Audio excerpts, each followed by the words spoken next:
Whew. What a way to start off.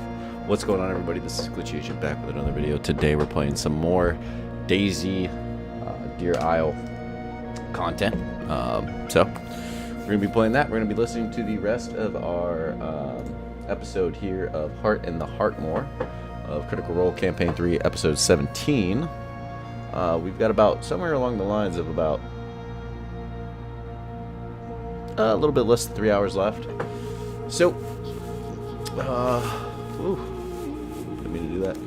So we're gonna get into that here in a momento. But yeah, sorry about not live streaming yesterday. Yesterday I got stuck in the world of Baldur's Gate, so I was playing some Baldur's Gate. But we are back.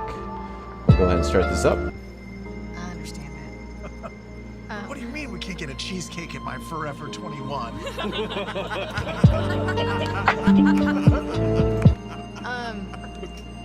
Would you recommend taking a horse And into we the Heartmoor will be- Hamlet? I will did be hear right that back. The terrain is rather rough, but If you stay on the paths, you should be all right. all right. The trails are designed for horses. I would not be selling them in these jungles otherwise.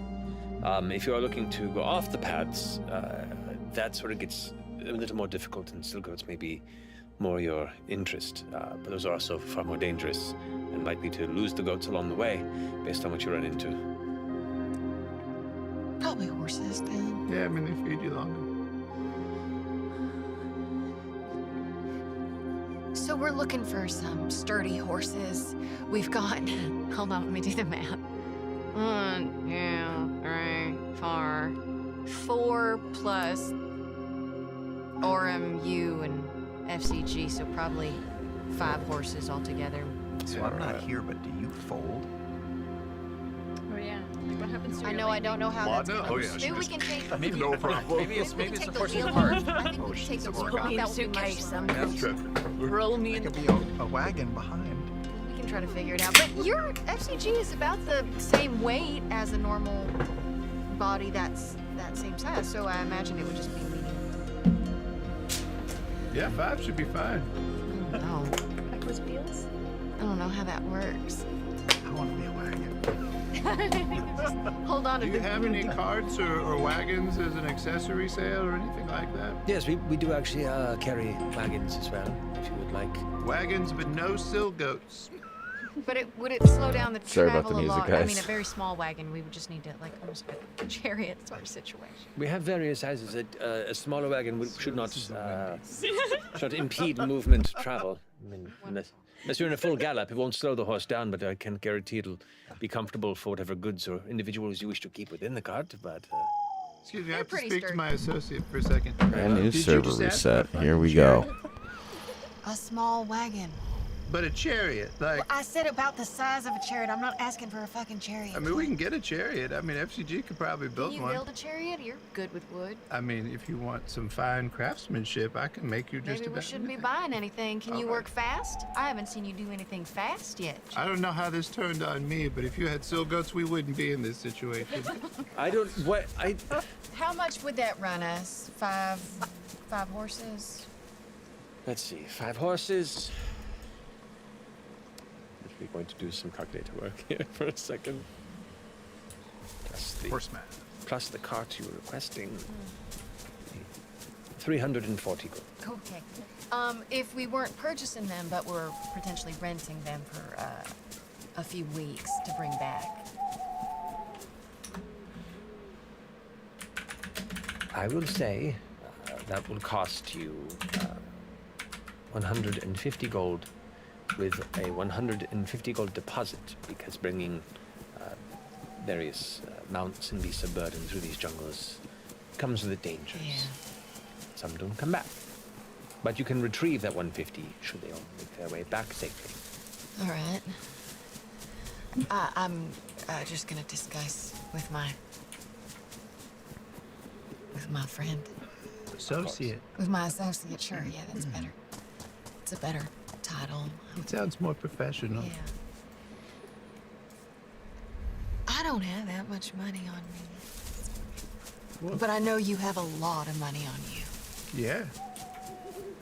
We're good.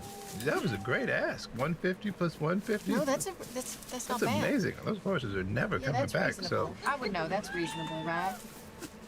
Not too many people on the server right now, which is good. Yeah. So I dig it. Do you have that kind of gold on you? That's I going to do. give us the perfect opportunity to start working on that Three base. hundo for the 5 we're horses gonna- and the chariot. I think we're going to carriage? build the base in the same location. The is base correct. was pretty well suited. Okay. Um, Sounds good. Yeah, that sounds pretty minus good. it deleting my shit. Very well. That, You, that fucking sucked, but Pay up front both the payment and your deposit, and I will retrieve them. Could we look at the horses before we head out? Yes, of course. We have quite a few to choose from. I'm sorry I didn't catch your name. My name is Willem. Willem? Willem. It's a pleasure to make your acquaintance. What is your name? Imogen. Imogen. It's a pleasure to make your acquaintance as well. Let's look at some horses. It leads you through the large stables. And there are multiple stable hands and individuals tending to the horses, making sure that there are some that are currently being cleaned, and there are some that are being prepped for riding with fresh horseshoes, barding, and you know, depending on people's needs for them travel. Some of them are being arranged for pulling of carts. Some are being arranged for just solo riding. Some are for more light travel, fast messenger horses. All manner of different setups here. But what are you looking for in particular? Sturdy. If we did end up off the trail, horses that could, traverse non-trail situations. Actually, the majority of them here are brought here specifically because they're more attuned to this topography anyway. So yeah, easy enough to find. And I'll say there are 5 horses of whatever color scheme of preference you'd like Oh boy. within natural. 20 minutes to the character creator. We got I know. I'm so glad. I need a chestnut, a paint. Yeah. Do you like? I want one that's like tawny, Okay. Yeah. One that is all black. Okay. That would probably be far more expensive, I'm assuming. So I think like all black with like a mark on it, so it's still like affordable. I'm not a fan of those pants colors, but if I can find black or green spray no, that's can. way more expensive. Like it's probably like one paw or something. A weird One little paw. skull. One paw. Like horses have paws. Like a moth. Horse with claws would be freaky. Bring out that purple stuff. We'll get some claws on it. just 4 hands. Yep. Note to self, horse Human with hands. claws. Some King Death shit right there. I feel like I've seen that art. 5 digits on the ground. I'm pretty sure brown that and white almost got painted. animated into our series. That's 3. That's 3. No, I said Tawny, black-ish, Paint, chestnut. yeah, chestnut. and just a pretty brown one with like a. You don't want blonde one that's mane. all white? Yeah, I mean that seems like your thing. This is a fantasy. I don't realm. We want probably a want piece of it, replacement So, for Flora. Oh, okay. I want, Okay. All right. Easy enough to find approximate proxies to what you're looking good for. personalities. I'm looking for good personalities. Yeah, which you would, as a little person funny who has colors. spent a lot of time in your youth working with horses, know how to find the ones that work well, follow well, seem to not be too temperamental, seem to be at least somewhat experienced in traveling these spaces, and aren't spooked to be taken from their comfort. So, so yeah, you gather up 5 horses, and they are affixed with saddles and reins.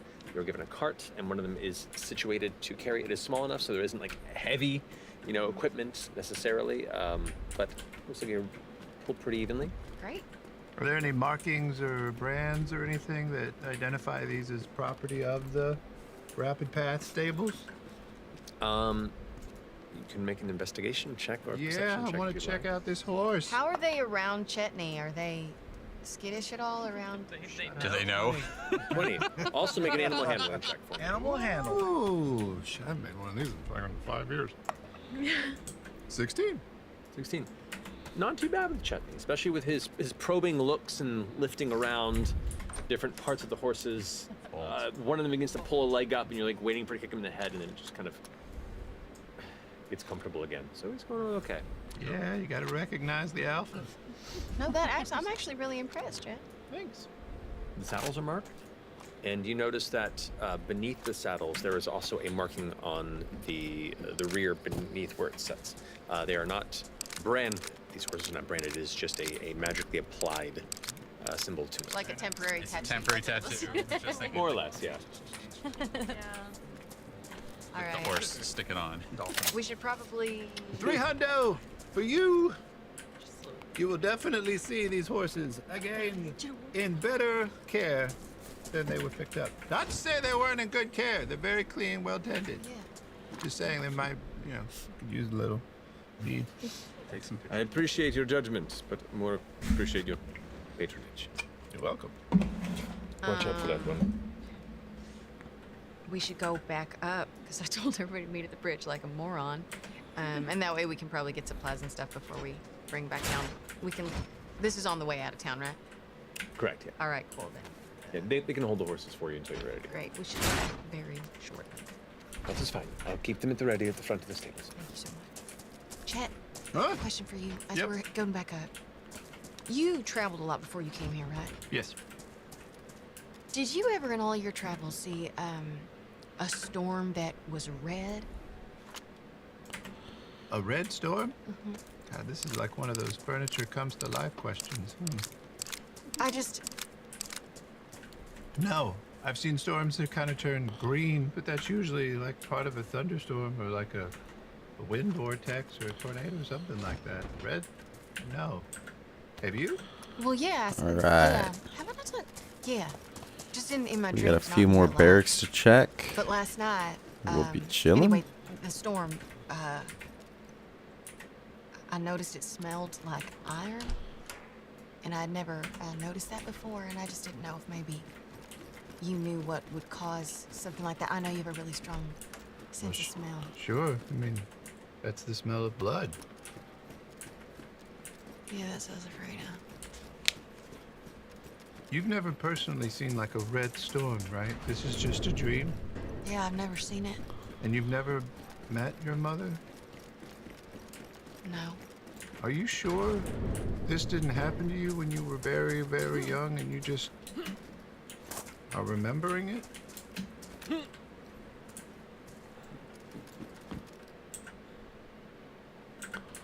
I don't mean to get too deep with it. I'm just saying it just seems such a reoccurring thing as something trying to push its way to the surface. Yeah. No, I'd never thought of that. I don't believe that it happened when I was young. I feel like I would have known. Is there any magic in your family? Not that I know of, but of course, my mom is in that weird little essay that I found, so I would love to find So out. yes. Potentially. I'm a little new with this blood magic stuff, but let me tell you, the power in blood, it's something else. This isn't the only thing that people can do with it. I mean, I'm fucking amazing when I change. Yeah. And I know the attraction is real, so let's keep it on the low. But, Oh, I know. Your feelings are strong for but I mean, there are other things that people can do with it. Maybe the red storm isn't an analogy or a metaphor. What if it's real? Yeah. That would be fucking terrifying. If your mom's in a library somewhere, it's something terrifying. Yeah. Well, hopefully we'll find out more soon. This is gonna get good. I mean, the more I learn, I'll share with you. Maybe if you learn, then all of a sudden I become a blood wizard, a blood wolf wizard. Oh, my. fuck! Like unstoppable. Really. Oh my God! I'll get like a hat and robes. This would be great. I'll get red robes, and then we'll be the red seekers, the red sleeves. I like it. Ooh, I like that a lot. Do you really like it, or are you just going No, I along hate with it. I hate Okay. the idea of it. But I do like the idea of seeing you in a little red wizard robe. That sounds I'm just great. saying, I wouldn't turn it down. All right. I If I usually see one. I don't try to hide these guns. What is that Tricep, tattoo, by the way? RTA, right there. Yeah. Yeah. Gotta Yeah, what is it? recognize the alpha. Oh my god. Why, you don't... Look, Imogen, there's an alpha inside all of us. Oh. Okay? He's leaving. No. Oh. You gotta learn to like assert dominance. He's been saying it. All right. I let Ashton just like kind of, put himself forward there, but we know who's really leading this pack. Make an intelligence check for me, Okay, Imogen. I will do that. Do we all need to make wisdom saves? Yeah. Intelligence I check. feel much better with every plan. 11. 11. That's fine. You know enough to know that most of the existing study on alpha mentality is based on completely debunked information about wolves. The actual physiology and sociology of their history, it is untrue, and Yeah. anyone who claims anything about being an alpha is completely speaking on a basis of falsehood. We got a real-time fact checker. Oh my god. Just remember, when you feel like a little unsure, tap into the Tap alpha. into the alpha. Yeah. I will. Anyone can be an alpha? Well, sure. All right. You just have to recognize it. I like that. I'll remind you. Thank you. I'm sure you will. Wow. Alon thought it was like the Royal Tinkering Academy or something. What's the Santa Claus pun that's gonna hit so us? fucking good. Travis, get your third character ready.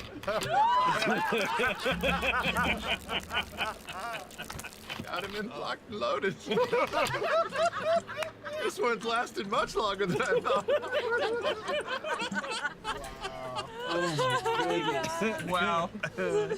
I'm so. Oh man, can't wait for a Chetney plush in 3 years where you press the button and it's like, recognize the alpha. Oh, I hate it all. All right. love it. His next character is an elven great grandfather. And older.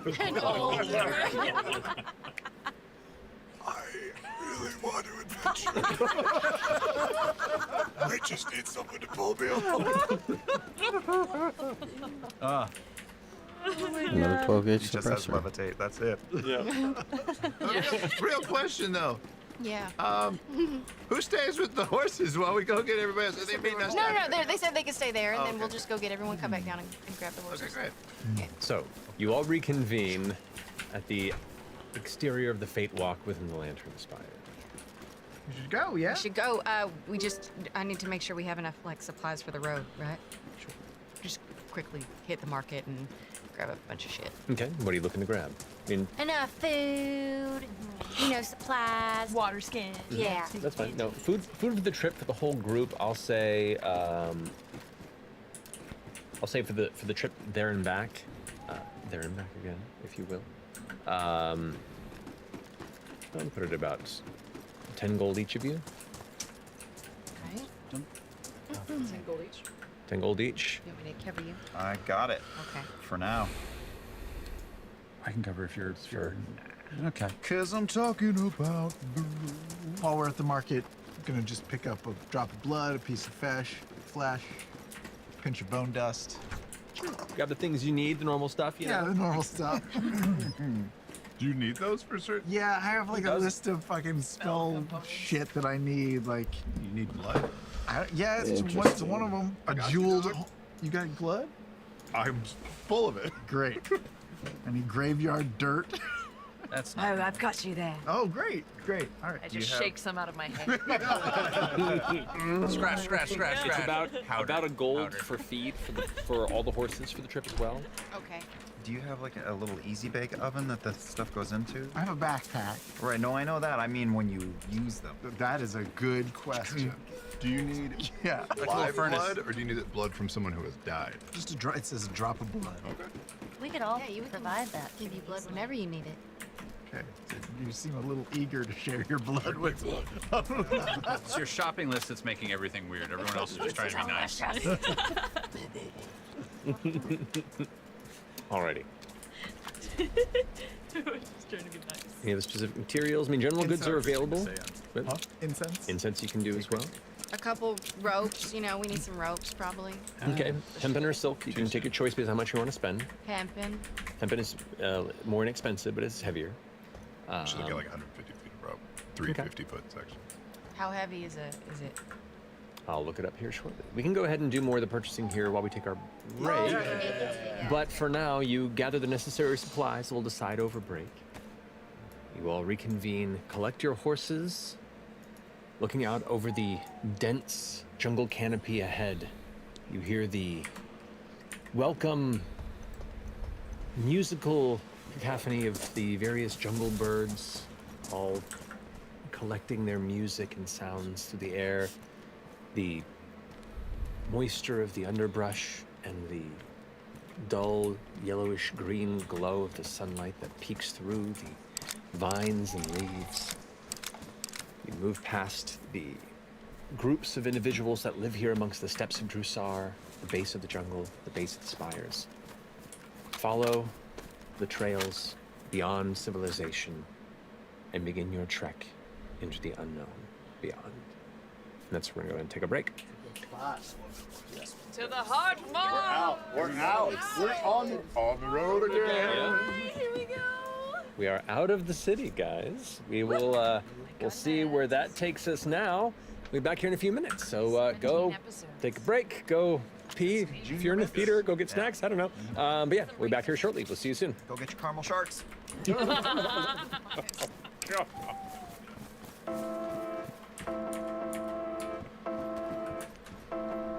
I'm Griffin.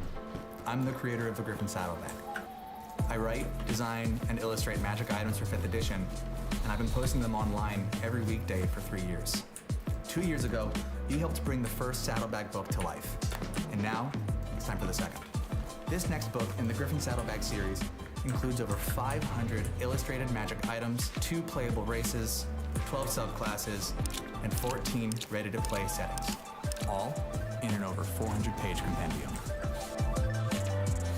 These game-ready magic items have been categorized into easy-to-use item indexes and random treasure tables, and have been reviewed and play-tested by thousands of players and game masters around the world.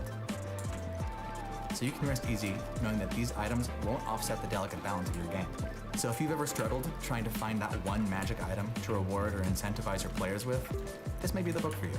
And if you enjoyed book 1, you're going to love what book 2 has to offer.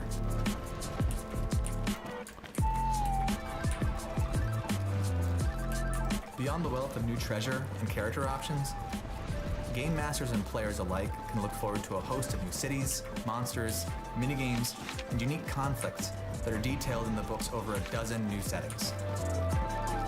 So whether your party is just starting out or looking for something to do between saving the world again, this book will offer you plenty of adventuring options that you can integrate into whatever campaign or world you're already playing. I am so excited to bring this collection to your table. And there's so much more in store for you with add-ons, bonuses, and stretch goals. So, with your support, let's bring Book 2 to life and continue making the world's greatest role-playing game even greater, together.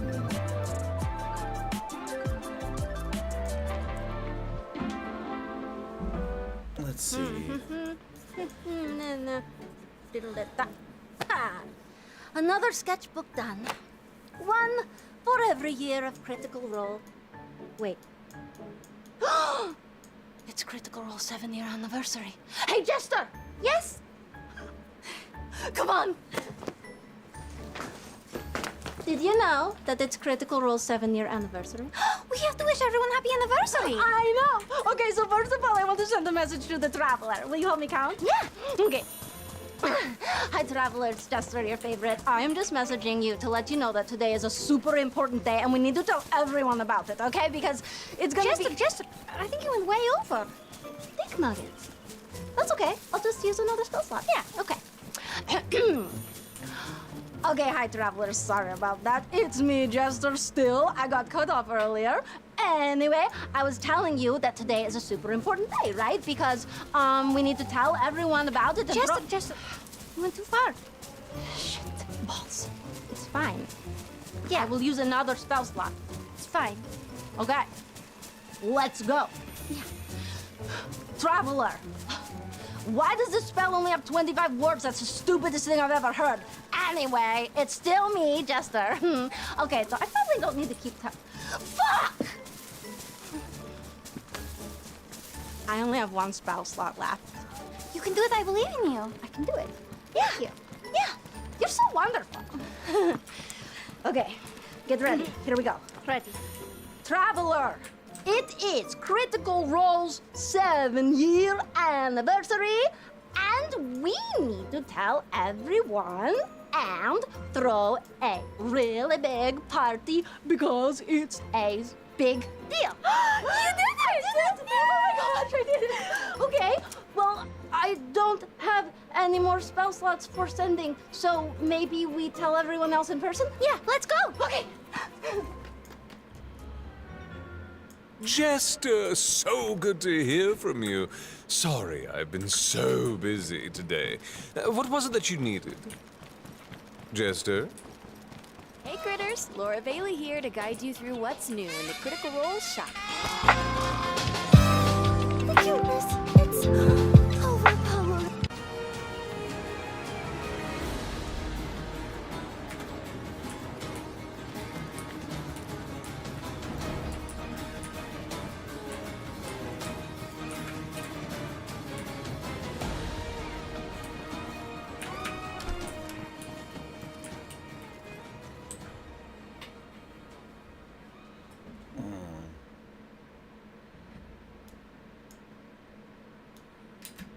And welcome back.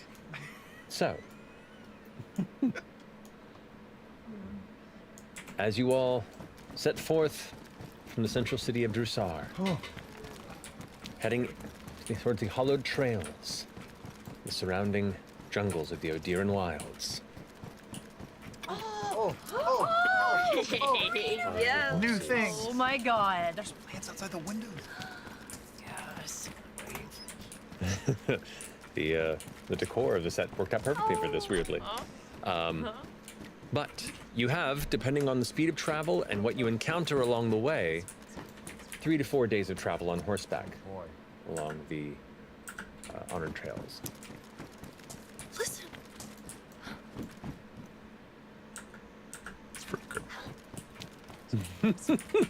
I just got a little bit teary-eyed in my face. My face. Okay. Sorry. Somewhere we pee. Yeah, when we're out, I'll just want to hop off my horse and walk 50 feet away from everyone Okay. and just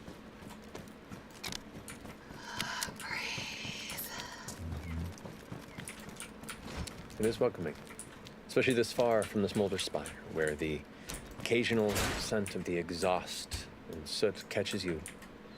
Out here it is clean, earthy, damp but cool, and filled with insects. That's fine. It's silent, is what it is.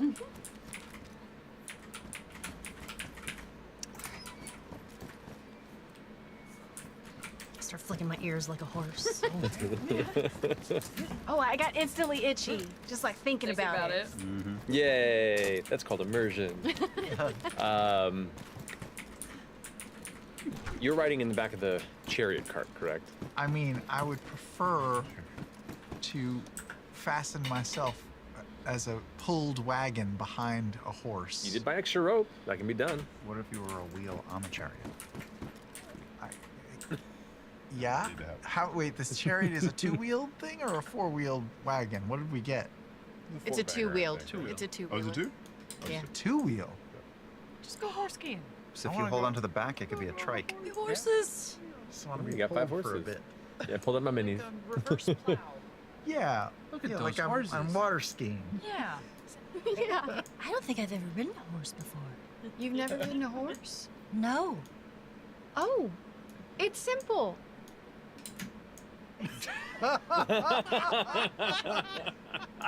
Okay. Yikes. I'm trying to imagine exactly what the anatomy put together there. It's odd. Looking at, It's odd.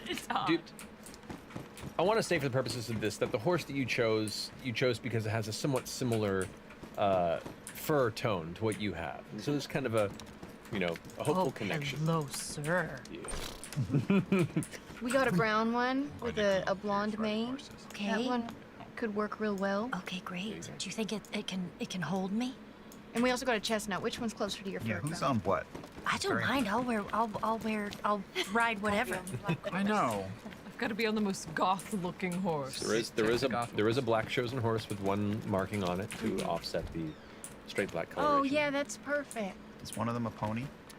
No, Yeah. I'm sorry. No, I just figured but like all the I'm tiny tots could be on one. Yeah, you I know? thought you and Chet could ride Pick together. like a paint chestnut. Sure. You wanna steer, and I'll ride on the back. Yeah, either way. There is an available cart, and you are riding as a secondary cart. So I'm water skiing behind I'll water ski behind Imogen's horse. Oh, That's great. all right. Yeah, correct. that's wonderful. So if that's the case, each of you can take one horse independently. Actually, I'll do behind Ashton because I feel like you're gonna wanna Do equestrian. you want a better ride? I mean, I know, but aren't you gonna You can wanna really ride take free off. and like jump over things? that'll be fun for you. Okay. I was wondering what the problem was going to be. It sounded really Jungle good. I don't wanna ski hold you over back. different pathways. So run through it again. The colors of the horses are what again? Character creator. the important. We have, yes, we have a Absolutely. painted, a brown and white painted, a tawny, a chestnut, a black one with a white leg, Yours. and a brown one with a blonde mane. Fern, which one have you taken? I'll take whatever's biggest to hold me. The chestnut. The chestnut. I'm Okay. taking the chestnut. So with Fern on the horse, which takes you a moment to kind of find the comfortable sitting position, the coloration is close enough to where it looks like the upper half of a person and then a mutant horse with 2 additional legs kind of hanging off the side. It takes a minute for you to focus and be like, oh no, that's Fern on top. Shitty Halloween costume. Exactly, yeah. Like the ones we got. Yeah. We got 3 inflatable dragons that we could ride with Ronan. Oh my god, that's so cute. That just flashes me back to campaign 2. Anytime we cast polymorph, it was just us and inflatable T-Rex.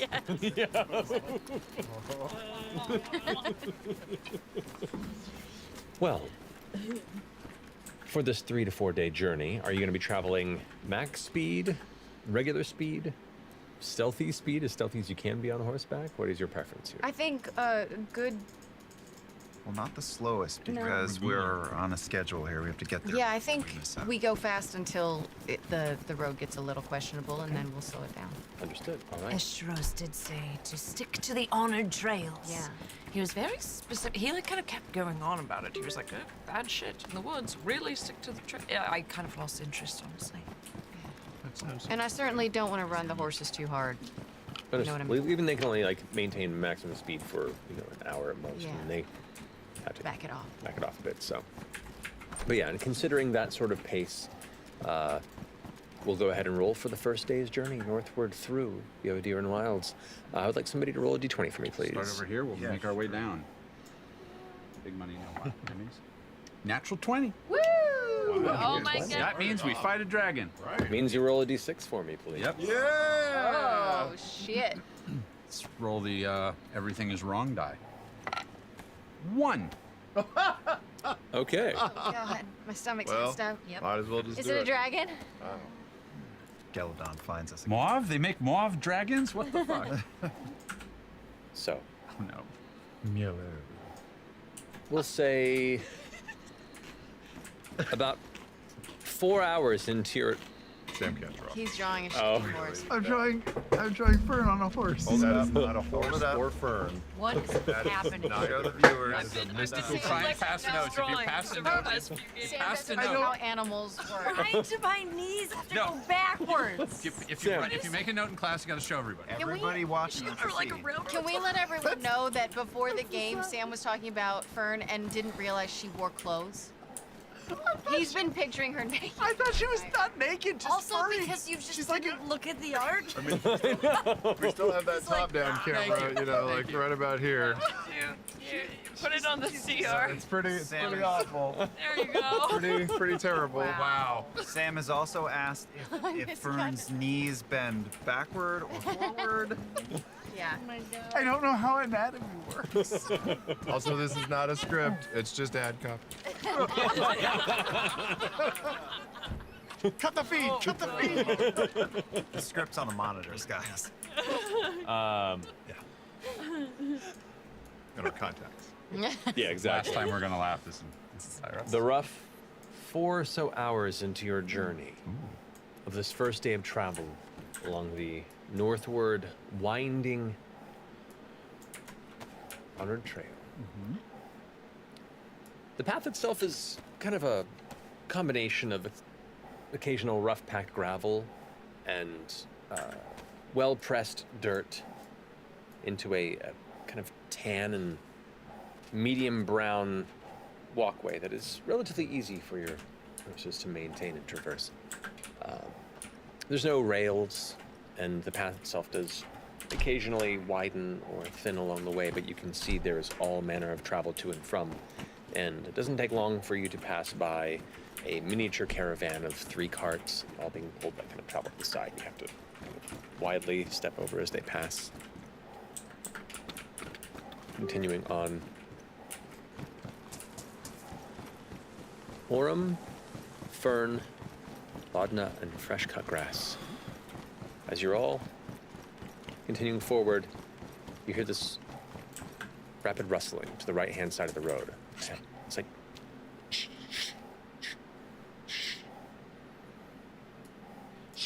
jumping immediately out of the brush from the right to the left. For a split second, you almost see time slow as this large dog-sized, like a timber rabbit, leaps out of the brush, probably about 4 feet from end to end. You can see where the ears are. They're long and kind of dragging behind the head about an additional 2 feet. Has this heavy mane of wild matted light brown fur around its face, and its jaw, something that glimmers, this odd pinkish coloration, as it just darts off into the jungle off the left-hand side. And disappears from view? Unless you do anything, yeah. What was that? What color was this fur? Like a medium light brown. That was a giant rabbit. What was chasing it? What was in its mouth? It had something in its mouth? Yeah, it had some sort Like of pink? glow to it. You want People to? said that the animals around him mutate and get weird. Hey, hey, hey, hey! Oh, It's in the jungle. or you want to chase after it off the honored path? Is that what we're doing? We're chasing animals? I don't know. It past seems us? interesting. That seems like just. Oh, fuck! Leaps off. He was surfing on top of his gigantic horse.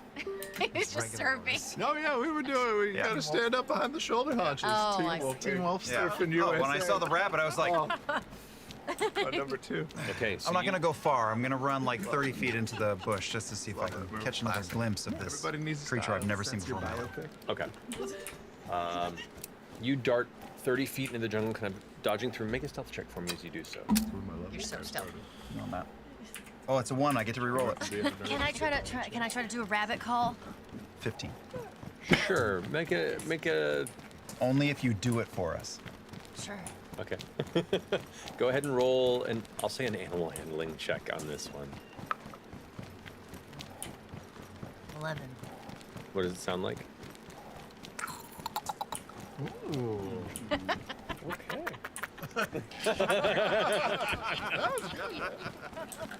And what was your like follow-up? squirrel. 15. Okay. As you're making this call out into the open jungle around you, you dart into the brush, and you can just see it kind of like leap, stop a little ways ahead, kind of like hear something odd in the sound of the direction of the rest of your crew. That strange kind of clicking sound. It listens for a second, wiggles its nose. You can see that strange kind of pink object in its mouth still. Can I see what that is? Make a perception check for me. Drop it. Natural 20. And a 19. Ooh. Damn. Okay, for a total of 25. It is a smoothly polished stone about that big that it's just kind of holding in its mouth like a toy. It's like, looks back and you can see, now that you have a better look at its face too, the front teeth are very long and kind of curve backward. And you can see it's kind of resting behind the teeth, the tongue's kind of pressing against it, and that's how it holds it in its mouth. Also, in the front of its head, the skull comes to this kind of odd curved horn. Cool. Kind of hooks back about 6 or 7 inches or so before the rest of the fur mane kind of collects around its base. And it just kind of looks back, bunny corn? It begins darting off into the further west. I'm gonna chase it. Okay. I'm gonna chase it, and as I run, I'm gonna grow some lettuce leaf in my hand and try to catch up. Okay. I'm not gonna run off a mile into the. No. You'll never see me again. Good to go. Okay. We haven't So with stopped, that, right? you're now giving a chase. What is your movement speed? 30. 30. All right. So you spend the action to go ahead and create this kind of head of lettuce in your hand and begin running after it. This creature is currently in a double dash mode, so it is getting away at the moment. But as part of this chase, I want you to go ahead and roll another stealth check for me to see if you make the noise 14. necessary. 14. Okay. You create this and you begin darting forward, kind of jumping off the side of a tree, leaping down under a bush, and as you peek up, your feet land and your foot kind of skids for a second, and you catch the rock kind of tumbles. The creature looks back in your direction. Hold out the lettuce. And it unfortunately spooked a little bit, and it seems like it's getting further away. Do you want to continue to pursue? Feed that timber bunny. One more time. Yeah, run. Okay. Yep.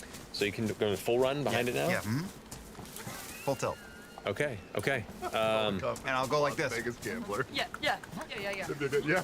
You're trying to mimic the noise? Yeah, I heard it. I know where it was coming from. It's really bad, but I'll do it anyway. Make an animal handling check for me. Let's go.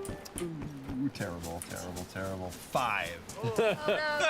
So you make the noise, it's more of and the creature suddenly like leaps up from the middle of the brush, its ears wide up and flopping forward, its eyes suddenly with a look of fear, like it heard the sound of a predator. I'm holding lettuce leaves.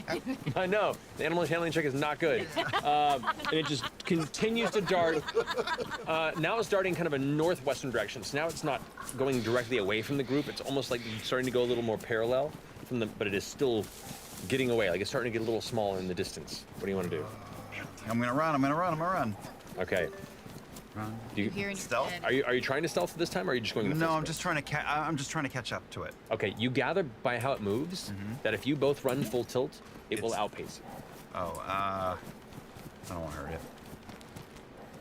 Kill it. Get stoned. No, fuck you. Destroy it. Nope. No, I'll let off. Okay. If I have to do something like throw a dagger at it to stop it, I'm not gonna do that. You know, either take it out, or if you want to attempt to approach it quietly once it calms, but still pursue it, that's the other path you could take. That's a new mount. But it's a challenge. Why does it have a stone? You're on the precipice now of. I'll stop and listen. Okay, you stop and listen. You see. Is it still just? Make a perception check for me again. That is real good. That's 24. 24. It continues to move away from you at a rapid pace. You hear it, and then it stops. All right. So, the last thing I will do, because I'm not going to run 2 miles off into the Odiran Wilds, is I will take like a good 10 minutes to slowly creep away. Okay. Or creep toward. Creep towards it. Okay. Roll stealth check for me. While this is happening, what are the rest of you doing? A werewolf comes in and tears its entrails. Thanks for the distraction. 23. Did he just chase after a fucking rabbit? I'm gonna jump off the horse and start looking for some herbs. Okay. Apparently we're taking a stop. That's what's happening. The healing. The quad leaves with the red spot? Or, Get those. Go ahead and roll a nature check. are you okay? Am I close enough for that? Oh, you're so close. You're plenty close. He's at this point from following and pursuing a few hundred feet off the path, just so you know. So That's great. He's still plenty within range. okay. 7. You gather some plants. You're like, oh, these are herbs, and you kind of pull them together and start looking at them and realize, or they're just weeds. But they're green. Oh yeah. What was the thing that she said? Quad leaves and the red spots. Quad leaf with the red spots. The red spots. And I was looking for some things. I have some ideas. Oh? To help maybe access your dreams. What? To help, maybe feel like a lucid dream. Get in and sort of Control it? Yeah. I would love to control it. Okay, well, I'll keep looking. I'll keep looking. There's just some things that you can either smoke or have as tea to help. All right. We can make you a nice tea. Okay. We'll see. We'll see. I'll keep looking. Okay, while this is happening, you do begin to creep up quietly in the direction of where you heard the sound over the next few minutes. Keeping low, pushing past different low-hanging vines and bushy ferns and kind of different kinds of ferns, until eventually you see, low to the ground, the strange polished gem on the ground in front of it. You see the bunny creature kind of smelling it, looking around, its ears kind of up a little bit, the flopping kind of down by its shoulders. Druidcraft, the saddest, tiniest little carrot.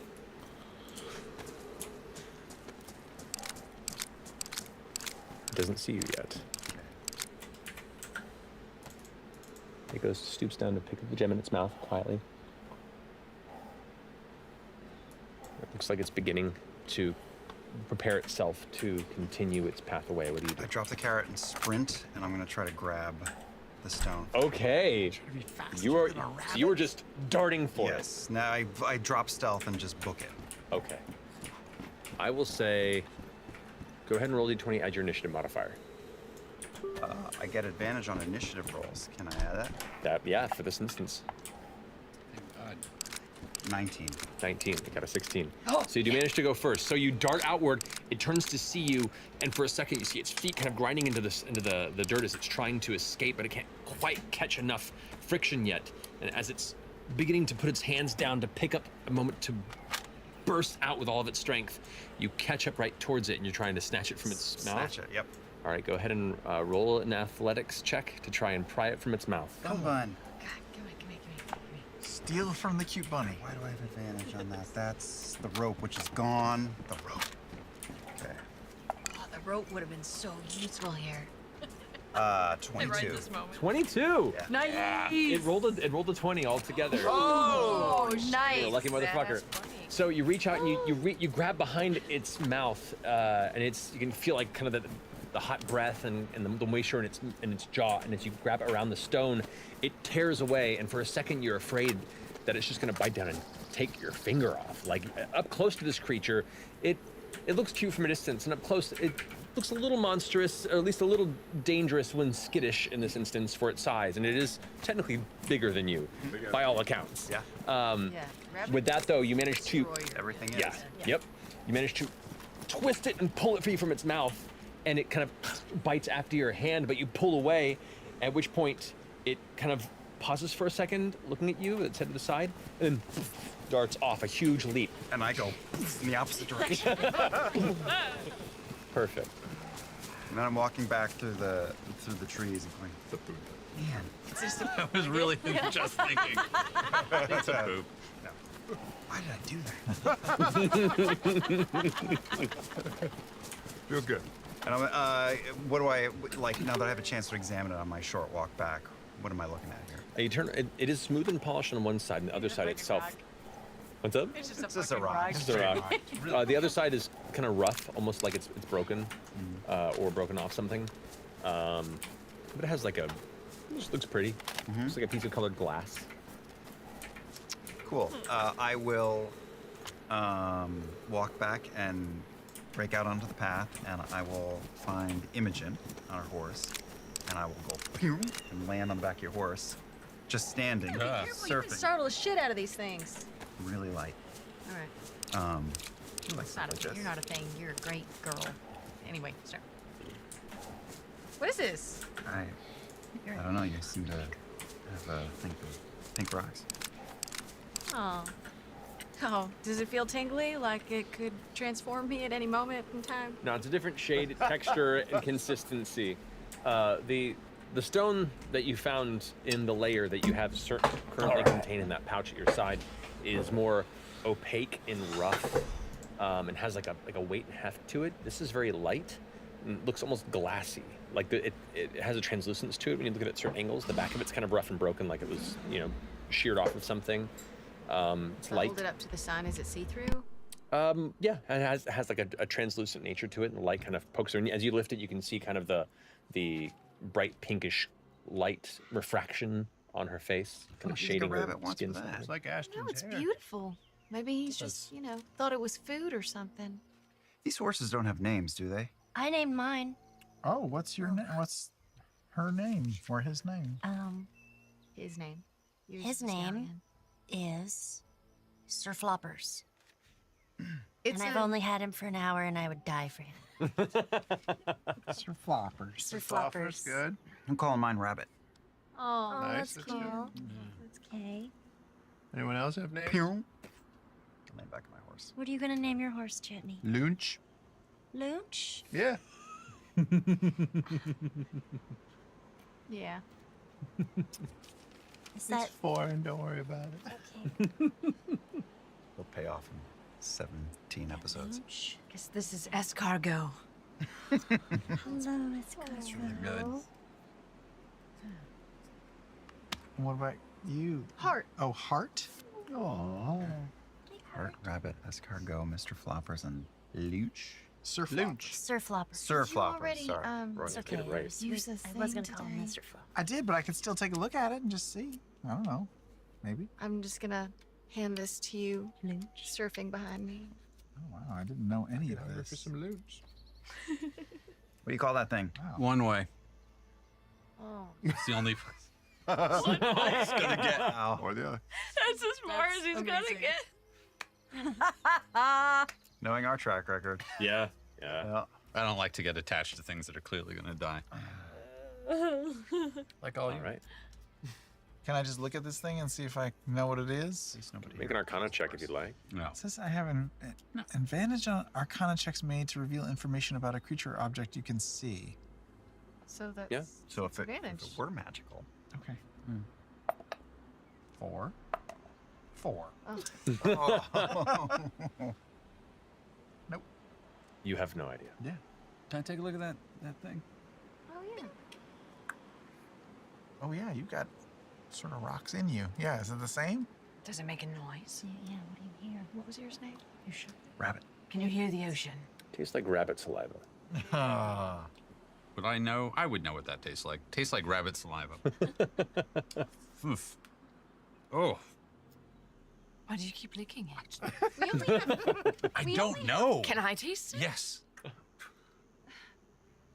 Oh, it's good. We'll figure it out. That's why I We kept only have looking. 5 horses. How do we have 6 names? Where did it come from? Oh no! Roll initiative. You know why? Because Mysterious sixth horse. Chetney We've been and made. Orem are sharing a horse, but they both gave it a name. Ah, I thought we said there were enough for everybody. Someone said the sentence, we have enough horses for everybody. You have enough horses for Cart. 5 of you, and then you have one person who is riding in the cart, and you one two are person who sharing is riding on the back. But if you guys are sharing it, then If you take Rabbit from me, I'll kill you. No, Well, you can have Rabbit. You can call him Lunch Rabbit or Rabbit. Yeah, that's just combine the names. Just combine the names. If you've never had Rabbit for lunch, you're missing out. Rabbit lunch. It's canon. I'll take lunch. I feel like it still conveys the same thing. Oh, so yours is named Okay. Lunch? Yeah, All it's right, ours great. now. the one-way lunge. One way lunch. All right. Okay. Shall we continue? And you do. A relatively uneventful rest of the day. You did get a later start. That wasn't like a first thing in the morning exit from the city. You had to gather your things and procure your mounts and everything. So you left probably a little afternoon. So you're looking at about an additional 2 more hours of travel before eventually it gets darker and darker, and you find yourselves now traveling through a darkened jungle. We should start looking for a clearing off the road that we can camp. I love walking in the forest at night. Can I sniff the air Yeah. and just... You know, I always loved it when you would stand at the side of the road and just like Oh, God. Just so see great. if people piss their pants. It's just so good. Have fun. Could I give the air a sniff and just see what might be near? You can go ahead and make a perception check, please. 5. That was a really bad roll. Advantage, but keen awareness of the forest. Oh, I have advantage. 5.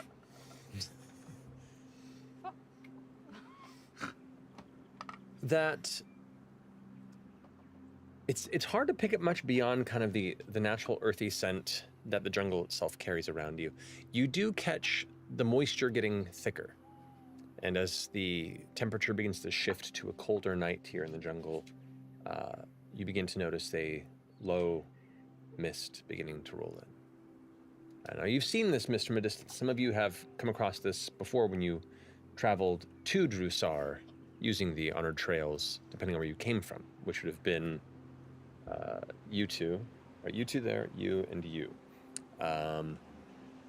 You as well, actually, may have actually seen this as well, but it is not uncommon for most nights here in the wilds to have some level of mist or fog obscure a lot of the lower flooring of the jungle. Sometimes it's strong enough that it begins to completely encompass what is visible.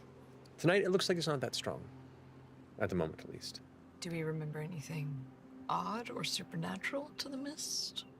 No, it's just more of a natural occurrence, and based on the weather and the patterns of temperature and moisture in the air, it can be heavier or not. Are we in the dark now or not yet?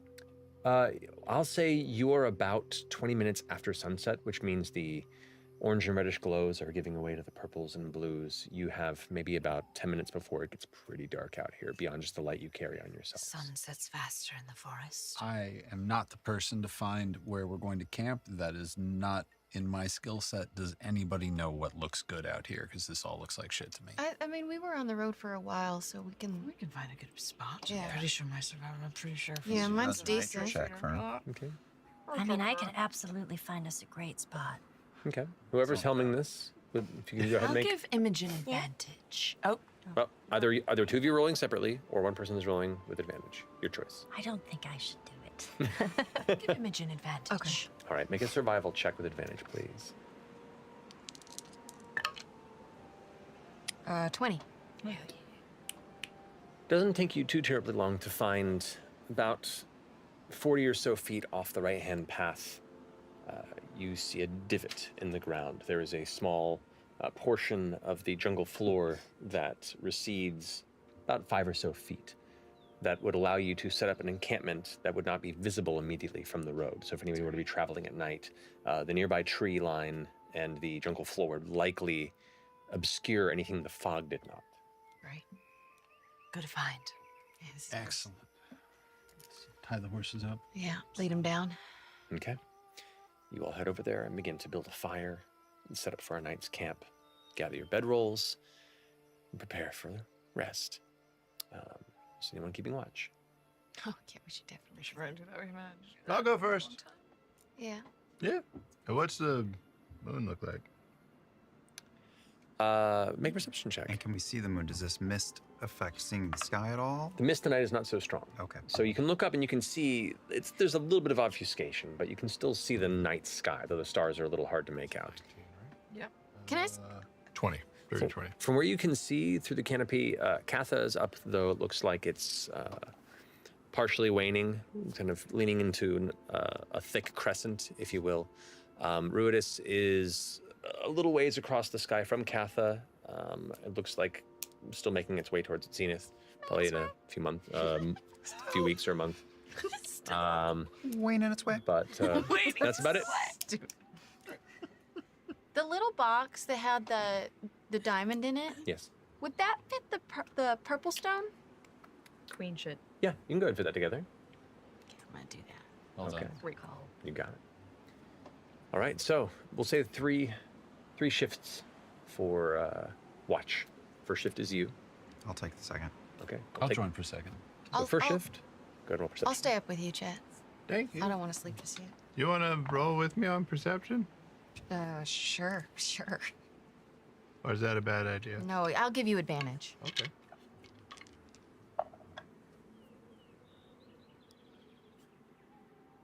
Ooh, 4. Oh,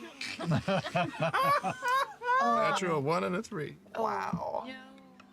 That's Just for shits, I'm gonna see what I would have gotten. It's just moving down the chain. I rolled a 1, so that's good. That I didn't participate. The two of you take your shift for the night, confident in your ability to keep this encampment safe. No problem. About 3 hours into your shift, nothing happens. Hey. You finish your shift without issue. You're taking second shift? Mm-hmm. Go ahead and roll a perception check for me, both of you. 18 for me. 15 for me. Okay. You both watch like a hawk, and you do see shapes up in the trees. All right. Shadows shifting. Smaller creatures that are nocturnal and hunting, but nothing that seems to be specifically of interest to you or finding interest in you. Occasional flying predators, their shadows moving over the exposed night sky. Your watch comes to a close without issue. I also spend part of it druid crafting yellow flowers and tucking them into little seams in FCG's structure while I watch the night. Is that some kind of like a shari shit you're doing there? That is some shari shit. Fuck. It's pretty cool. Yeah. Shari shit. Yeah. Smiley day. Fuck. Who's taking a third and final watch? I'll take that. Oh, all right. We can both. Two of you go ahead and roll perception checks. Covered in flowers. I'm going to cast light through, my eyes shine like two flashlights, and I will have my head slowly just sort of twist around 360 like a lighthouse, just kind of going around and around. Viper armed.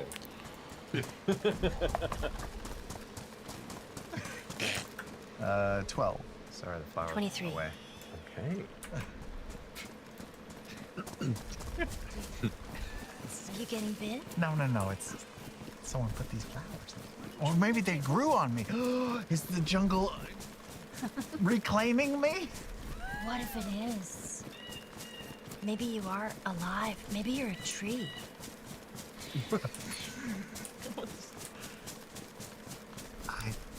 That doesn't make any sense. Nope.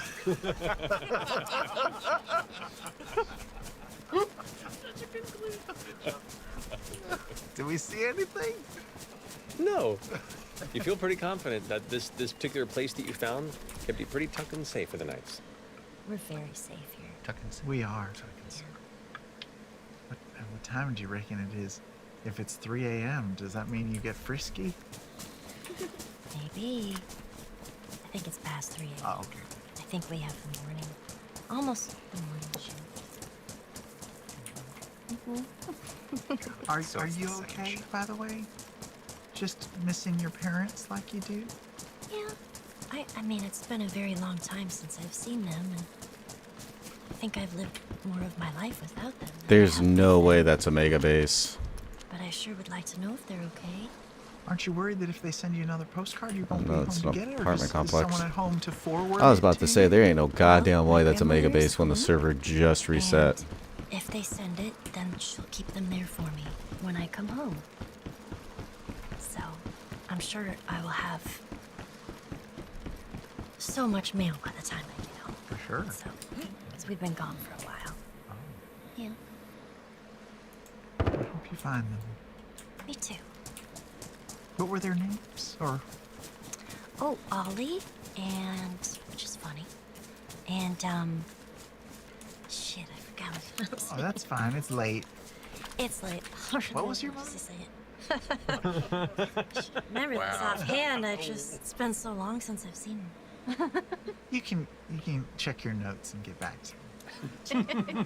You can just make up anything. No, I But she actually has one for this one. It's not. It's just been a minute since I've actually thought about them.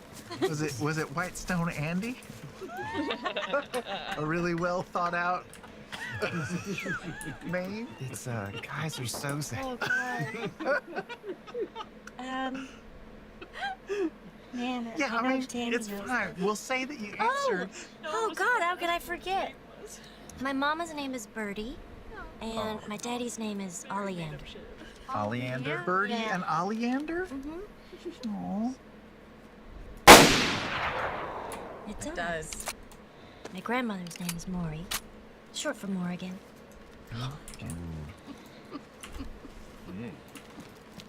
Amazing.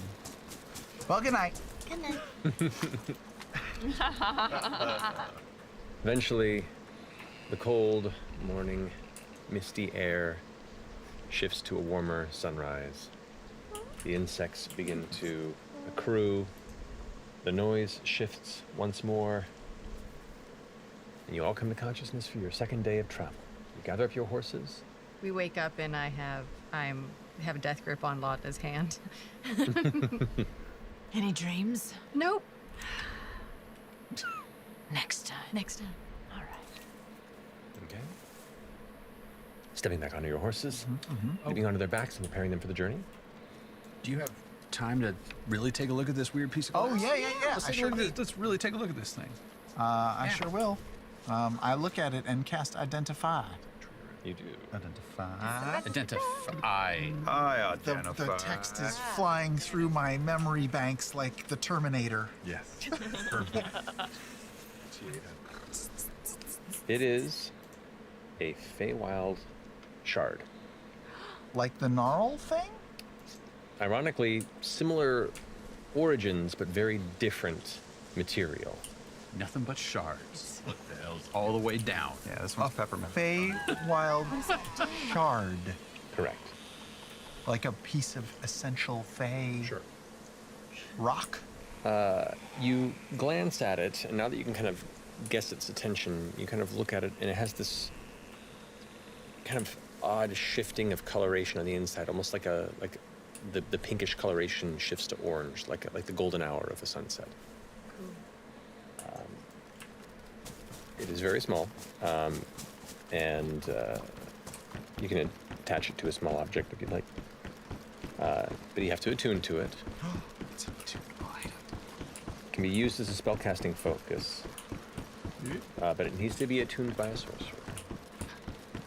Maybe I am one. So what if you are and you just don't know? Maybe. But we don't know a sorcerer, do we? You're a sorcerer? Wait, do you have fur all over your body? Am I naked?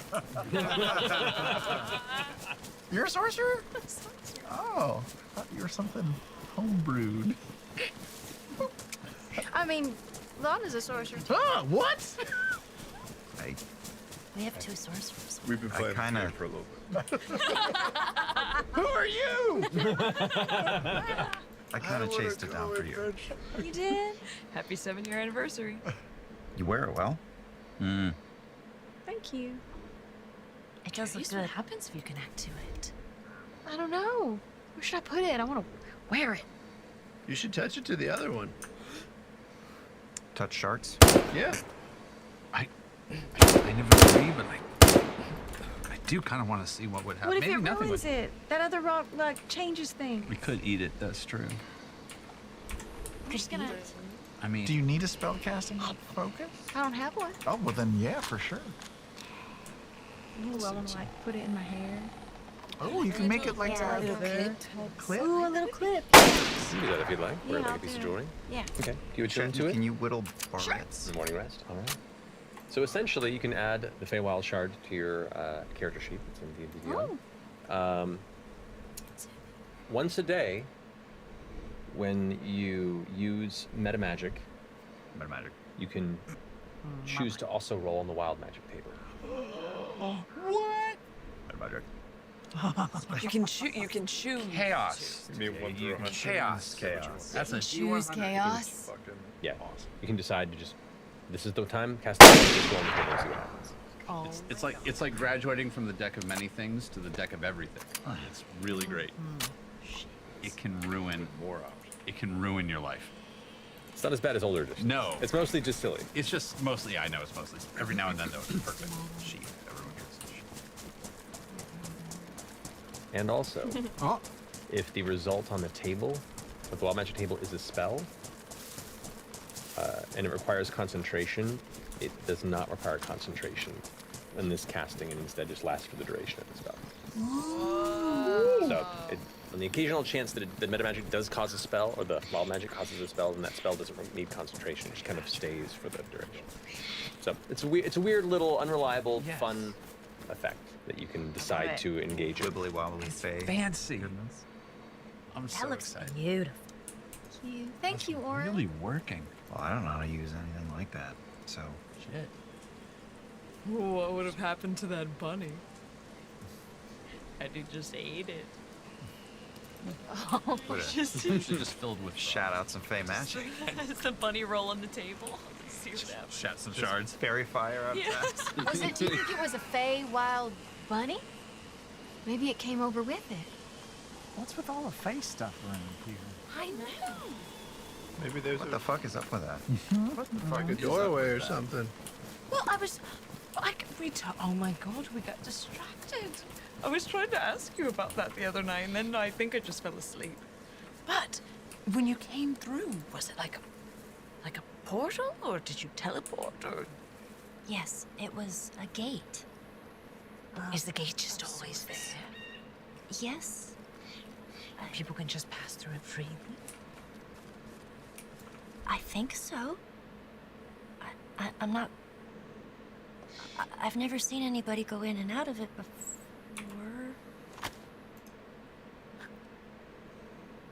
I don't think. I mean, I've gone out of it. And you remember going through it? Yeah. Yeah. We've been there. Orem's been to the gate before. Really? Yeah. You know what? You talk about it because it's where you're from so freely, but it's really another dimension. It's really beyond everyone's ken. What does that mean? It's special. Oh. You, Fern, you're special. Well, we all come from, our own different places, and I don't think it's... I mean, it is very different here, but... Your place is hard for us to reach, close to impossible. I've only ever, heard of it. Have you guys ever been there? No. No, definitely. Anybody? I haven't been to a lot of places. Where's this gate that you guys were at? Well, I'd have to find it again. Is it here? And Well, it is. It's... It's on Taldore. Taldore. It's in the Verdant Expanse. Yeah, not That's too right. far from the city of Iman. Not too far. Yeah. We should all go there sometime. We could stay with my grandmother. She's an amazing cook. She makes amazing meat pies and all sorts of just candies. Ooh, that sounds wonderful. I think if you're inviting us to another plane of existence, the answer is probably yes. Yeah. Okay, we'll go sometime. That'd be wonderful. Why do you think there's so many fey creatures here right now? Maybe it's leaking. maybe there's a gate here. I mean, maybe the gate is leaking. There could be a gate here. Just never say. I think there are more. Yeah. Would you sense it? Do you think you would sense the Feywild? Let me try. Yeah, reach out. Let me try.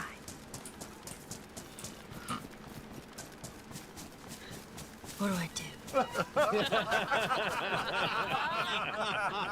What do I do? I want a hot dog real bad.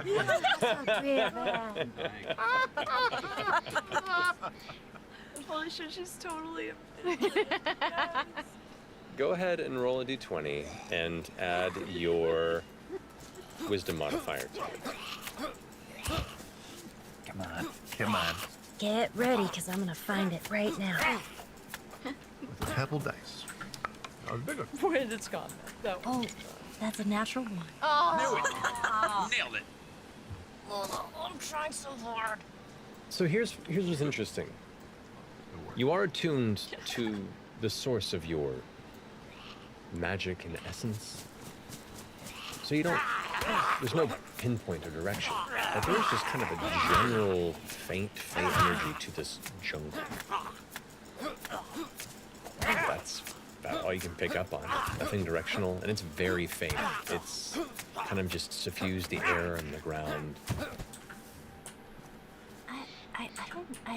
I kind of just feel like it's kind of tickling me everywhere, but there's not a specific point. Like it's in the water? Yeah, it's kind of floating around everywhere. But I mean, I don't know, maybe other parts leave like I do. Disco off vibe or no?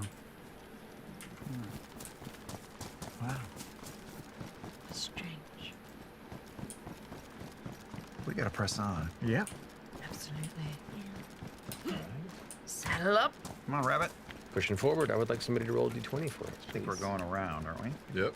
You're up. Okay, come on. Second rabbit. 6. A 6. You continue on this path for a number of hours. Stop. Give your horses a break. Have yourself some snacks, some midday lunch with your rations and bits of edibles you've kept with you. Remount.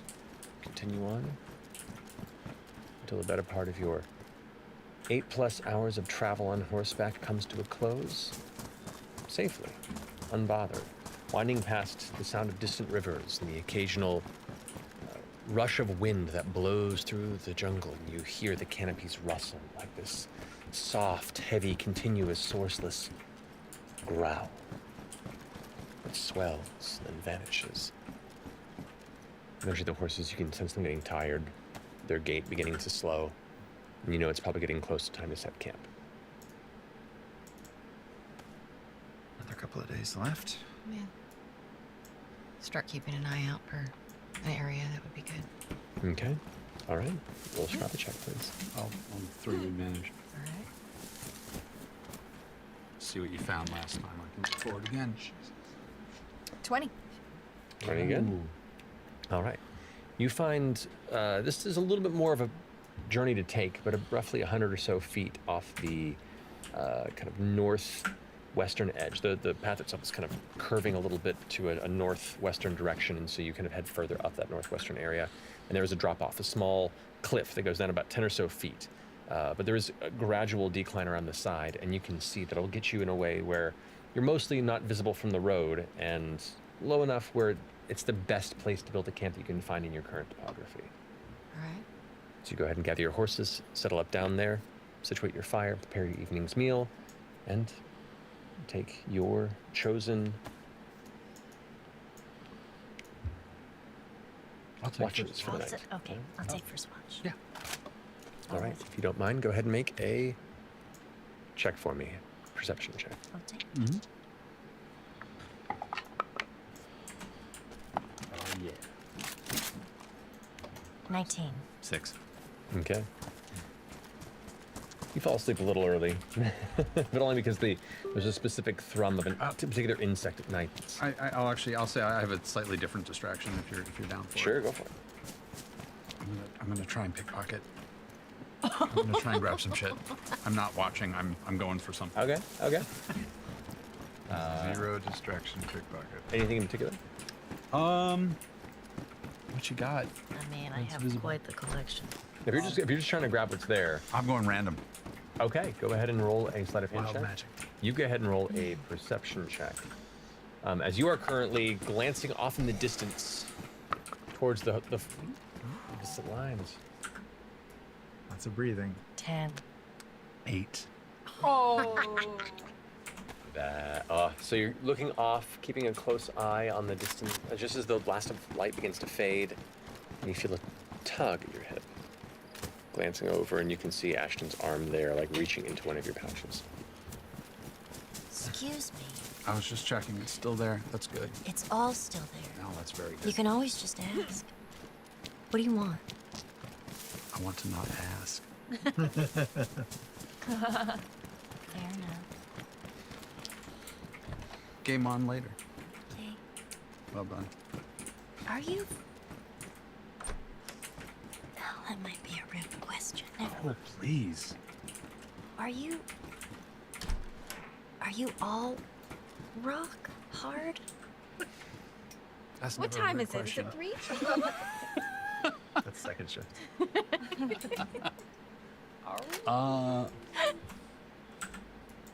I mean, I don't know. I haven't checked. I mean, the outside, yes, and what little inside I've seen is yes. I'll tell you what. I wasn't always.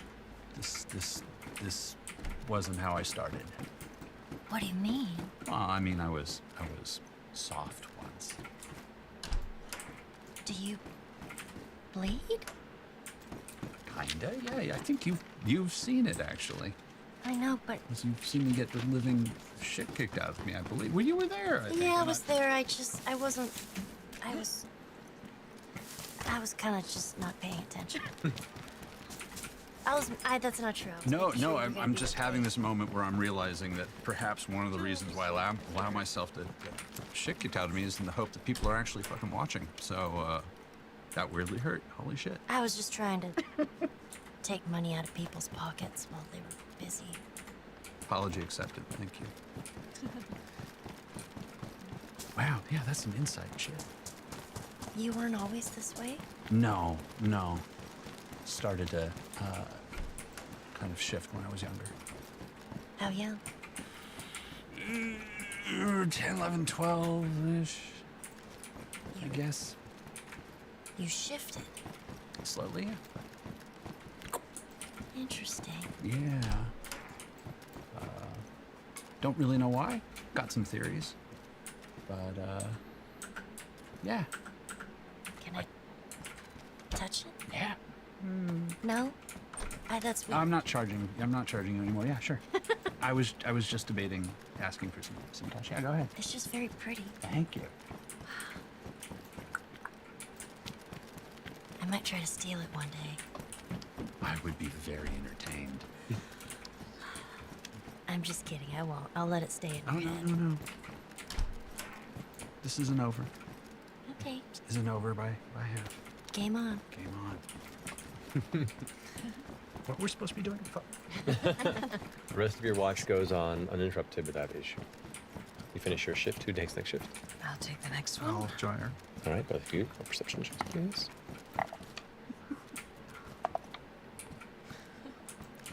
Natural one. A lot of ones on this. You're 17. That's great. 6 total. Not that I don't think matters.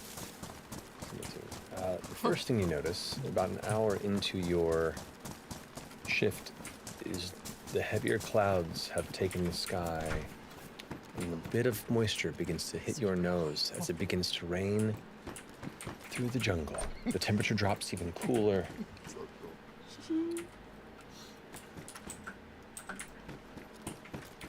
Lorna is distracted by, she's got pate, and she's gonna making him dance in front of the fire, and he's making a little shadow puppet display, and he's like,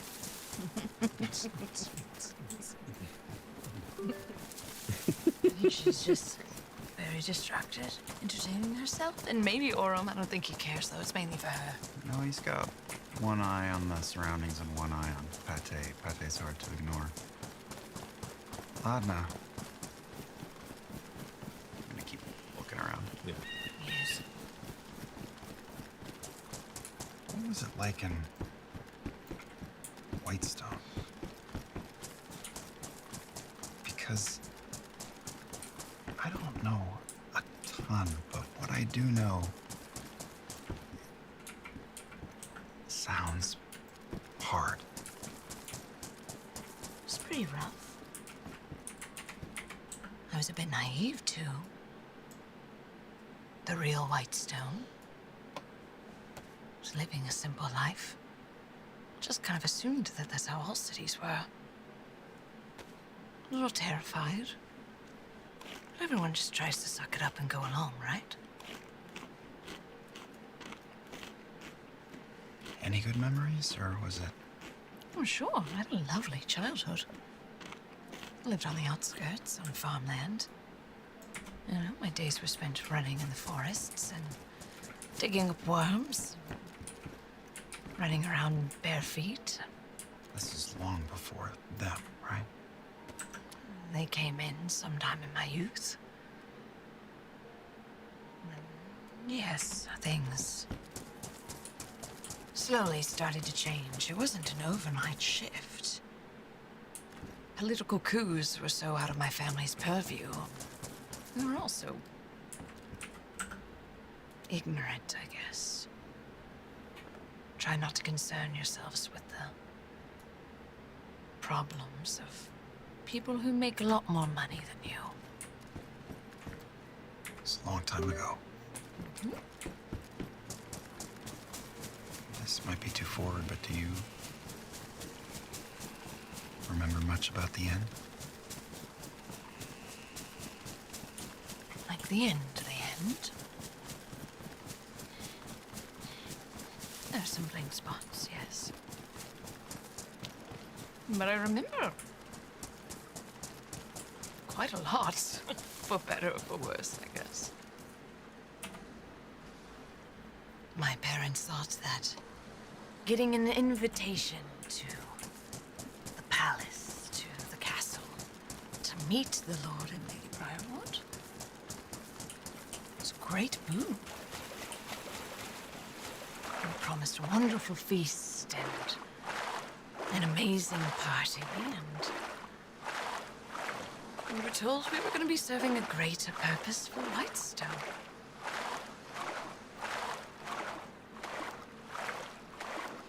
I would say it's a crapshoot. It's not like I was best friends with my boss. I was just an employee. It's possible I would have overheard discussions of this. Can I roll to see if I Well, understand go ahead and roll a that? history check.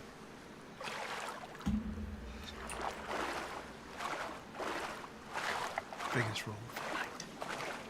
History? Yes. 23. Like a shock of lightning in your head. You make the connection.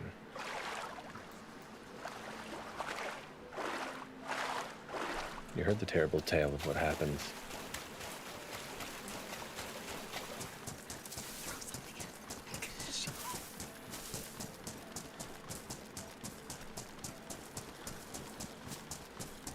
You know what's interesting about you? I would hope a great deal of many things. Well, there's the obvious. You're the happiest person in this bunch. Of course. The worst thing that's ever happened to me has already happened.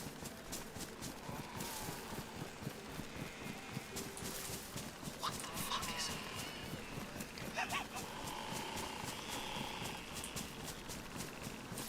I remember being tossed. Clothes to wear. Told to change. We served a wonderful dinner, which we were. It was actually quite fantastic. It was like a filet, a little surf and turf, had some lobsters. And then that was it. They dragged me away, separated me from my parents. I was brutally beaten, and then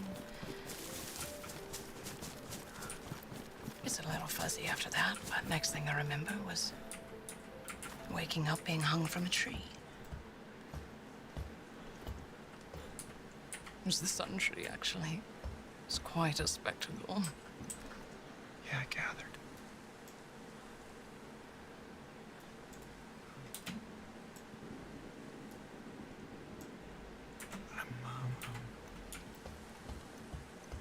I'm so sorry. It was a long time ago. Respectfully. So fucking what?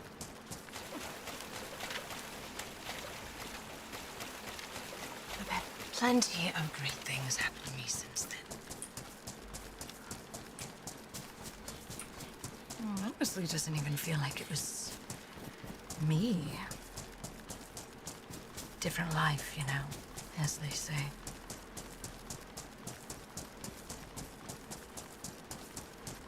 Well.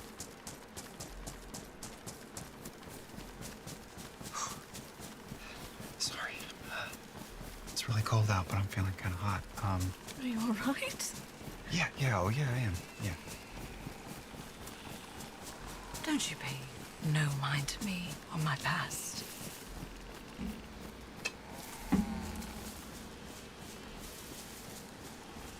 Focus your brain forward.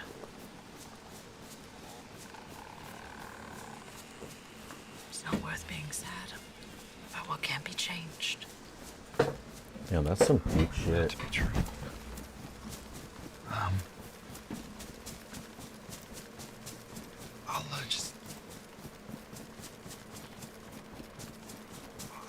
I'll just leave that between you and me. If I don't want to.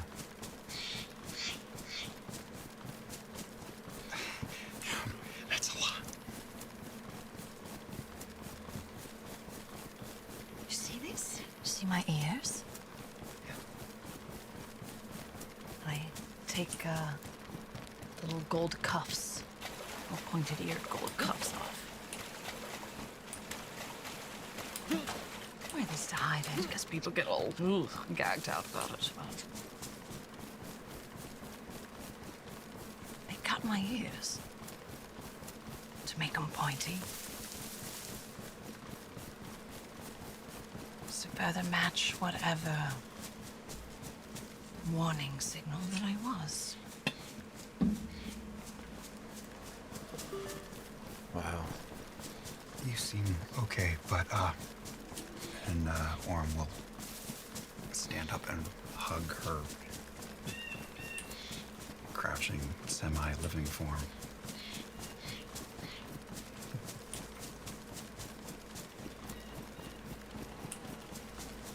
Nobody should have gone to go through that. What? Sorry. Nobody should have had to face anything like that.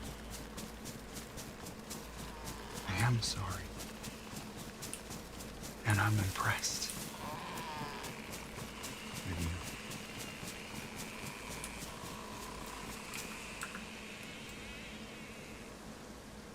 Thank you. It's very kind.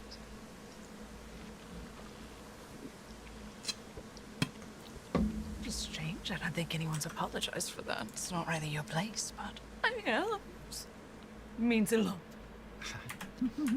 Not for it, just.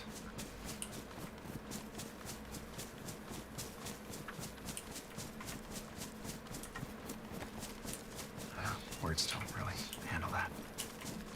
Well, I think it's clear that you empathize because you understand.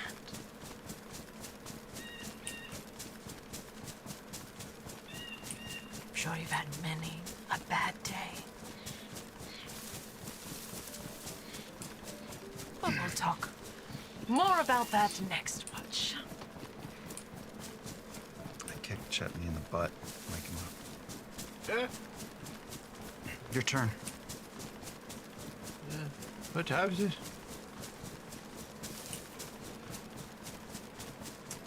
No idea. I think just before, just after 3.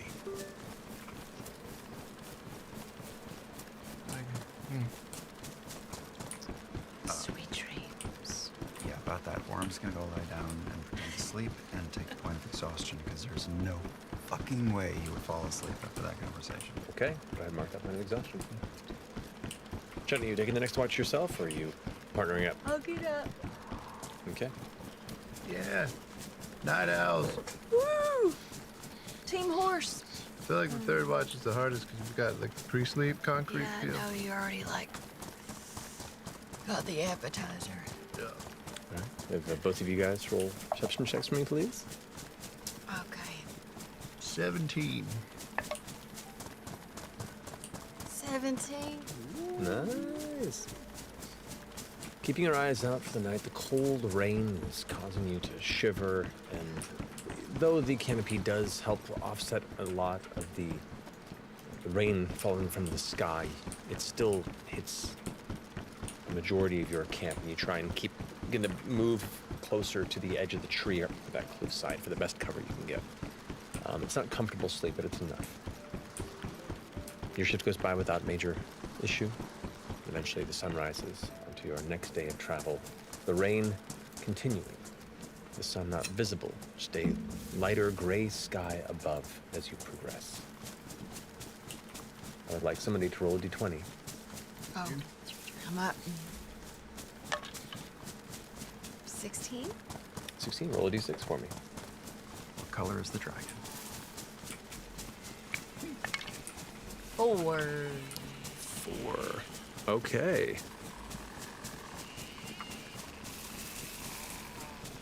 The rain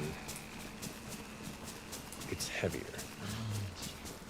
and heavier as the clouds grow darker and darker. And you hear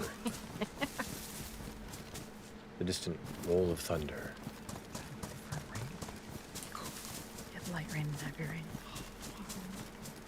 The occasional flash.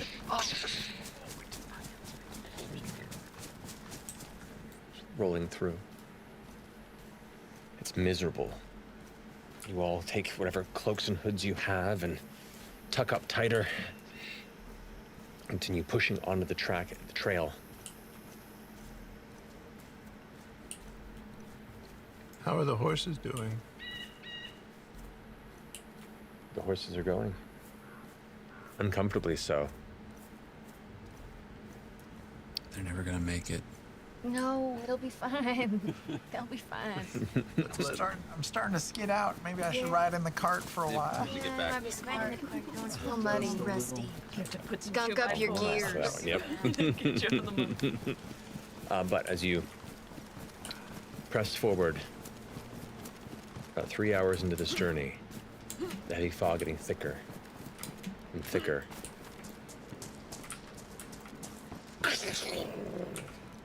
Not too far from the road, there is a blinding flash, the sound of wood splintering, and a massive, massive sharp sound that causes you all to instinctively grab your ears. The horses rear up.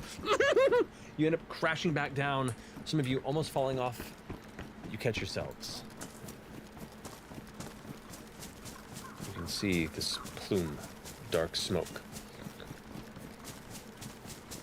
rising up about 200 feet, 300 feet above and to the right of the trail that you're on. Is it just a tree? Like a lightning strike? I kick into a gallop. I follow. Whoa. Well, shit. Okay.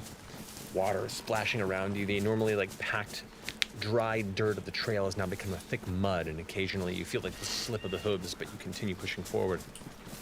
You can see the smoke plume coming, and it is a ways off the path, and you get to the point where you can kind of see loosely where it is. And it's starting to slowly subside. The blackened smoke's becoming more of a gray.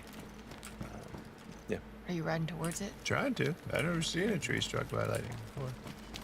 Go off the trail? Yeah. Okay. You're now riding the horse through All the warning. the tougher parts of the thickened jungle. As you move through the horses, having to move a little more gingerly and carefully as the slick stone and the rocky topography make it dangerous to traverse. Yeah, if it starts getting a little gnarly, I'll hop off and I'll throw a rein over a branch. Just tie 'em up and continue on foot. Okay.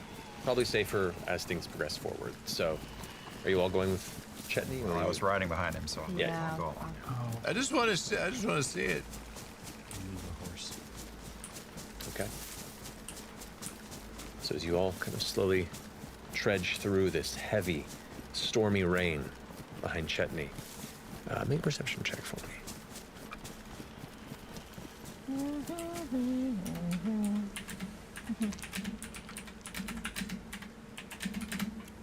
I'm gonna use my hearing and my smell for advantage. Yeah, the smell definitely on this one. 11. Not too difficult to get the general sense, as you can smell the burning scent pretty strongly through the scents of the cleansing rainstorm. You step down into this kind of, for lack of a better term, a soft ravine, a part of the ground that is kind of torn open a bit and drops for about 20 or so feet before the two sides of it catch itself, and you kind of step along the left side of it over a slight ridge, and there you see there is a twisting tree that has split down the center. You can see where the green canopy has torn at the sides, and smoldering embers still kind of burn a dull red, the rain slowly taking out any what may have been a brief fire in this tree. You can see along its split there are shards of splintered wood everywhere, and the blackened interior of it. It's like this gradual, heavy V. The tree itself may have stood 30 or so feet, but right now it is laid down to a mere 8 or so off the ground before the split eventually subsides. In the space around it, the ground, you can see the brush has been pushed back by the impact, the force of this strike. It's amazing. I'm gonna pull a piece of wood. Look. Never been around a tree that's been struck by lightning before. This is a sign. I start breaking off pieces of timber from the tree. I make a fucking baseball bat and throw in the Rangers. Yeah. Win that game. The natural bit. I'm gonna start helping. Just start peeling pieces of wood off. Okay. I'm just gonna put my hand on the tree and look up at the storm. Maybe 20k is too much for a Sorry, phone. what were you saying? I'll You're go going to look right now. Put my hand on the tree and look up at the storm. Look up at the storm. It's beautiful because this canopy is extremely dense at this time, but this one opening since the tree's been split gives you a direct look up into the heavy, dark skies above, and you can see the flashes of distant lightning striking elsewhere within the Odiran Wilds. Orm and Fern. Ooh. As everyone's kind of looking into space, glancing around, you both see something odd in the center of the split. It makes no sense. There's a growth. Small. Shaking, impacted by the heavy rainfall. A faint bluish coloration. Like glowing within when you see almost like a cancerous bulge on a tree. It's maybe a bit thin. Easy, easy, easy. I'm gonna get up behind Chetney and Imogen. Say, hold up, don't move. I'm gonna try to get a closer look at it. Getting right up to the tree, can I make anything more out? As you get closer, it is a bit high up, but from a certain viewing point, a little bit off to the right, you can, from your height especially, you can see better. It's a flower. A blue-petaled flower that seems to stand there in the center of this freshly split tree, like it had always been there, or it should not have been there at all. Blue flower in the storm. I feel like we heard something about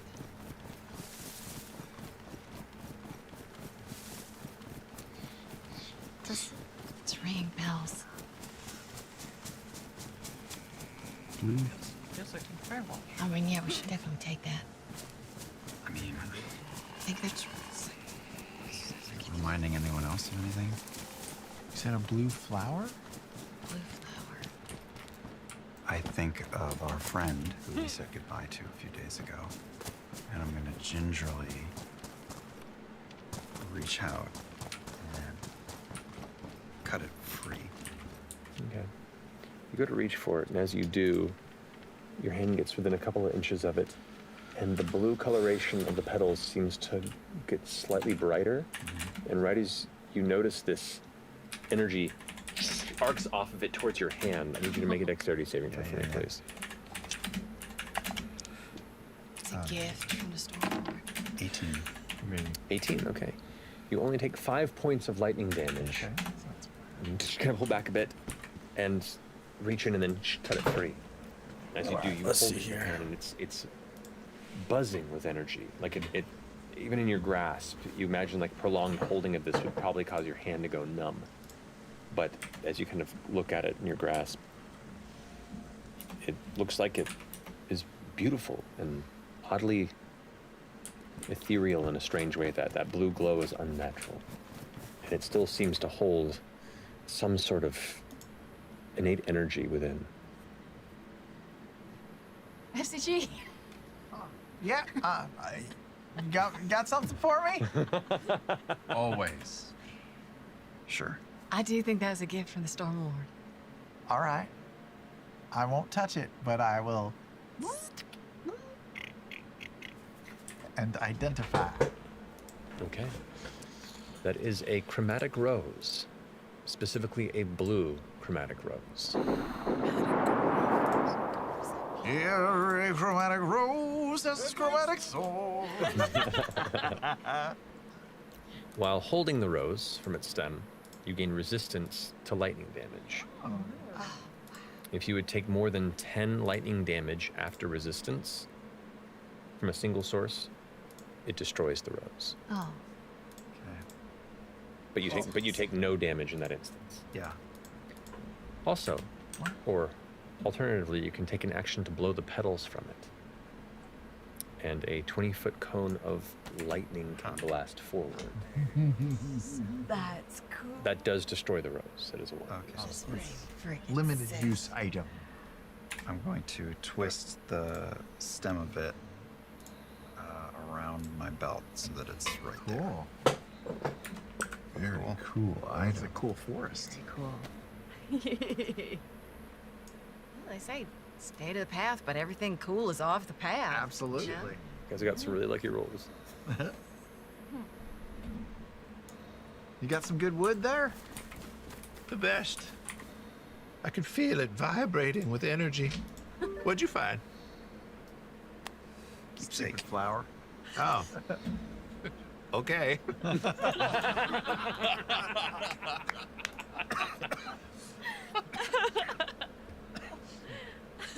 Back to the horses, Back quickly. to the horses, yeah, yeah.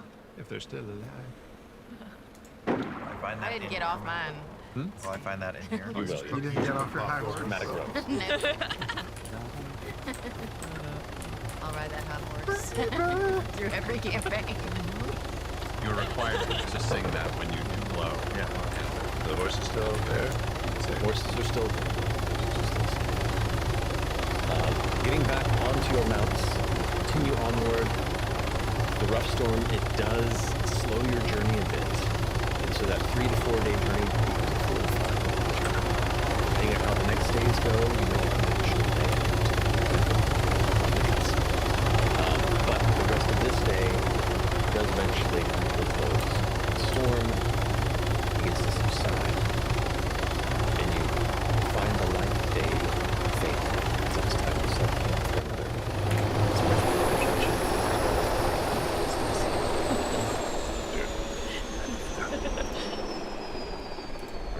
I feel like we should keep these flowers on your home. Just I know, it's just so beautiful. At least till we get to the next day. Yeah. While we're in the This can be the road flowers. They're all real though, so they're gonna start to rot. Which just All of this is nothing is This is what happened to the last set too, and then the vines just lasted there for forever.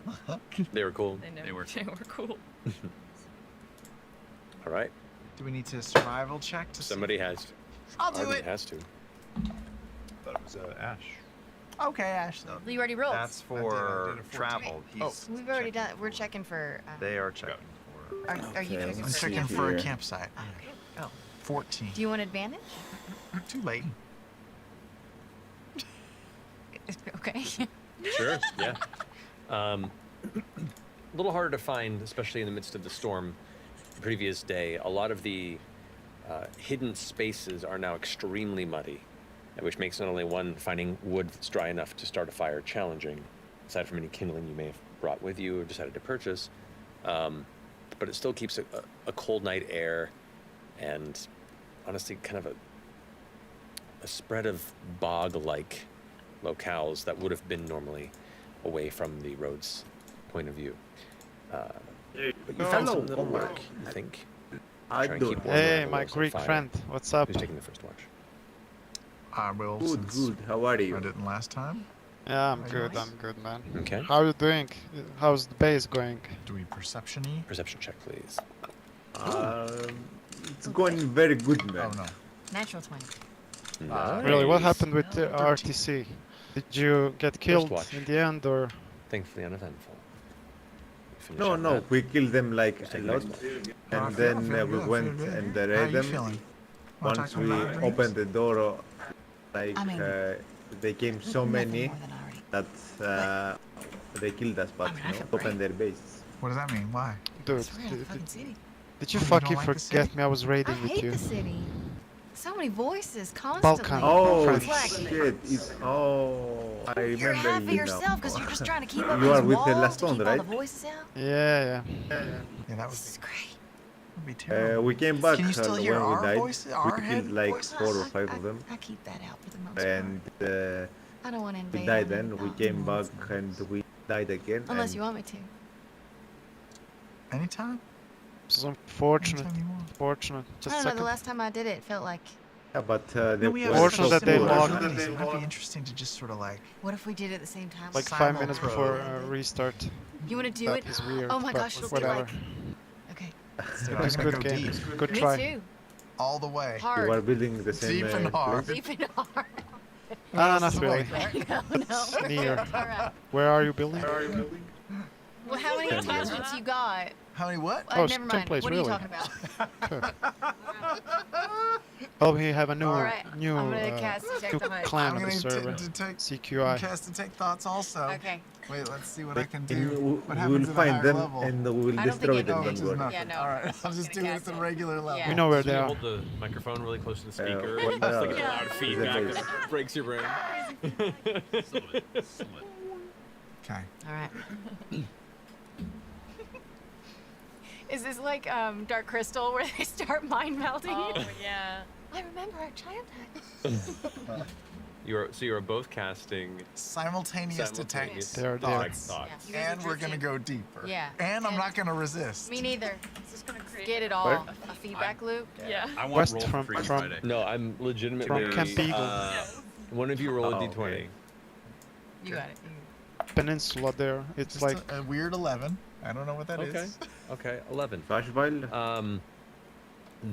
when you go It from is challenging. Cushville The two south spells themselves with the seem to road, Ouroboros for you'll a see moment, there's and like a for first a road to the brief left moment, when it feels you're like you both driving. opened a So well imagine you're into driving south the from space Cushville. between you, There's and a both first of you are about to be pulled intersection on the in. left. Like this was a mistake. Then you This was a pass that terrible intersection. Then mistake, second and then you is push intersection through left, that, and and there it on the is end of the road there. more or less Their a base soft, is a soft situated merging in of consciousness. Peninsula there. There is a moment where you both Check it out are having a later. conversation Yeah, but between with just emotions and between memories. Cushville and And Camp Eagle, basically. It's very unique. There's not language more than it's just expressing and sharing. And it comes to memories that involve you growing up, you helping, rear and take care of your first foal, and raising horses and dealing with the frustrations of working in farm and pastures under Mr. Fairmore. It deals Mr. Fairmore.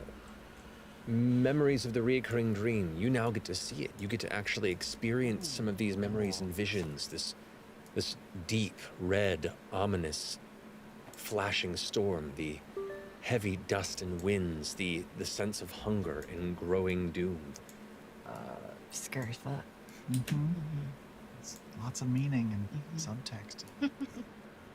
Conversely, you begin to look into ICG, and you see memories of traveling with Dancer and Troop. You actually can now see the other automatons they traveled with. You get to see the campfire parties. You get to see the stumbling through town and the odd looks, but the sense of belonging that was felt and enjoyed. Your family. You see a flash of those same individuals scattered around, unmoving, bloody. You see a figure darting off into the shadow of night and the loneliness, the sorrow and the loneliness.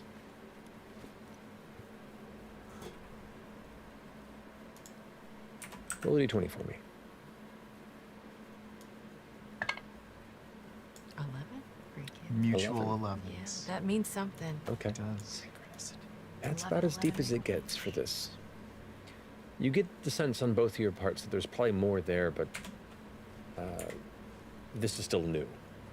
This is still odd. And right now, this is about where it should sit. I'll just hug him.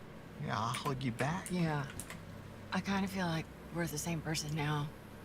Like, I mean, you probably know more than anybody I've ever. That dream was really. It was just so big and. I know you so well, man. Fuck, you're burning. You're beautiful. You're so fragile. You're so vulnerable.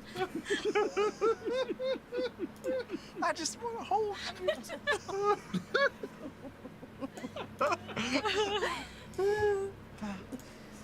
Shoot. Hey, yeah. If you need therapy, if that helped at all, I mean, I'm here for you. it felt good to sort of. I didn't get it out, but No, but you got it in. Yeah, I did. I know. Doesn't it help to It does. know somebody knows? Feel closer. Yeah. Hey, maybe we can keep trying and like, you know, the next time we do that, we can like tornado deeper. You know what I mean? Yeah. It might help us both. Yeah. Some new form of therapy if Yeah. we discovered it. Yeah. It only works with us. Yeah. All right. Oh shit, were we supposed to be watching? Oh shit. Roll initiative. Just like your previous party, we're all bloody and scattered. Oh my god. There's just loud parts and different Laga's in the tree going, Help, it's again.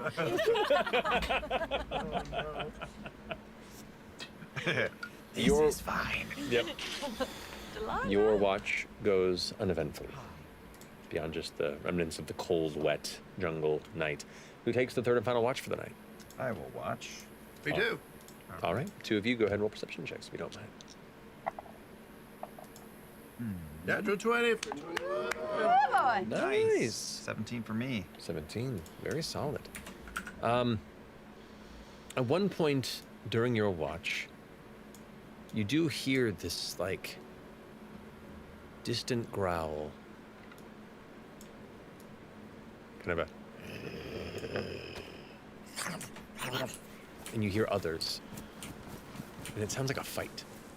Like two night predators encountered each other's turf and are just duking it out. It sounds hundreds of feet away, but loud enough that it is kind of audible in your space for two of you who are tuned to both keeping a vigilant watch at night and tuning out the distant noise and sounds.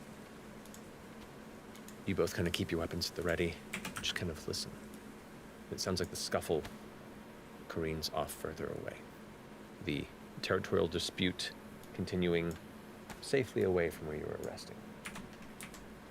But the rest of your watch is thankfully uneventful until eventually the warmth of light begins to find its way to the jungle once more, and your next day of travel is before you. You got a whittle for me. You want to know what it is? I've been thinking other people made requests, but I guess I kind of want you to surprise me. Oh, yeah, I just figured I'd fill in the blank. It's interpretive. All art is. Well, right. I'm just making it to suit you, or rather, how I see you for a part of you. Oh, boy. Yeah, you're gonna like it, don't worry. I have no doubt. Speaking of art, I see you got the moons on that sleeve. Some sweet ink, bro. I mean, it's no, alpha male tattoo, but... Alpha what? Alpha what? Alpha... You mean this? Yeah. Oh. You know what this is? Does it say DPP? RTA? Oh, RTA. It does get a little faded with time, but it's relatively new, so... Oh, when'd you get it? After I changed. And how long have you been dealing with it? Boy, it feels like forever. I think in reality, maybe a couple months. Wow, that's new. Yeah? That's new. Comes in handy, though. It does. It's hard to keep a handle on. No. Only in certain situations, but it's very few and far between. There are times, though, where it gets a little dicey. But not in a dangerous way or anything. Okay, a non-dangerous dicey way. Do you have any experience with our kind? I mean, I see the love. The love? For the moon. Oh, yeah. What's that for? The ink? Or the moon. The moon. Yeah. Oh, well.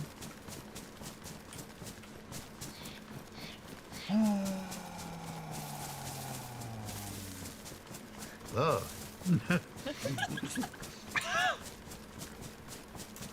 That's to help me remember my husband.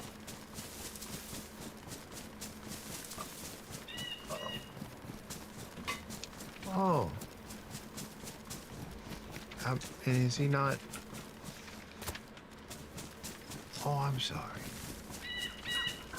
Thanks. Damn, that dude's gay? Again, it's a beautiful piece. That's crazy. Can I ask what his name was? Yeah. Will. His name is Will. Wait, is he playing a chick or is he gay?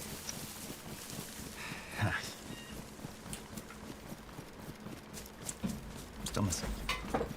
I'm guessing by his reaction, he must. 6 years. It must be. He must be gay. 6 years.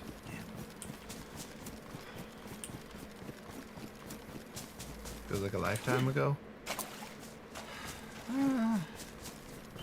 Some days it feels like it was just like yesterday. Some days it feels further away. Yeah. Time's weird like that. Yeah. Super. Wow, I'm so sorry. You're so young. So is he. Changed my life though, for the better. My goodness. You know what though? The time we had was real good. And I'm not gonna lie, I mean, most nights miss him, but the time we had was real good. All right, so. That's great. What do we need to do tonight? Was this back with the air Ashari? Yep.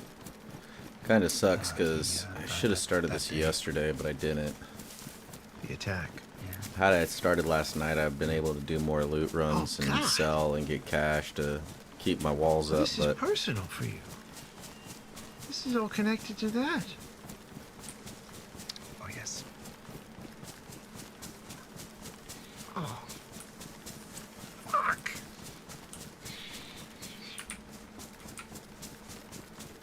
But it's also my...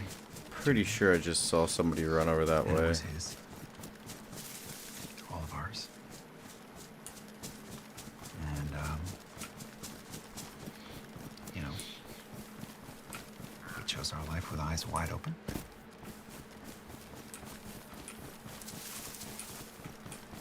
You were both protecting the hand of the Tempest? Voice. Voice. Voice. Voice. I mean, when we were with the big caterpillar butt, like, did you want to stay and drive home on what all that is? I'm sorry, I don't follow. Well, like, didn't the Shade Creepers also attack the Ashari in the same? That's not what I'd ascertain at this point, right? No, what you encountered that day Melting was away. correct. It was an odd, like, dark, black-gray liquid. And they weren't little gibbering. No, they were some they were type of people. Yep, dark, gray-black leather-clad, very highly skilled killers. No, that was a different thing. I guess a little sort of the same, but very different. I forget sometimes. I'm sorry.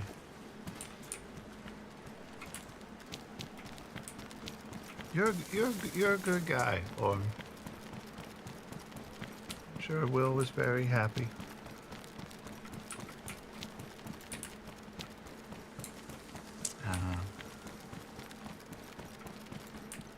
I don't know what I'm doing, but I do try to do right by him.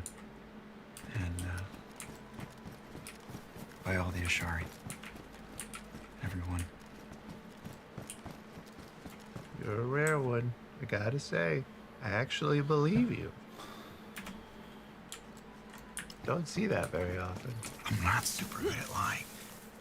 No? No. No, I don't have a very good poker face.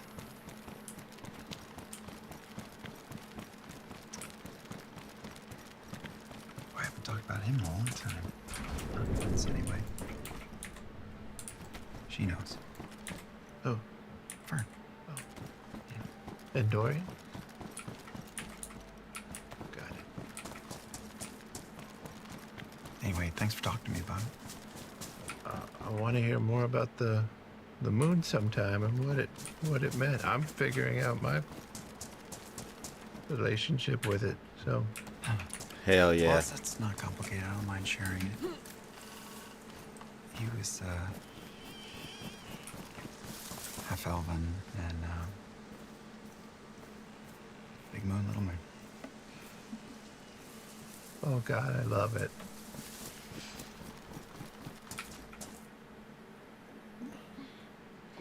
Please, I haven't gun, motherfucker. I haven't gun, motherfucker. Man, stop. That's great. Do you hear growls? I did like 7 or 8 minutes ago, but I think it passed. Did it pass? It's passed now. Yeah. It's getting slightly lighter. Oh God, they're behind me. Emotional, damn. I think the sun's coming out. Yep. Probably wake the others. No, not yet.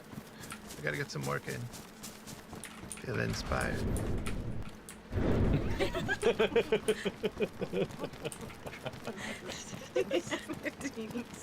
Slowly, the rest of you wake up. Damn The it. subtle sounds of.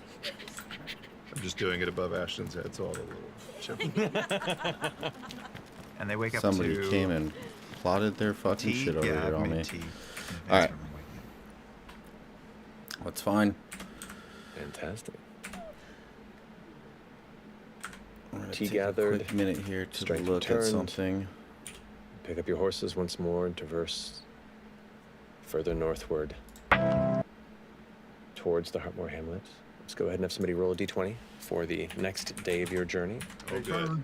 Hey, come on. Hey, Fern. Hey, Fern. This is it. This is it. 2. 2. Oh, Okay. what is that face? Just above a 1. Oh boy. 2 ones. No. You continue onward.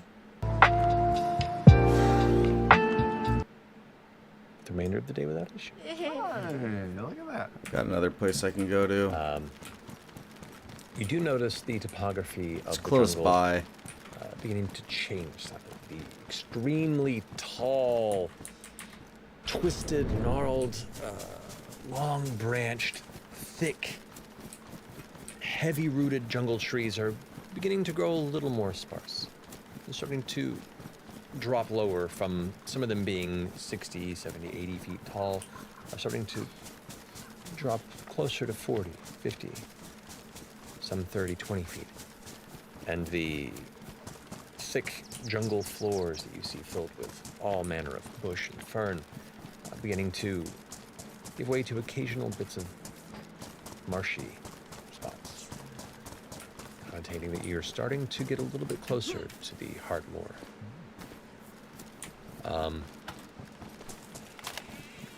You likely have one more day of travel, and you might be arriving at the hamlet right around the time of night, should all go well. So we'll go ahead and rocket forward for purposes of travel to the next night's next night's camping. If someone would like to go ahead and make a survival check for me. I'll do it again, You're real good at it. I'll give you the advantage. Yes. Vantage. Power. Vantage. Power. Vantage. That would be 18. 18. Now, you run into the similar issue you did previously where... 16, okay. To where the lower pockets in the landscape here themselves, though it has been post-rain, they seem to carry heavy moisture through most of the year. And you find that bog-like atmosphere making it hard to find something that is not visible from the road, or at least is not as well hidden below, dipping underneath the tree line. So instead, you find one of the larger swamp trees with the taller roots and kind of hollow bits within, and decide to set up within there. The tree might be, or the fire might be smaller, but who knows? Maybe that little hollow on the inside might make for a warmer space as you rest as well. But you set camp, and who takes the first watch? We all do. These motherfuckers already started rebuilding their base Excuse me again. while I That's crazy. try and remember I didn't hear what I just fucking heard on my. It's hot. Do you want to roll too, or do you want to? Just general perception. General perception. Yeah, let's roll together. All right. Rollies. Rollies! 15 total. Oh, thank God. Oh, yeah, I like 3. 3. Okay. Both kind of sit there taking first watch, chatting a bit, looking out over the jungle. You notice there's like kind of a hillside that you guys are against and the heavy tree that you've kind of set your camp under. Glance off, and maybe about 40, 50 feet from where you are, in the dark of night, there is a bit of a glow. A faint, a very faint light source. Glow like a singular moat, or almost like fireflies. A singular moat. Singular Kind of moat. I don't like that.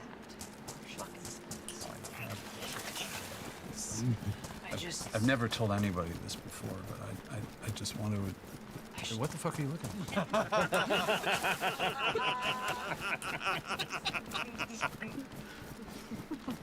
Campfire confessionals. You're on Google. I just like take my bony fingers and kind of wrap them around the side of his head, and I smash my head against his and point to my highlight. You glance over and you see that like 40, 50 feet over, what looks like a tiny humanoid figure with little wings. Just cute. And lands on the ground. Seriously. It's hollow. I don't like it. I don't like it either. Do we just see if it passes? Let's just see if it passes. You can make things run away, right? You can get all scary and things will run away, right? Sure, if they're fucking scared. They're from the Feywild. They might not be afraid of me. Well, maybe it'll think you're hot, and then you can seduce it, and it'll be your friend or something. I like this story. She's pretty cool. That's cool. I could use a little, like, fairy that just flies around me. It just kind of hangs there. 20 minutes.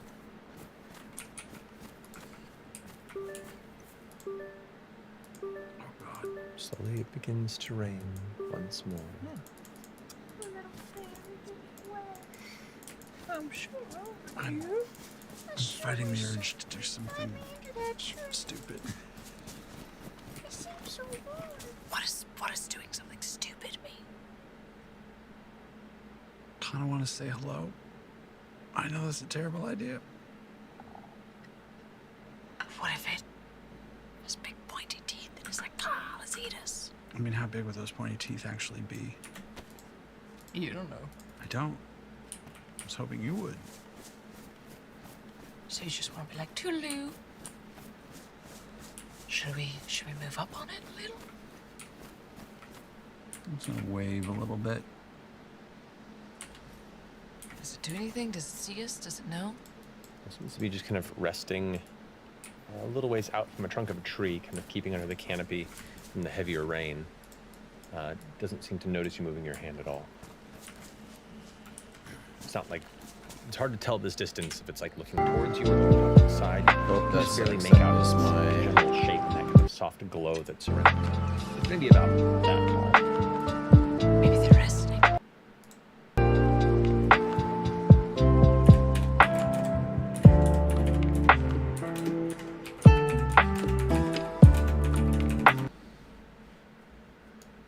All right. We're gonna take a quick second from that. I gotta watch this video real quick. Oh. In today's video, we're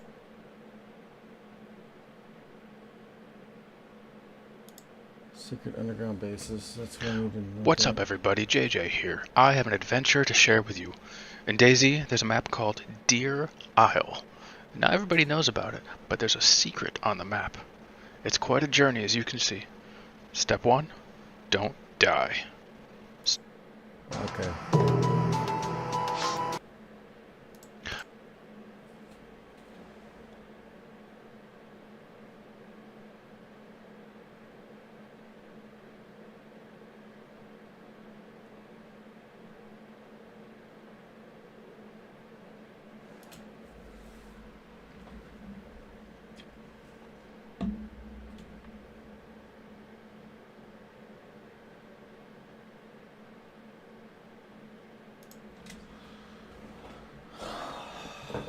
Oh boy.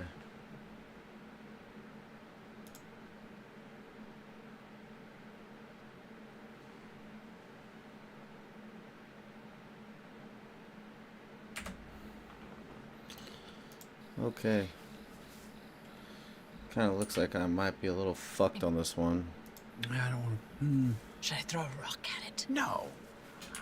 Unless it's really pretty wrong. I mean, then, you know, it could be taken in either direction. 50-50 chance. Following your lead here, what do you think?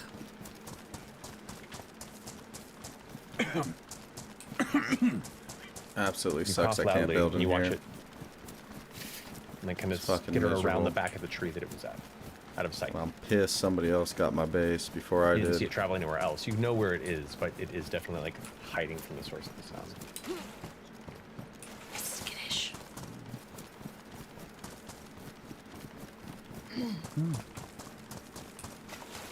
Hello.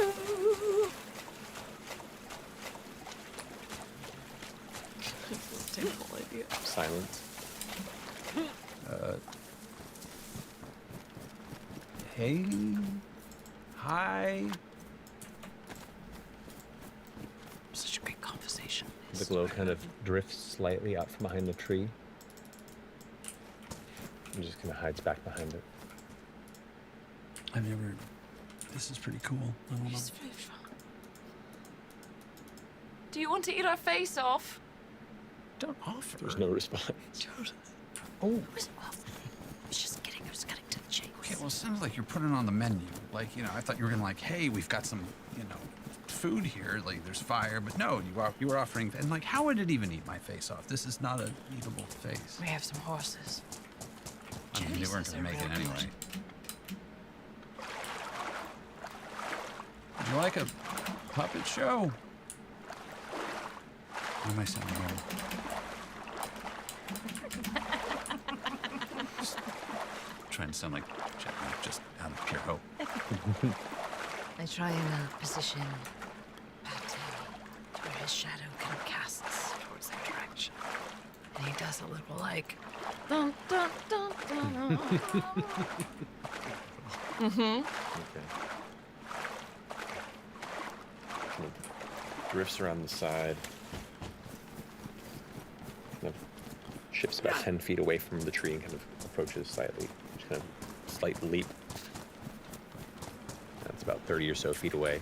I make the Pate shadow seem coy, and then he bounds. And just kind of stands there, the wings occasionally like. Fuck, that's cute. Yeah. What do we do? Do we talk to it? Do we encroach? Do I wake up Fern? No, Dad, no. Dad, No? Do I mean, Fern will get weird. I mean, Fern will get weird. I mean, maybe. I move forward like 10 feet with Pate leading the way. God, I'm gonna die. Perfect. Pate's out there. Get a little closer, and you can see it has like this lithe humanoid, arms and legs, but just thin. 6 wooden logs, 20 planks, 35 nails, soft, hammer and hacksaw whitish needed. glow that emanates from the body. You see these Alright. large, almost almond-like eyes, and these kind of pointed ears, and these wings that just kind of slowly flit in place. Its light kind of pulse glows in your direction. We're not here to hurt you. Go ahead and make a wisdom saving throw for me, please. Oh, fuck me. Saving throw? Yes. Fine, you're wise. It's small. This is fuck. Okay. That's not too bad. 17 total. 17. Not bad. You, the pulse, it seems like there's some sort of communication it's attempting, but it's not quite registering. There's something like its wings try and shift, and there's like that light pulse on it, and it's almost like it's a familiar type sense as to when Imogen tries to talk to you. Oh boy. Oh Weirdly fucking boy. familiar in that sense, but it's just not quite reaching. Maybe I should wake up Imogen. Maybe she could do something. Feels like it's trying to speak to us. Yeah, I don't know. Yeah, it's not running away and it's not really attacking. I used prestidigitation to make a little light emanate from Pate, and I mimic kind of its pulsing. Okay. The light pulses once more. Make another wisdom save. Oh boy. Natural 20. Nice. That same sense again. It just kind of pulses, and you make Pate look like he's pulsing. Nothing else is happening. It just kind of stays put. Hold Pate. Imogen. What? Yeah, I think there's like a pixie or a fairy. You glance over, and about 30 feet from where the encampment is set, in the dark, rainy night atmosphere, lightless from what you can see beyond the kind of low, fiery ember of the fire, you see this tiny, fairy-like creature just kind I of found the set on the fucking ground, almost on hiding this spot. like root vine, and its wings kind of. In the rain? And its wings aren't even getting wet? It was pulsing a little. And I feel like it's trying to communicate with me. And it kind of reminded me of that feeling I get when you enter my head. I look at the fairy. Hello, fairy. I send out. Mentally. No response. I feel like it could also maybe infect my mind. And take over. And make me like a droning, you know. I take 10 feet back once I hear that. Yeah, like it's either a good thing. Does it look wet at all, or does it just look like... Make a perception check. Yeah. 20? 20. Yeah, it is wet. It's getting wet. The rain's hitting it. It's just kind of like resting there. Oh, it needs help. You should definitely stick your hand out. Poor dog needs water. I know. Oh, Purse. Poor fairy. What can we do? Oh, I got an idea. Hold on. It just. No, thank you. Come in, Pepsi. I'm just gonna Smash it with a hammer.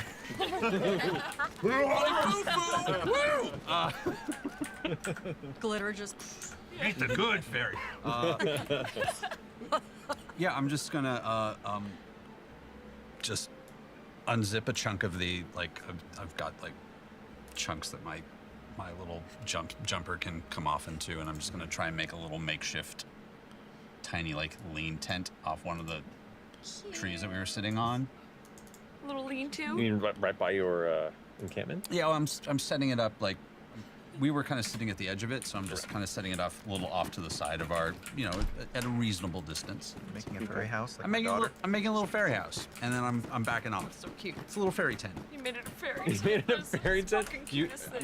Out of sleeves. Yeah. Did you put it like outside of your camping space, out of the side of camping space, closer to the creature? Like I'm trying to figure out where you put it. Oh well, creatures here, our camping space is here. Right there, like the next, if you were reserving a camping space, a neighbor, yeah. Okay. Same grill. Same grill. Are you within melee? No. Okay, cool. Just everyone's comfortable. Yeah. Just trying to make a comfortable space. Okay. Backing up. As you kind of go over and set it over there, the wings kind of light kind of glows again. Go ahead and make a wisdom saving throw as well. Fail. This will be funny. He's Fail. gonna crawl into your nostril. Oh no. Say it. Natural 20. Yeah. Damn it. Can't talk to us. Can you just let it in? It feels like it's trying to reach out and communicate, but you fight it off. We'll never. It starts to withdraw. Oh no! We I always walk up roll with- too good. What the fuck? All the 20s we've ever had. Should I wake up Fern? Maybe she can talk to it. Maybe. Maybe she can So you kind of like understand. Wait, Fern! Wait, Fern! There's a fairy! Whoa. Oh, you know what? Maybe Fern has seen those kind of creatures before. What's happening? We think there's a fairy or a pixie or a fae. He's got wings. Bitches! No, go back to bed. Leave it alone.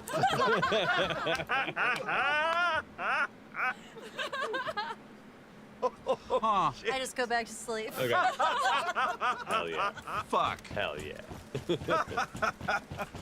All right. I feel like we should have learned something here. I just don't know what it is. No, I'm Wake just up kidding. Fern What do is you, the what?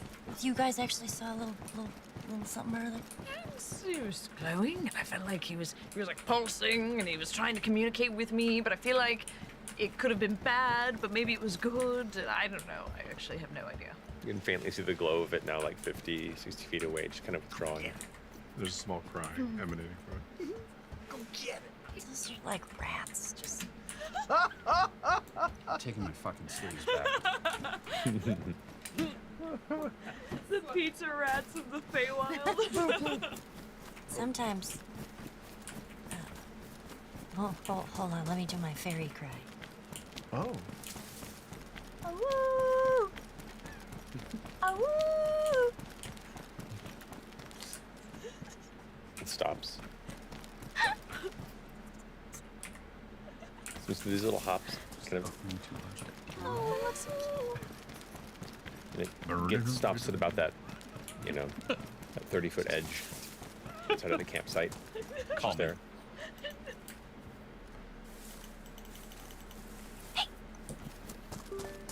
What do you want?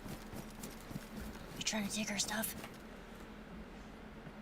She's kind of looking over in your direction.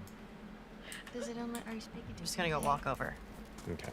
You walk over towards it, kind of trudging out of the top of the cliff side where the tree is, kind of down into the space towards it. Go ahead, make a wisdom saving throw. Come on. Come on, roll bad. 8. 8. Okay. Uh-oh. As you walk towards it, it kind of gives this like pulse glow to it. The rest of you watch Fern walk towards it and just kind of walk past it. And just keep walking. Uh-oh.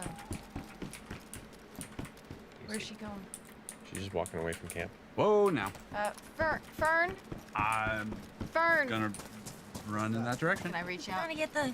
Yeah. You the pulse hits you. You're supposed to go this way. You're supposed to go this way. And you just kind of like go into a light jog away from the camp. Fern, where are you going? I'm running full speed. You're in full speed? Mm-hmm. Towards her, towards the ferry? Towards her. Okay. Around the ferry, whatever the fuck that was. Okay.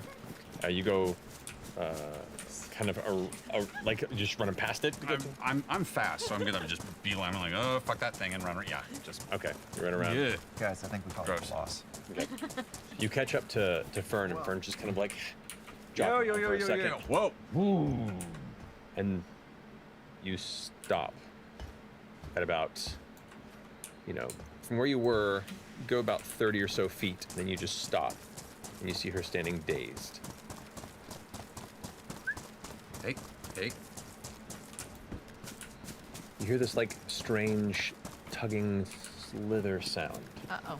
And you glance over and you see the fairy moving over to you. It's not jumping and flitting. It's just like,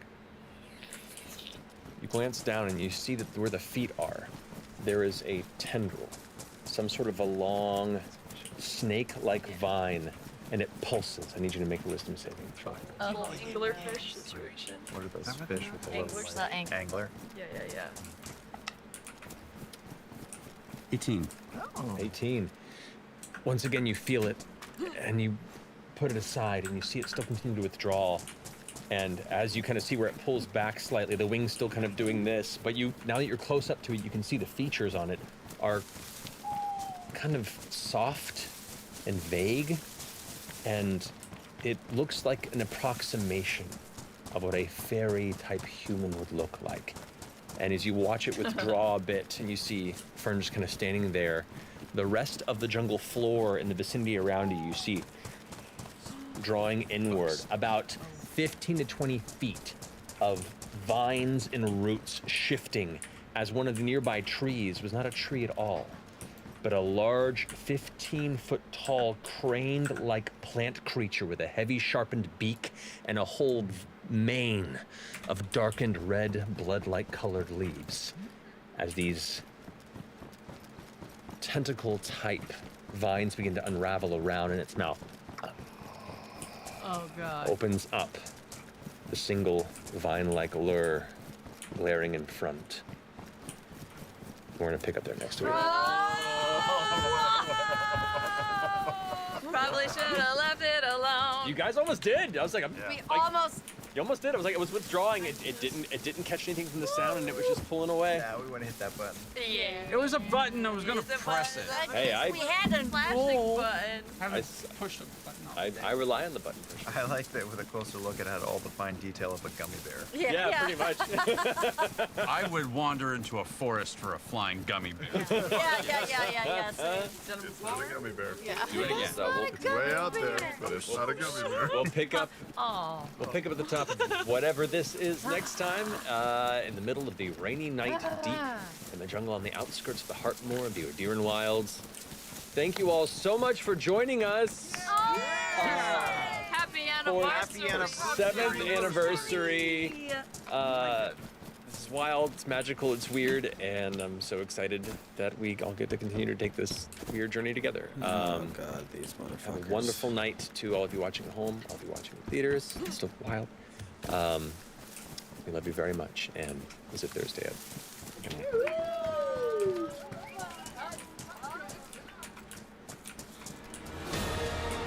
That sucks. I guarantee that wood pallet is 100% gone.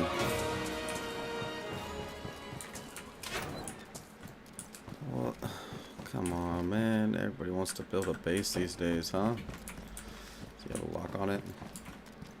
Yeah, he has a lock on it. Fuck. Yeah, fucker.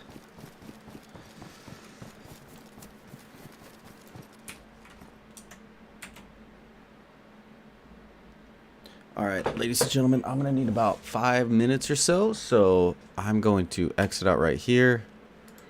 And I'm going to put on Critical Role for everybody to listen to. And I will be right back. Hello, everyone, and welcome to tonight's episode of Critical Role, where a bunch of us nerdy-ass voice actors sit around and play Dungeons and Dragons. God damn it. Liam O'Brien. You taught it to me! I did. You learned it from watching me. Before we jump into tonight's episode, we do have some announcements to get through, beginning with our first sponsor of the night, Hit Point Press. Sam. This episode is sponsored by our friends at Hit Point Press and their brand new Fable Makers animated tarot deck, which combines tarot and role-playing games with a third magical element, animation. These beautifully animated cards, which I don't have, will help you bring your own adventure to life. You can also use them with our hardcover tarot guidebook from Hit Point Press to combine the world of RPG storytelling and the practice of tarot. Pre-order the Fable Makers animated tarot deck today and get the PDF version of the book and cards for free at animatedtarot.com. Now, inspired by this super cool deck, which I also remind you I do not have, I decided to get into the spirit by giving my castmates a quick tarot reading. Who wants a tarot reading tonight? Me. Tell me a fortune of love. Okay, all right, Liam. I think you're supposed to cut the deck or something. Maybe. I don't know how this works. I'm lying. I do. What about those? No. Those are the cut ones. What if that's where the love is? Those are the uncut jobs. Let me do the reading, please. Okay, you got the Empress, the Lovers, and Temperance. Ooh, that's pretty The good. fates have spoken, Liam. Your future is revealed. In a short time, you will eat lunch at a Golden Corral in Myrtle Beach, South Carolina. During the lunch, you will use the bathroom. Just a number one, no big deal. But when you leave the bathroom, a man will stop you and say, "Hey, pal, you didn't wash your hands." And you'll say, "I did wash my hands, you just didn't see." And he'll say, "No, I was here the whole time. You went number one and you didn't wash your hands." And you'll say, "I didn't need to wash my hands, okay? They're clean." And he'll say, "But you went number one, that's gross." And you'll say, "I didn't actually touch anything. I used my pants to aim." And he'll say, "Wait, what, your pants?" And you'll say, "It's this thing that I do when I go number ones. I hold my belt loops and use my pants to aim so I don't touch anything." Awesome. And he'll say, "You use your pants to aim?" And you'll say, "Yeah, they're special pants, all right? They're special pants I found for aiming your number ones." And he'll say, "Where'd you get these pants?" And you'll say, "From my doctor. They're not weird. They're from a real doctor with an office and everything." And he'll repeat kind of incredulously, "Your doctor?" And you'll say, "It's totally normal, all right? That's why I don't wash my hands, because it's normal and I don't need to because I aim with my pants." And he'll say, "Okay, but how did you flush? You had to touch the urinal to flush, right?" And then you'll panic and you'll start to hyperventilate and you'll run out the door but then you'll realize you can't run too fast because of your special pants, the loops, the aiming loops for your number ones. They're big and they slow you down when you run. Your doctor didn't tell you that when he gave you the special pants." And then you... Sam. Stop. Is this a story about you? Yes! Yes, it is. Anyway, thanks to Hit Point Press for continuing to support our show. Go check out the new Fable Makers animated tarot deck. Matt, back to you. That's why I told you guys love is real. I love you can see the line where like what we're required to say ends, and then it's just the wasteland beyond. Somewhere Tim Robbins is proud of you, Sam. Oh, ow. Oh, God. Thank you, Hit Point Press, and I'm so deeply sorry. God. Our second sponsor tonight is our friends at 2K Games and their highly anticipated release, Tiny Tina's Wonderland. In the game, players roll a multi-class hero to loot, shoot, slash, and cast their way through outlandish monsters and loot-filled dungeons on a quest to stop the tyrannical Dragon Lord, all while exploring a vast overworld-spanning majestic cities, dank mushroom forests, foreboding fortresses, and more. You can enjoy the game solo or start a party up with 3 friends in seamless online multiplayer or local split screen. And the game is available on the Epic Games Store. And head over to playwonderlands.com for more info. Also, wanted to make a quick announcement that we are so thrilled to welcome our friends at Phantom Tabletop and D&D Beyond back to the show. Those of you who might not know, we use D&D Beyond every night here on the show and have done so for quite a while now. And you can expect to see them here on a regular basis again as our official digital tool set. So during tonight's break, you can see the final game trailer for their game, Tales of Xadia, an RPG set in the world of Netflix's The Dragon Prince. What was that song again, Ashley? You got the perfect warlock. There you go. Put it in your shoes. We'll get right on the new intro recording immediately. Thank you. Marisha, you got some programming announcements. I do.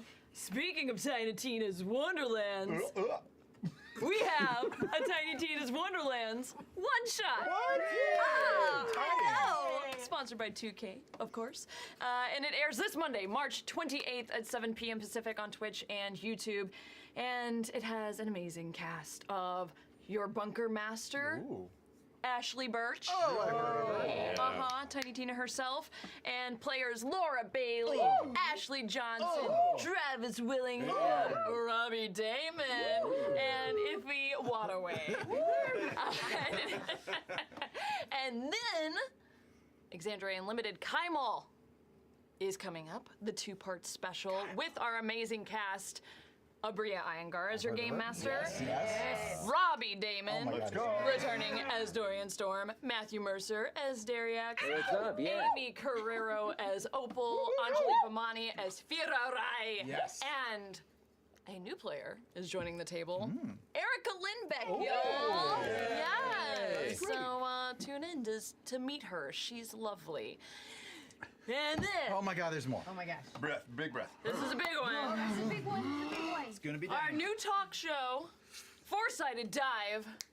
Get it? Gonna be monthly. Yep. Get it? Four-Sided Dive.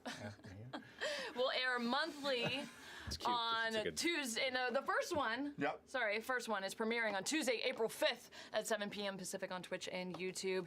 And the first people on that episode is going to be Matthew Mercer, Travis Willingham, Robbie Damon, He's in everything. He's in everything. He better be. and me. Yay!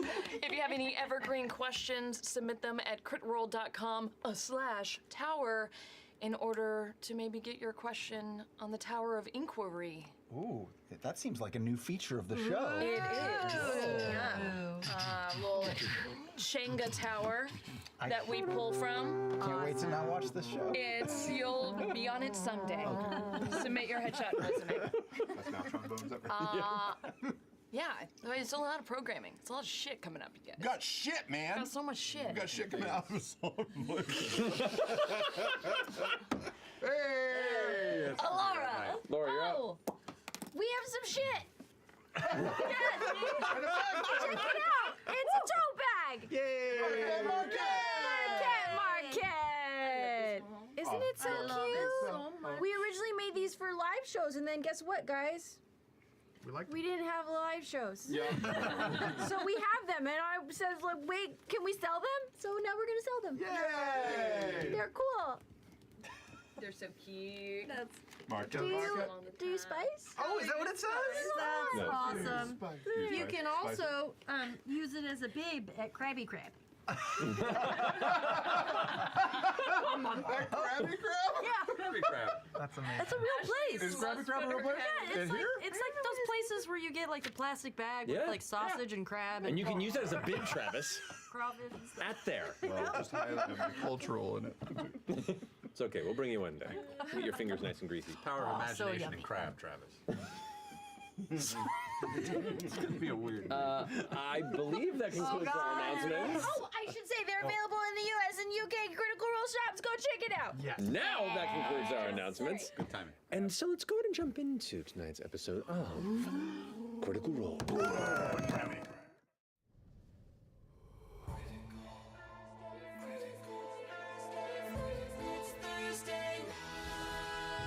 One by one we climb until we reach the top. 2 by 2 we fall. Will we meet our end or meet our destiny? Hold your breath and roll. How do you want to do this? It's Thursday night. All ye critters, come join us. It's time to continue our flight. There is magic and mystery. Who knows what will happen? He might. But one thing's for sure, we never give up on the fight. From the healer to the renegade, we all share the same goal. Adding more allies, taking more chances. Hold your breath and roll. You can certainly try. It's Thursday night. All ye critters, come Join us, it's time to continue our quest. There is magic and mystery from darkness, our friendship will rise. But one thing's for sure, we never give up on the fight. Oh, get ready, it's Thursday night.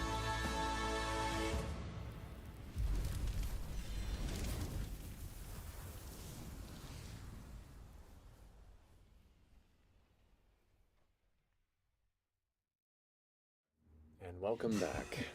So, last we left off, Bell's Hells, following a handful of threads that led them away from the city of Drusar and northward through the jungles towards the Heartmoor, the swampy bog region on the northern part of the Odiran Wilds where the Heartmoor hamlet exists. Whereas there you had hoped to, one, find information that seemed to pertain to the death of the Loomis twins and the path of your particular interest, as well as deal with a possible job set by Gianna Hexam that could cancel some of your outlasting debt and issues that you carry as baggage, Ashton. Gathering your materials, purchasing some horses, and trudging on for a handful of days, keeping predominantly to the roads through the jungle, you had a handful of odd encounters with some creatures in the vicinity, some errant weather effects, gathered a couple of small magical items through some careful planning, some careful reflexes and pursuits, and some relatively uneventful evenings of camping off the road where some conversations were had, some bonding was mounted. And then about a day out from the Heartmoor, in the middle of the night, something seemed to be glowing in the nearby jungle, near the ridge of where you had set up camp. A strange little, faintly glimmering fairy, small tiny creature that led some of you curiously to look in its direction, Fern specifically pursuing it out of frustration, upon which... Just gonna kick it out of the way, but... Which is a valid option, and most fairies deserve it. But this seemed to not really be a fairy, as instead the presence of it drew you mindlessly forward into the darkness. Ashton, you were quick to follow and find Fern kind of staring, stunned, mindless, into the darkness. And there, this fairy creature was tethered to this long, winding vine that seemed to be protruding from, up until this point, a well-hidden, gargantuan, fanged plant creature that began to rise out of the brush in shadow before opening its large mouth. And that's where we're going to go ahead and begin. I need everyone to roll initiative. Yes, let's do it! I'm ready! Everyone who's awake, roll initiative, and those who are still asleep, we'll get to that. So it's just a glowing dollar on a string being pulled through It the was jungle. Laudna, Imogen, Fern, and Ashton were the only ones that were awake. That's a lot of people. I thought it's more than I remember. Our horses! Where's our horses? Where's your campfire? Where's Rabbit? Get a good look at them now while they're still there. Just whap them on the butt. Let's send them straight towards the maw of justice. No! That's inevitability. All right. Great. Out of So, Why do you have to bring a separate case? because our minis got packed up. Oh, no good. All right. So we have over here, Fern would be right about there. Just right out in the open, ready Yep. to go. With Ashton up the side, and this we'll say, Laudna, you were awake, right? Uh-huh. Trees are cool. I Over was by the one the who started waking campfire. people up. That's so cool. Imogen, you were awake. Mm-hmm. Right on this side of the campfire. We'll say you were all asleep. Honk shoe. I'm definitely up against a tree. I get myself as close to wood whenever I can. I respect that. There you go. I'll lean you in. And fresh cut. Commune. You just predator back into it. Exactly. Perfect. So, if I could have those that are conscious, go ahead and roll initiative if you haven't already. Conscious. All right. That's my life. 25 to 20? 20 to 15. 15. 15. Wow, guys. Wow. Was Imogen is at 15? Wow. Wow. 15 to 10. 10. 10. All right. All right. Uh-oh. 10 to 5. 6. Damn. Oh.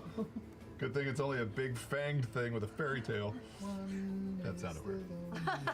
Londa, what'd you get? I rolled a natural 1. For a total of? 3.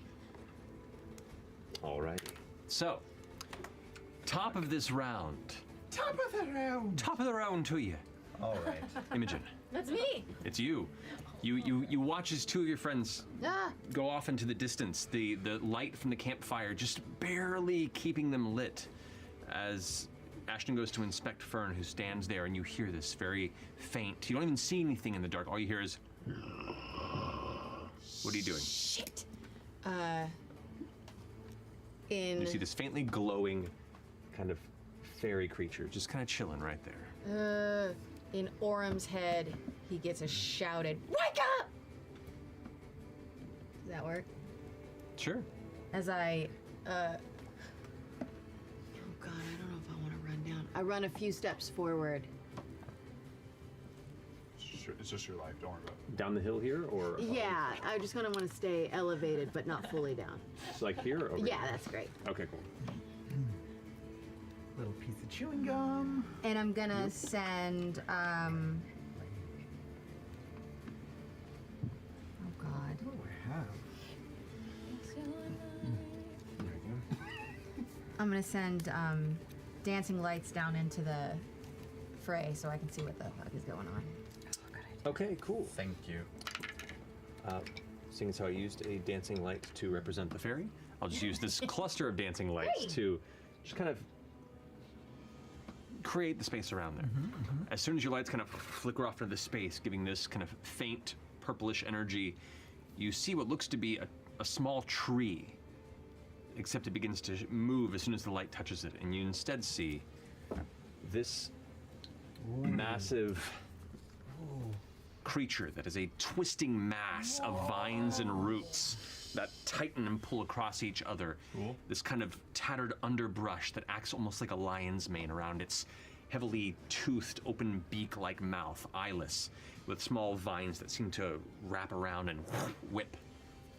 Is now visible. Right as I see it, as my bonus action, I'm gonna telepathically or telekinetically pull Fern 5 feet towards me 5 to feet get towards her farther away from it. You got it. Okay. Smart. That finishes your go.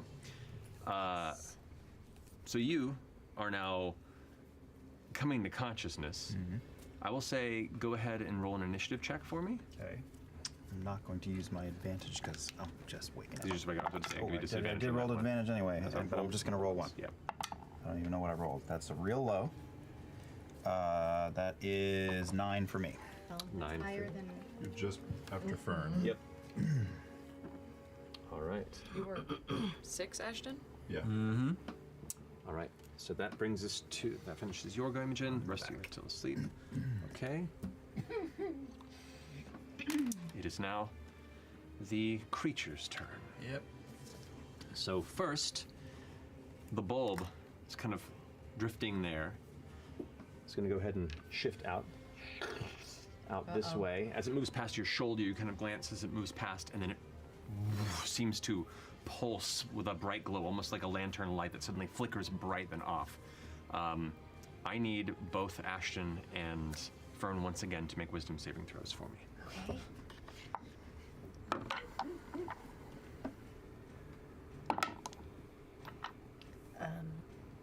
20 total. Nope. Nope. Okay.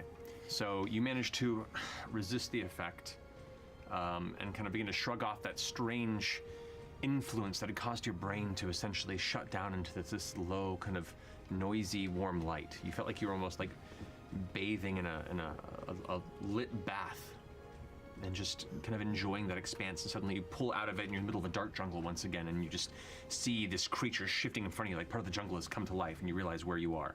Ashton, you, however, your mind begins to pull away from your consciousness, and this kind of fuzzy sense of static takes over your mind as you into the bed. Move.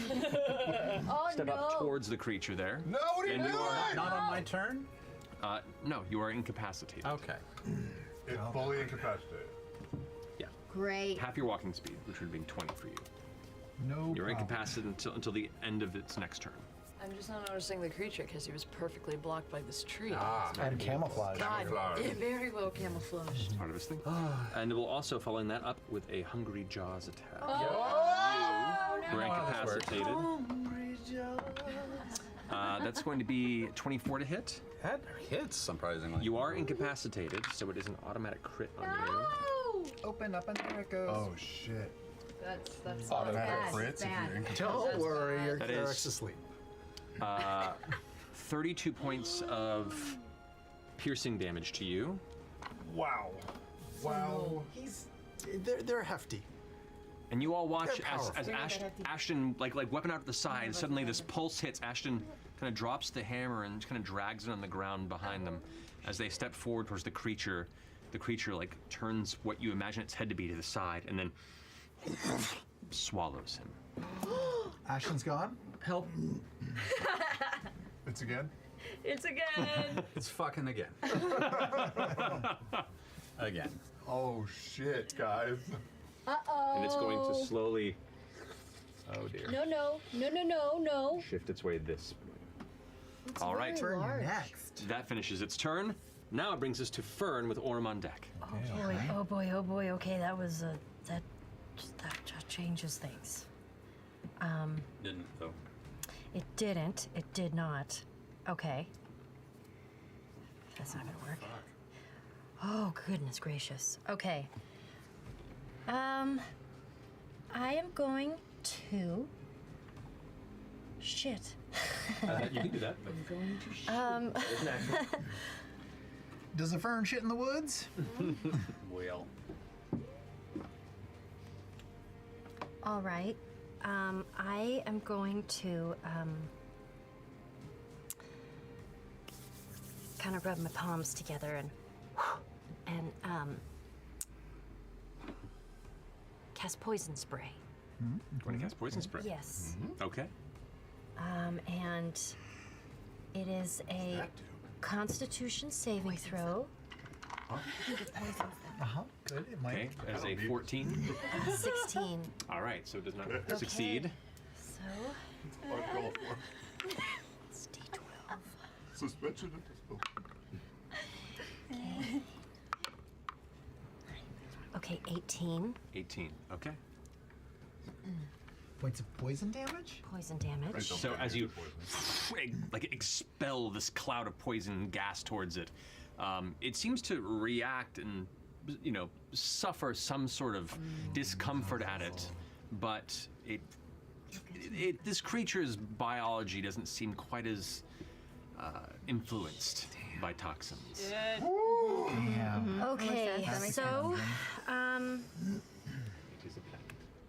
It is a plant. It is a plant. that was a cantrip. Yeah, but it's a poison bleach spray. Should have specified Pesticide. I would like. Can I also take an attack? Since that was a There's an cantrip? action to cast the cantrip. that's right, that's right. So Okay, you have okay. bonus action and a movement still. Okay, so what I'm gonna do is I'm gonna try to step away, but I think he'll get an attack of opportunity. If you move away from his combat range, yeah. How far do you want to move? Okay, I'm gonna try to move a little closer to up that way, and This way? yes. Okay, how many feet? Let's see, What's your movement speed? 35. Yeah, Yeah, because if he moves away from you, then you get to hit him. yeah. You know what? I'm gonna stay because there's something I might try if it ends up Okay. working. I'm gonna stay.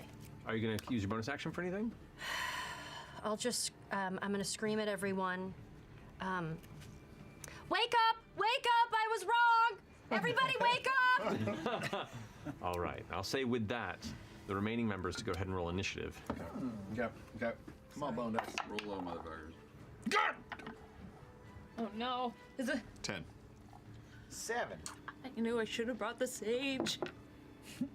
All right. I'm next to Fern. I'm probably lower dex than you, though. Yeah, well, you've... Plus 2. Rollies! Rollies. Oh, shoot. What, regular rollies? 9. 11. You got it. So wait, what did you? There's other kinds of rollies you can do. So here's the thing. Lowest. If you had rolled a high initiative in this instance, you technically would, in this particular circumstance, I'm using it as if you had rolled high, then you wouldn't be until the next initiative count. You're technically next to the Fern, so you actually, and this is one of the weird circumstances where I'm allowing the low initiative on that roll to have been beneficial. So now you get to immediately take your turn after her. Oh, shit. Pressure. So, you come out of consciousness, you are prone on the ground, kind of like waking up, looking off to the side, there's the fire crackling towards your feet, keeping your footsies warm, and across the way you see the bright kind of purplish light in the middle of the jungle, and this creature that's now slithering through. What do you do? Shit. So am I over here? Yeah, you're right there. Oh, the brain of the woods. It's imprinted in my face. Can I wake up and run this way? Okay. You're getting up, which is half your movement. Can I just run away? Well, yeah. Fucking Well, it's half your movement. Oh, that is right. To get up from prone. Okay, so so 12 feet. I'll use another 12 feet. So 10-ish. 10, yeah. So you're going this way? Yeah, I'll come to the edge. Back a little towards you. That's about we can get there. Okay, great. And I'll come one square. You can say there if you want to get near the tree. That's great. Yeah. Okay, there you go. That's your movement. Boy, I really can't do jack shit. With my bonus action, I'll say sleeves are bullshit, and I'll dig my fingers into my arms, and I'll rip the skin off of my arms. Yes! Hairy, muscled arms underneath.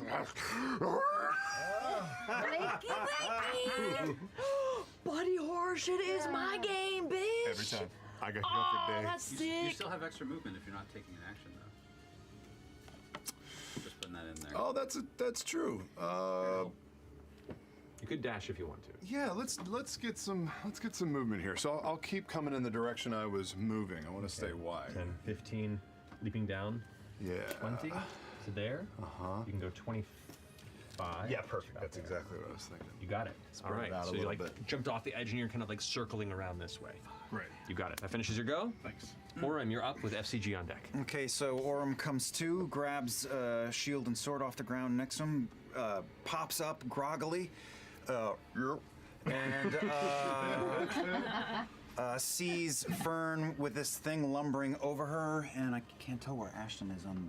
I'm Inside Inside, there. You, actually, okay. you don't know that. Where's you Ashton? You just don't see Ashton. So I'm going to curve around the fire with my other half of my movement. Then I'm using my action to leap through the air to land behind Fern. Okay. So you're So I'm using my movement, half movement to get up. Yep. Other half movement to get to the edge of the rock there. And then you're going to use my action to go. And just like flee dash over here. You Flee got dash, land behind Fern. 25, 30. That would get you just there. Make an acrobatics check for me. Can I land behind her specifically? Oh, you mean behind her this way? Yeah, that can be allowed. Okay. Doing an acrobatics check for me. Okay, you got it. Acrobatics. 20. 20, yeah. Like if you actually like kind of grab onto her shoulder to help cushion your fall, and then land, blade off to the side, shield kind of over the shoulder, then pull the shield back out, and you're at your ready. And then Fern, like a secret door, you find yourself revolved like you're in Young Frankenstein, away from the creature, and I'm there, bait and switch. I'll take the AC. Come on. Okay, got that. And now I will action surge and attack this thing. Oh yeah, okay. Go in. Action surge. First is pretty low. That is a 14 to hit. 14 unfortunately misses. Okay, and then slash again, and that is a 20 to hit. 20 hits. Goading attack. Okay. Has to make a wisdom save. That is an 8. So an 8? An 8, yeah. So it has disadvantage if it attacks anything that's doesn't include you, correct? So very little damage, 8 points of damage, and then anything it tries to attack other than me, disadvantage. You've got it. Okay. That finish your go? Yeah. All right, FCG, you're up. You all right? As I open my ocular receptors and look around, I see in the dead of night, right, my friends in danger, and I say, oh, it's happening again.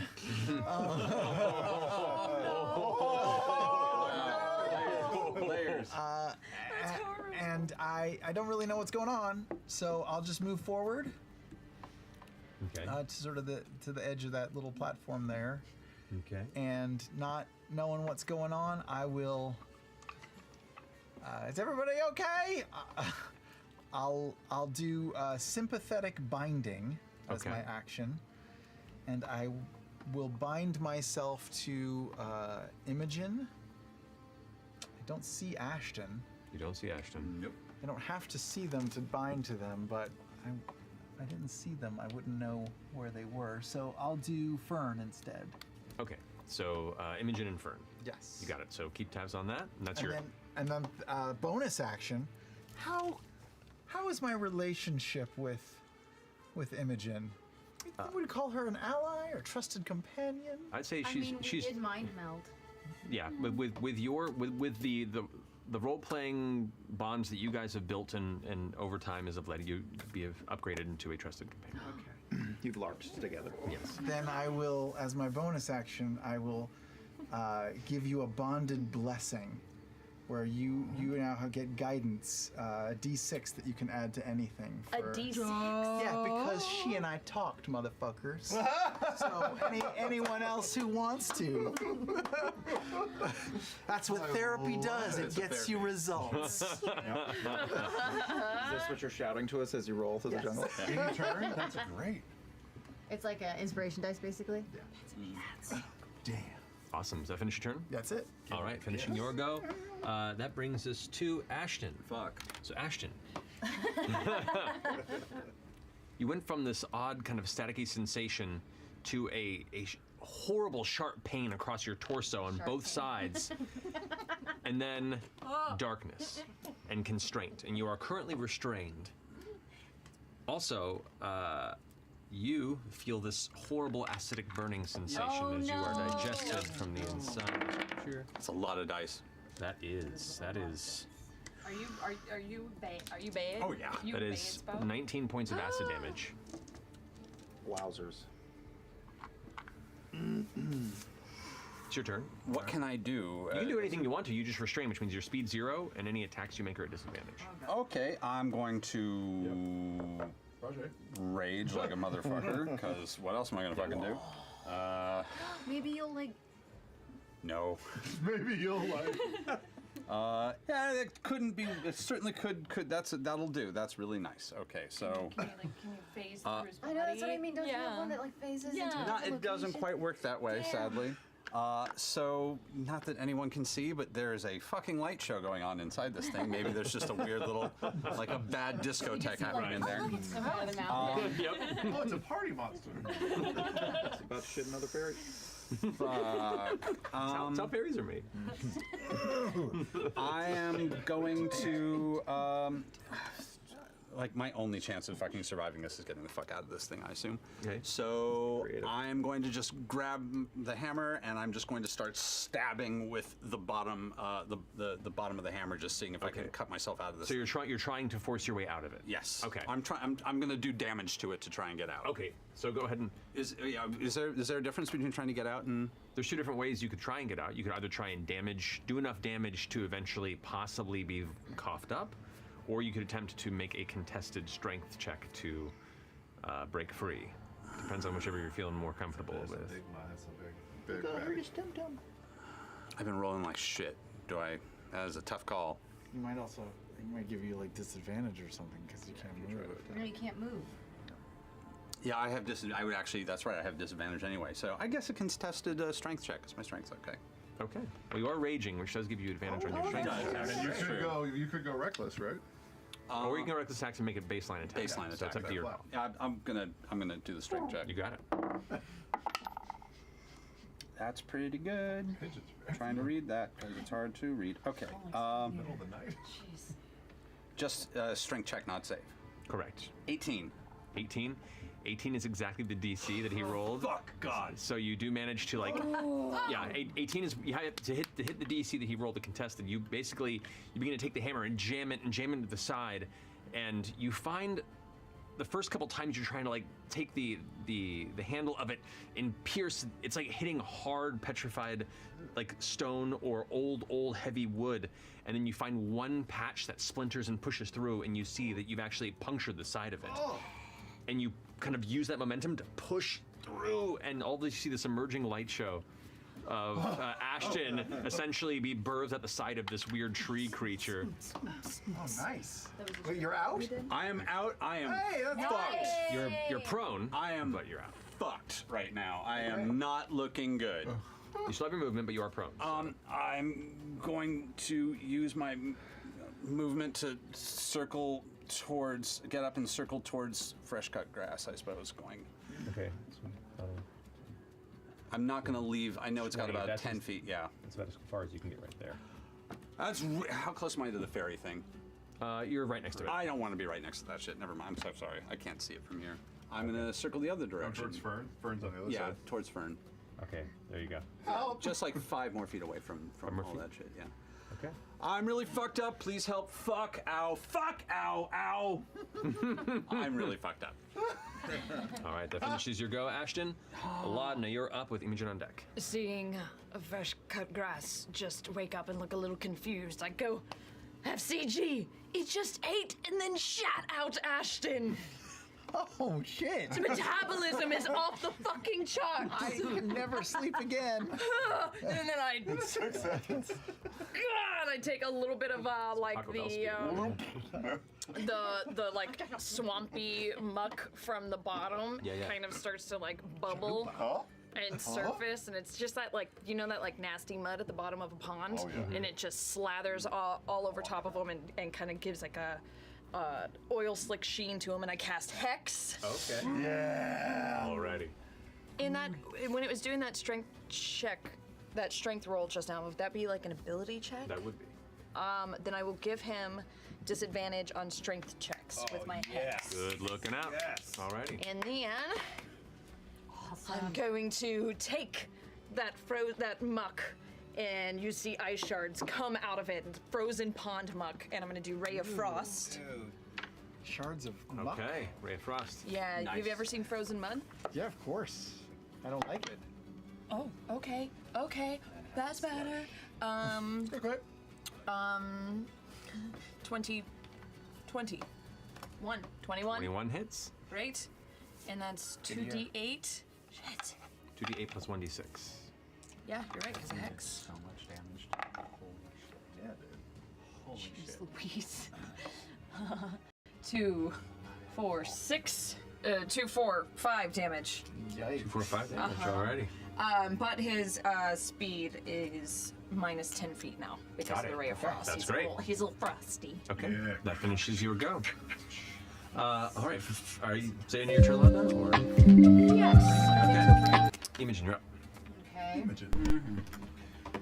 All right, I'm gonna look around, and with my telekinetic abilities, I'm gonna use a sorcery point to split this spell. I'm gonna pick up 2 large boulders and send them at the creature. Cool. 2 catapult spells. Whoa. Okay, so you're twinning spell. It's a twinning spell. Yes. Does it say you can target the same creature, or does that have to be separate creatures? It's 2 different objects that I'm targeting with catapult, so I'm not targeting a creature with the catapult, I'm targeting the object. Okay. Catapult can be used not as an attack, so you're not targeting a creature. I'm sending it. No, that's valid. You can use it to like launch a creature though? Like if they're... No, that's valid. It's valid because you're targeting. This is. Look at you, lawyer, in that. Yeah, okay. I'll allow it. I love that so much. So I'm casting this at 3rd level, and I'm sending 2 large stones at the creature. Sure, yeah. All right. All right, don't know if you guys heard that. I'm back. Sorry, I had to do a little dishes real quick. Wild magic. But we're back. Since I've So, magic. If you wanted to. Wild magic? Just cause? Just cause. Wait, does that take the place of a spell? No. It just adds an effect to whatever I just do. I have no clue where that'd be at. Go ahead and roll a d100. Yes, I do. 23. 23. Okay. That's coming from Your right skin suddenly begins to here. shift tone. As you finish casting the spell, you don't realize it, but everyone else is looking over at Imogen. You watch as her skin suddenly begins to take on this like sickly That bluish care package hue. is still there after a half hour. So continue. Alright, so I'll go look at it. boulders set at the creature from 2 opposing directions, so it has to roll the dexterity saving throw. Dexterity saving throw. You got it. That is an 11. Yes! Do I roll twice? Do not know why snow was hit. That doesn't make Oh no, okay. What's the effect of this creature? Wild magic. I think my phone accidentally hit it. That's why I want magic. I cast snow. Does it roll twice for the 2 objects will, coming yes. in? And a 5. It failed on Okay, both. great. So that's 5d8 twice. Oh my god. 5d8. Get it, baby. Catapult. Yeah, those Going targets ham over there. over creature. All right. 12, 13 plus 14. Oh, nope, it's gone. Is Bringing the heavy fog that usually rolls in the jungle during this hour. 34. No. 13 plus 14? Yeah. Let's go see what's going on over here. 27. Okay, 27 on the first boulder. There you go. 27. That is awesome. 16, 22. Jesus, they're going ham. 32. Yeah. These 2 large parts of rock that have been covered with vines and heavy root that aren't even visible suddenly tear free and rise up. Jesus. Kind of floating in space, slowly rotating as you watch Imogen's skin go from like that light sickly blue to a steadily darker and darker, almost navy coloration. And then both rocks slam into both sides of the creature with a heavy impact. You see whatever sort of plant-like lifeblood viscera would exist inside suddenly gets spattered out from the impact as it seems to buckle and fold for a second, taking a heavy hit. Both rocks into the ground right next to Orem. One was like on the ground next to you. Thank God Ashton got out of there. Yeah. Honestly, probably. I wouldn't have done it if he was in True there. enough. So, I'm gonna back up if I can, How long are you back up? as much as I can. 5, 10, 15, 25, 30. Yeah, right there. Little odd. Yeah. That was amazing. Here you are now. And what is blue? A little bit. You're snuffy. Joe, are you feeling okay? Can you calm it down? It's her blue period. All right, so, does that finish your turn? Yes. It is now the creature's turn. Okay. So first,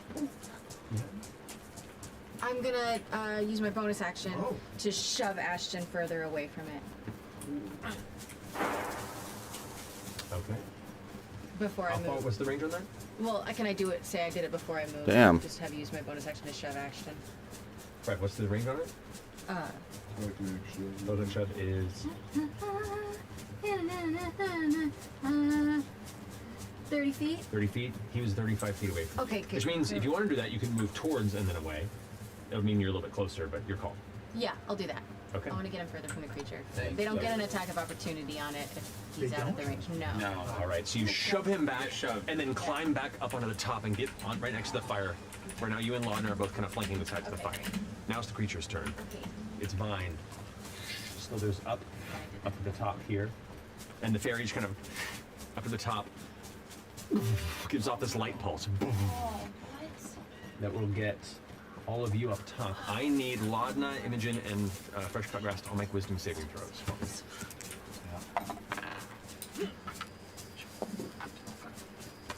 19. 19, you're fine. 10. 9. So you, kind of concentrating on your weirdly colored, unexpectedly hued skin, feel this influence on your mind right as the pulse hits and you cover your eyes just in time and kind of, you're used to resisting influence because it's constantly pressing on your brain. So this is like second nature to you. And as soon as you push it off, you look back and watch as Fresh Cut Grass and Lana just kind of walk forward off the edge. Oh my God. To there. And Lana, you step off the side and catch yourself stopping right there. Oh no. Can't have that cleric being messed up. I mean, logged in too, but whatever. That's good. Now the entity, which previously was just kind of in a soft hunting mode, now seems to be Soft hunting seems to be getting more enraged as it's suddenly crushed by an extreme amount of pain. Just a soft one. It is going to. Let's see. It's going to go ahead and first unleash. Well, as a follow-up to that, it's going to unleash 3 vine swipe attacks. It's only have a 15-foot range, so it can't get you. That's going to go ahead and get Laudna, Fern, and you. All right, disadvantage on them. Does it say to anybody that does that's not you, or to any attack that doesn't include you? No, the 3 separate attacks. You're right, so you're good. Any So it's attack disadvantage. that's not against me, is it? Correct. Yeah.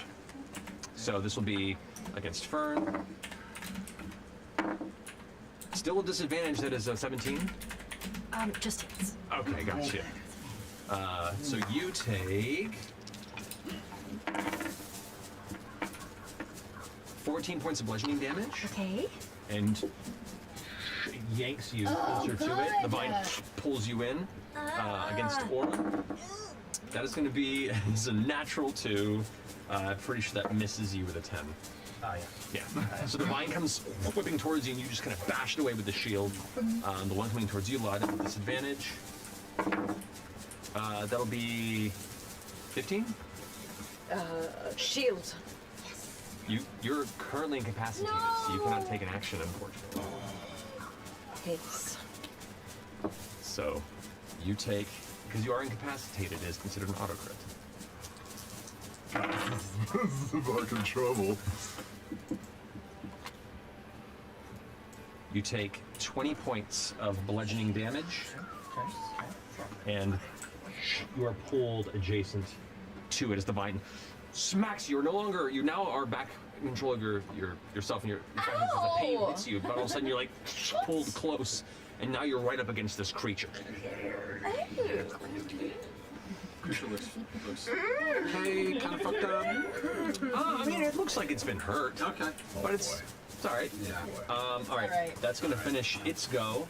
Fern, you're up with you, Chetney on deck. Shit. Okay, so I'm like this. Can I You're do not anything? restrained. You're just pulled in, and you push out of it. But you're just right next to it now. Okay. I am going to produce a flame blade in my hands and try to stab it. All right. So as a bonus action, what level are you casting Flame Blade? I'm gonna do 3rd level. 3rd level. You all watch as this large arcing kind of scimitar of fire just emerges out of one hand of Fern's. Go ahead and make an attack with it. Okay. Make a spell attack modifier. Ooh, nice. Okay. 28. 28 definitely hits. Holy shit. Okay.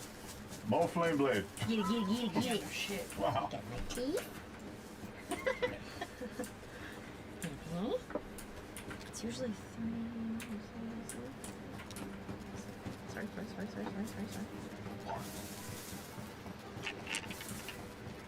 Wait, so it doesn't go up if I cast it at 3rd level? It doesn't give me an extra d6? Stand by.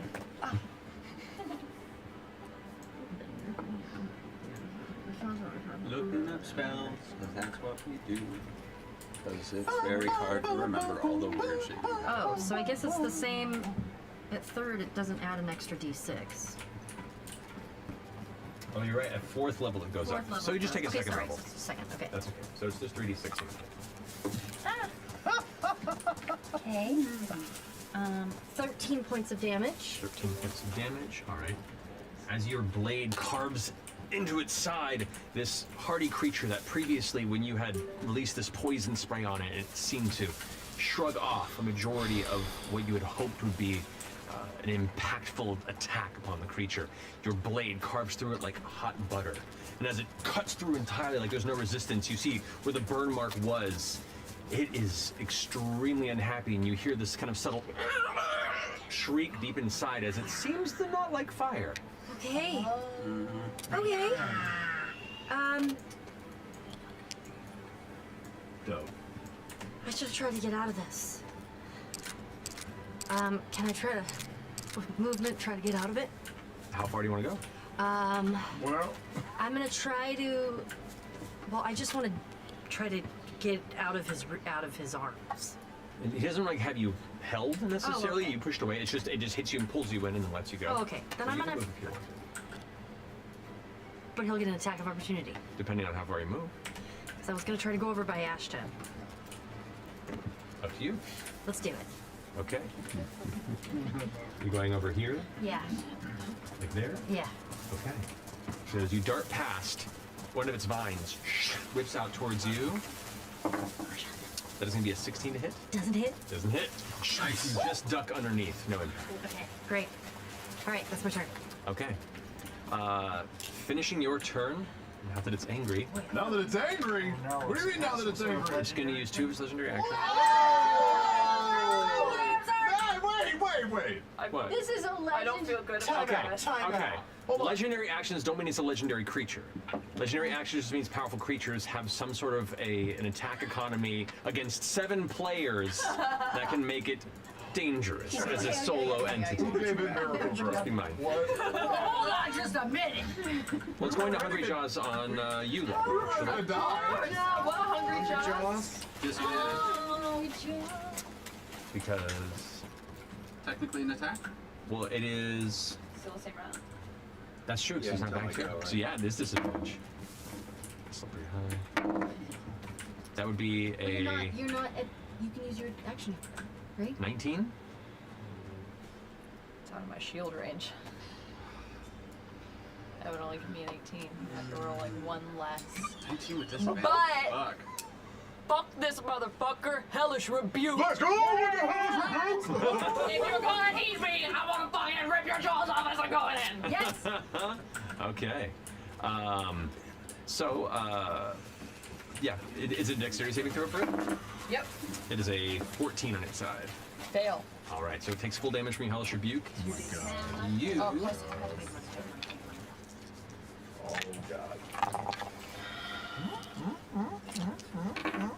okay. Okay. Yeah, sure Yeah, away. it's okay. So 15 total damage. 15 damage, which you take 12 points of piercing. As its mouth bites and begins to pull you into its strange plant monster gullet. While you are being swallowed, you angrily unleash your hellish rebuke and you watch as the inside of its mouth lights up with a burst I of had dark so many energy different guns I flame should have used on that thing. That fucking iron sight, man. That was awful. Like accidentally eat a pen and the pen bursts The in their mouth. fuck and do you have an just- iron sight this close to your face? It's alright, it happens. So let's go. Alrighty. That will go ahead and We'll finish. go back to Fern's Paul View. turn. I don't have time to make a new character. Yeah. The wolf just charges in, straight in for melee. And with my bonus action, I'm going to use my crimson. Concentration check for Hex. Disadvantage on the strength. Constitution saving throw. Wait, what'd you say? Just do your roll. No. Would you roll? 2. 2? Yeah, Hex finishes. So it no longer has disadvantage on strength. Fuck. Nope. Well, it would. I mean, your strength is. I couldn't have done it. Couldn't have done it anyway. All right. Whew. So, continue with your turn. This is getting dicey. I'm going to use my bonus action to ignite my crimson right. So you see the claws in my hands start to extend, and as they do, blood drips out of my fingertips and ignites into fire. That's fucking cool. Yeah, they just whoosh, and I'll take 2 strikes against him, but I'm going to use my predatory strike, which is attack, and then a third attack with just claws, no weapons. Well, third attack requires a bonus action.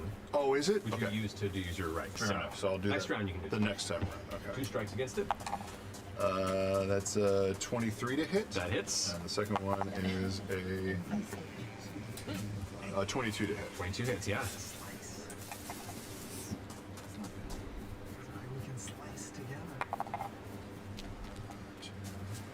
So that's 8. 17 plus, and I take this damage. 22 points of slashing and fire damage. Nice. So carving through. How much was the fire damage? Actually, it's Where am I? 5, so it's actually 10 points of fire damage. Oh, I already total. passed the eagle. And instead of 22, it should be 20. Yeah, we gotta go up. We gotta go back up towards the eagle. So 7 points of slashing damage? 10 points of fire and then 17 points of slashing? Yes. Got All right, we got a box of nails. 10 points of fire, 17 slashing. So the flames on your claws. It's one of the one things I really needed, and it was in my gear. Body and leave these large carving black claw marks across its exterior. And you can see wherever you Boonie carve hat. in, it's almost like instinctual, almost plant muscles pulling away from the wound, trying to hide from the burning sensation. Ooh, a Cindy block. Do a little more damage on that than you expected. All right, does that finish your go? Oh, no. Yeah, it does. That's like, all right, now it's Orm's go with FCG on deck, but at the end of your turn, it's going to use its last legendary action to go ahead and vine swipe. Let's say it's going to vine swipe you, FCG. And on the prior one, I failed a wisdom save. Am I still incapacitated, or does that wear You're off? incapacitated until the end of its next turn, or until you get hit. The end of its next turn. Correct. So Okay. you would miss your next turn otherwise. Gotcha. Still a disadvantage for attacking. It is, yes. Try being 19 on the low roll. It hits. All right. Is there any water over here? No. Okay. Auto crit. This is at 14 points of bludgeoning damage. Foods. You're already adjacent to it, so you're not pulled any closer to it, but you're knocked out of it. But I'm you now no longer incapacitated. incapacitated. But You kind of gone. That's great. All right, now that brings us to Orem with FCG on deck. I'm going to eyeball Chetney and then move around and come into flanking position opposite from the creature. Okay. FCG, cut me a pizza hole in there. And I'm gonna ready my blade and hope that he can make me a target to hack through. Okay, you got it. All right, that finishes your goes. You're holding your action for that. FCG, you're up. What's a pizza? Okay, I'll put on my saw blade, which I can do now as a bonus action. Is that right? A free action. That's part of your action. Oh, if you're free gonna action. Amazing. And I will whir it up, and I'm gonna try to aim for a spot where I think maybe Laudna will fall out if we get through in just the right way. I don't know. Okay. Are you doing it from where you're standing? I'm gonna rock around to where Orem was. All right, so moving belt to there. Yeah, like. Got it. And I think we're aiming for a spot that maybe we see a little lumpy, bony elbow sticking out or something. All right, let's see And here. I'll just cut away and see what happens. Roll for an attack. Back to where we were. Shit. 2 plus 4. 6. You go, and it just stops. It just gets like an inch into it, and then just gets caught, and you're like, shit. You pull it free, but there's no momentum on the blade, and it's a little gummed up. I didn't do what I wanted it to, or I'm sorry. Unfortunately, no. Shit on us, and I spring at that shitty spot that he barely nicked. Okay, go for it. I'm gonna use a. Nope, I'm not gonna do that. I'm just gonna attack. I should I'm gonna still bring be this in just in flanking. case. Yeah, with Chet. So that is balls. That's a 15. 15 chest misses. Oh. And then I rolled Pick up 2 the 18s utility for that, so backpack, that pick up is the a goading holster. attack again. Alrighty. Damn it. 6 plus. Okay, that's 13 total. Has to make a wisdom save. That's a 6. So no, it is still goaded and looking towards you, where you imagine its eyes might look if it had eyes that were visible. Plant dick. .com. Don't get there. Don't go there. I apologize in advance. It is on you. I don't even know. It is. It will be in a week, if not this. All right, so that finishes your reaction on that. FCG, you saw the bonus action and a little bit of movement if you want. Oh, you. I can't see her, right? You cannot see her. You just saw her vanish within the creature. Actually, you wouldn't even see that because you were incapacitated at the time. You were kind of like, Oh, I was out of it. for a moment, you weren't even present, and suddenly Laudna's gone, and you're just trying to follow Orem's lead. Shit. You can assume that's likely what happened. Got it. But Well, then I can't do anything for her. I'm sorry to say. So yeah, I guess I'll bonus action healing word, Ashton. Thank you. Sure.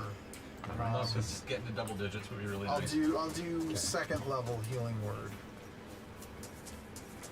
Okay, 2d4 plus 3.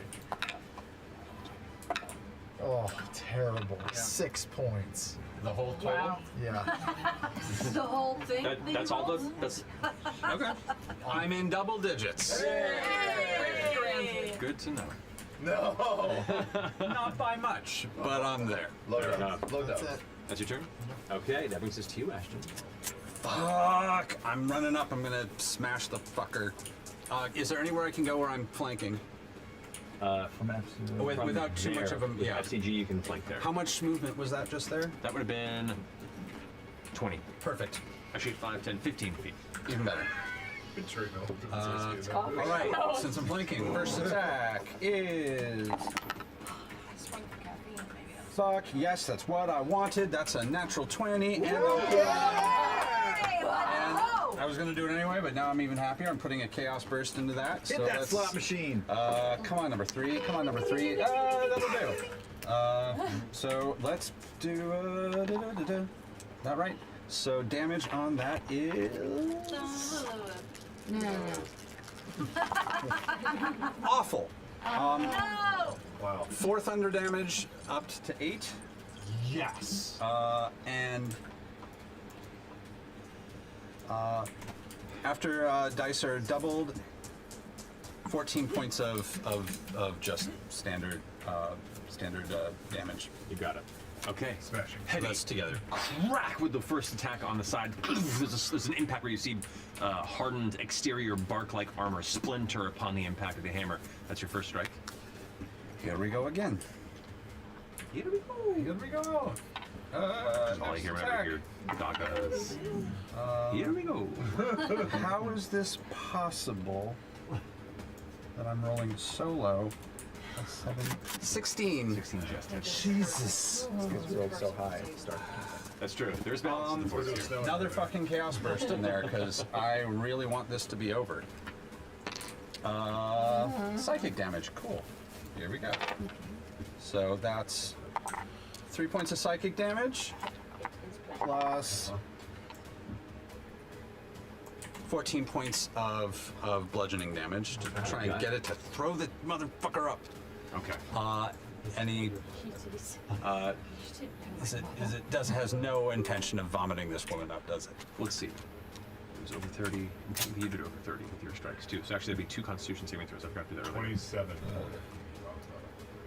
Well, no, because the fire damage did that. Right. So, yeah, and so it would have retained its Constitution saving throw with you. You did over 30 in 1 round, so it does make another one.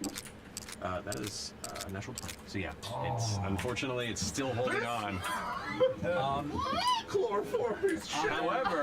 However, that second hit as it cracks between the flame strikes that have carved through it, it's starting to show some wear and tear. Like previously, there was a little bit of wounding here and there, but you're like, okay, you're starting to see some real damage show on this entity.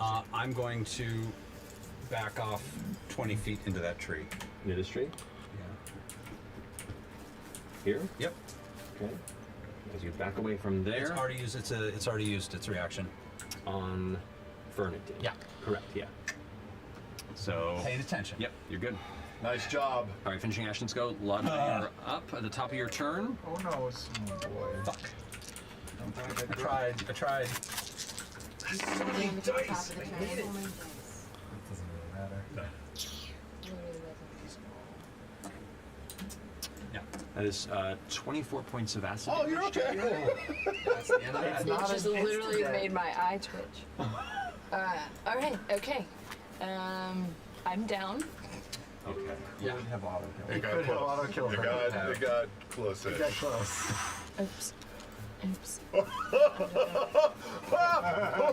Campaign 3 is different, you guys. All bets are off, motherfucker! Okay, hang on. Hang on. sorry.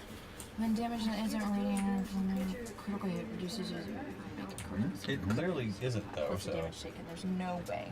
Beating the fuck. No success. Yeah, hitting you with a sword. So I could attempt to roll a natural 20 for strength You of could. grave. I rolled Attempt it. I rolled an exactly what I needed last time. Come on, natural 20. Manifest it. Easy. No. Rolled a 14. Okay, well, at least that's good. That's not a fail.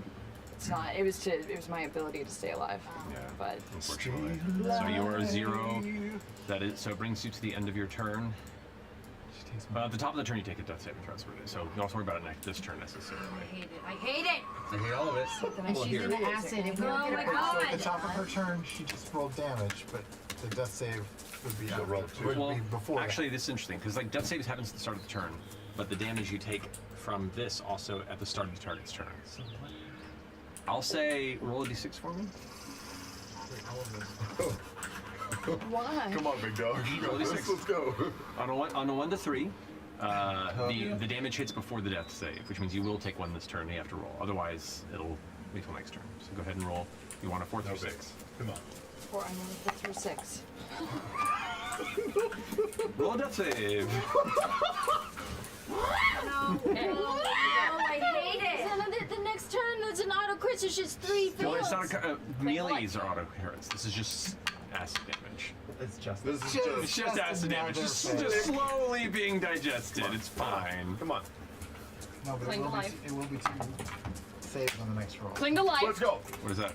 Roll a 16, which means. Right. No, sorry, that's an 18. What does that mean? I get a hit point back. You do? How? What? How? Because I'm an undead motherfucking bitch. Yes! I'm hard to kill. I am made of paper, but I'm technically hard to kill, so I have 1 hit point again. So you come to consciousness, you still have your round now. That's fucking crazy. Okay. That's Okay. awesome. Whoa. What? Whoa. I have 2 things that help me to keep me from That's dying. great. I love it. That means I can't die, but all right. A half-dissolved woman's Okay. corpse Yeah. sliding around. Yeah. Oh my god. So as I can feel my consciousness waning, and I kind of check out for a minute, and I come back, and no one could see it, but if they could, my eyes start glowing green, as I can hear Delilah's voice rattling around in my brain. There's still much to do. And then I'm gonna take my form of dread as my bonus action. Okay. And kind of start snapping and cracking once again inside. Maybe you just see like bones. Wait. Okay. My D10 for my. No, that sucks. I get 3 temporary hit points. Wait, 3. Hang on. You got more hit points? I get to roll temporary hit points from my Form of dread. Form of dread. Yeah, 5. 5 hit points. You also see visions of White Stone Andy pass before your eyes. Okay. Oh, Whitestone. And then That's your bonus action. Hey, it's me, Whitestone Andy. How you doing? Did you guys see Whitestone Andy's cameo in Legend of Ice Hockey? Yeah, it was the next rope over. It did. Weird thing. Jeez. Good call. I know where Ashton popped out. I Vaguely, saw him. Yeah. I'm supposed to do Can I guess it's all smoky and stuff. Can I? You can make a strength check to try. Can I? But I'm not good at it. Can I just feel for the hole that he already created, and start seeing if I can pry my bony ass out of it? I will say, given this circumstance and the preset hole that you've created in escaping, this can be either an athletics or acrobatics check. All right. Because you've pre-opened that room. Yes, I I'll have. allow that choice. I made a lot more room than you're gonna need. I will definitely take acrobatics because my athletics is -3. That'd be fine. Straight roll. Come on, son of a bitch. 14. 14. Natural 5 plus 6, 11. So that's good. That's success. So you get out? So what you see is Alana, full form of dread, glowing green eyes, and first you see like a wispy smoke and black ichor start pouring out of its wound. Before you just see my head Ace Ventura flying over it. as I claw my way out of it. Oh God! Baby! Kill it!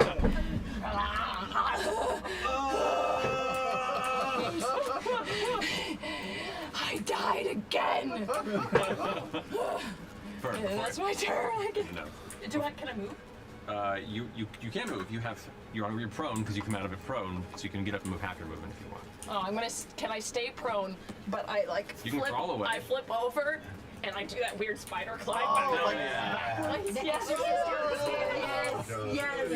You can definitely do that because crawling is half movement, so you can move. You can crawl 15 feet away from it on your back. Yes. Oh, you got it. Good call. Before I forget, Fern, because you did take the damage earlier and you were concentrating on Flame Blade, just make a Constitution saving throw. Do you have Warcaster? No? Then just roll it for next. So add your Constitution saving throw. Holy fuck. 15? 15, you're fine. Okay. Alright, so you maintain concentration. Alright, so that brings us back to the top. Imogen, you're up. I need a nap. Haven't seen Lorna just. I was gonna use a really horrible term. Just come on out of it. I'm gonna circle around the fire and get lined up with the fairy light. I'm gonna line up the fairy light with the creature. Right there, you mean? No, like to where I've got a straight line fairy light. Oh, I see. Right yes, there. yes. Good call. Through the campfire. Yeah, through the campfire, I'm eyeing both to get them even. You got and it. I'm gonna shoot my hand forward. My eyes are gonna flash white. Everything floops up, including like the flames on the fire start to flare up a little bit, and I'm gonna shoot a lightning bolt. Oh shit! Through it all and try to get both the tail and the. Let's go. creature. Let's go. Easy enough to do. I don't have to measure, but it's fun to just visualize. Well, Barely goes probably shoot the by tree- Lodge yeah, the tree Yeah. behind it as well. Yeah, about 10 feet over Laudna's head, just as this extremely bright streak of crawling lightning, this almost snake-like instant winding of pure energy just strikes through. Both, though the creature will, the lure as well technically can't make a saving throw, so it just takes full damage. So go ahead and roll damage on that. It makes a dex save at a natural 1. Yes! So full lightning damage. So that's 8d6. Whoa. 6, 7, 8. Dang. Ooh, not Woo! 10, 21, 27, 28, 32 32 points of lightning damage. Heck yeah. Arcs past, and you see on the far end it just kind of arc as it ends up kind of disseminating its energy throughout the ground and the floor around. Just push Laudna 5 feet away from it if I can. Uh, Oh, I'm too far. Too far away, yeah, unfortunately. Ooh, can I push anybody else? Would it help, FCG, if I pushed you away? You don't need that, do you? It has a very long It has a long reach. It doesn't do We nothing. will say the lure at the end does wither from the. Oh, that's great! It kind of like curls and turns to dust on the ground. Yeah, you were gonna be the next one. Yeah. All right. Okay. Oh, that's clutch. Your turn. It is now the creature's turn. We'll see if it regrows a lure. It does not regrow its lure. Okay. You see the vine-like tendril that it carried, like whip back to the body, and there you see the end of it beginning to kind of like create a new bulb, but it's not yet ready. That's spring. From where it's standing now, it's going to go ahead and it can't use its lure pulse attack, so it's going to go ahead and use its hungry jaws on you. Every time. It is an attack, so it has disadvantage. Dick.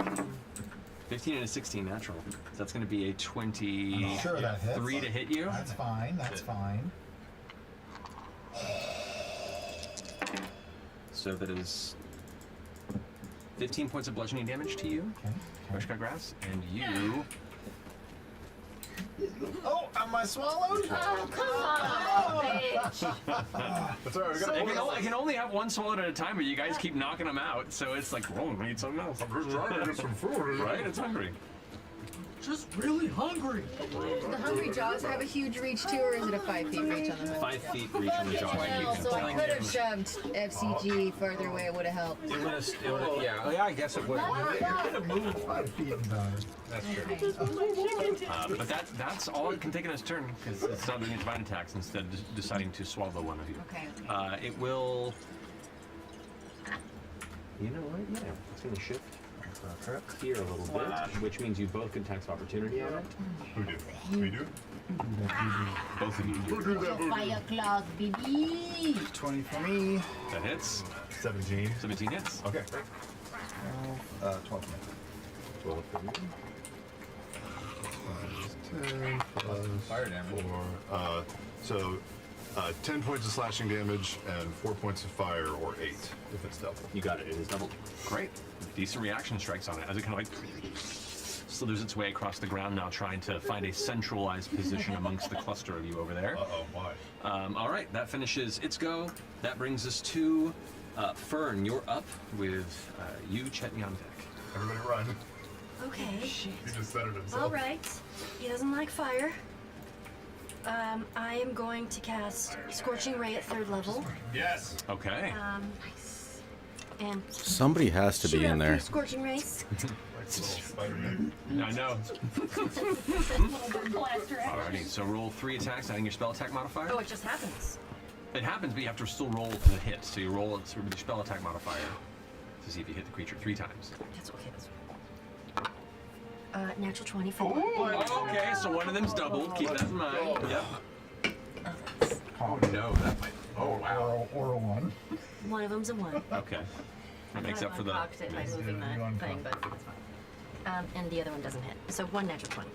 Okay. So go ahead and roll 2. It's level 3rd level. 3d6. So you create an additional ray for each level of the second. So roll for an additional ray. So you have 1 crit, 2 failures, and then 1 additional ray.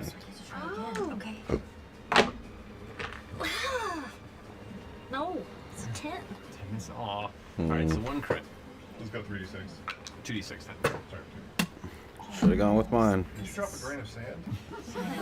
These are terrible. Just little rice kernels. So Looks like you got a 6. piece of pepper. No, 4. 7 total. On the dice? Yeah. Doubled? Doubled. Double! So 14. So 14 fire damage. Yeah. Right? Yeah. Which is doubled. 28. Oh, okay, so well, no, I Oh, no, rolled. it's I not rolled 28, 7. it's 32. Yeah, You rolled a 7, he's- but you rolled a 20 to hit, so it doubles. And he's So it's weak. 14, and he's vulnerable to fire. Got it. So it's 32. I understand. 28. 28. 17? Wait. Plus 14, 14. Sorry, 14. I was thinking 16. My brain. That's totally on me. All right, so 28 points of fire damage to it. Okay. Nice. No, it's 32, man. It's totally, it's 32. No, it's fine. Thank you for That that. would have been so fun. For some reason, my brain, I was thinking So 16. good. Hey, for 1 out of 4 hitting and still doing 28 points of fire damage, that's pretty slick. That's pretty cool. Okay. It's looking rough. Okay, so that's your action to go ahead and cast that. Anything else you like to do on your turn?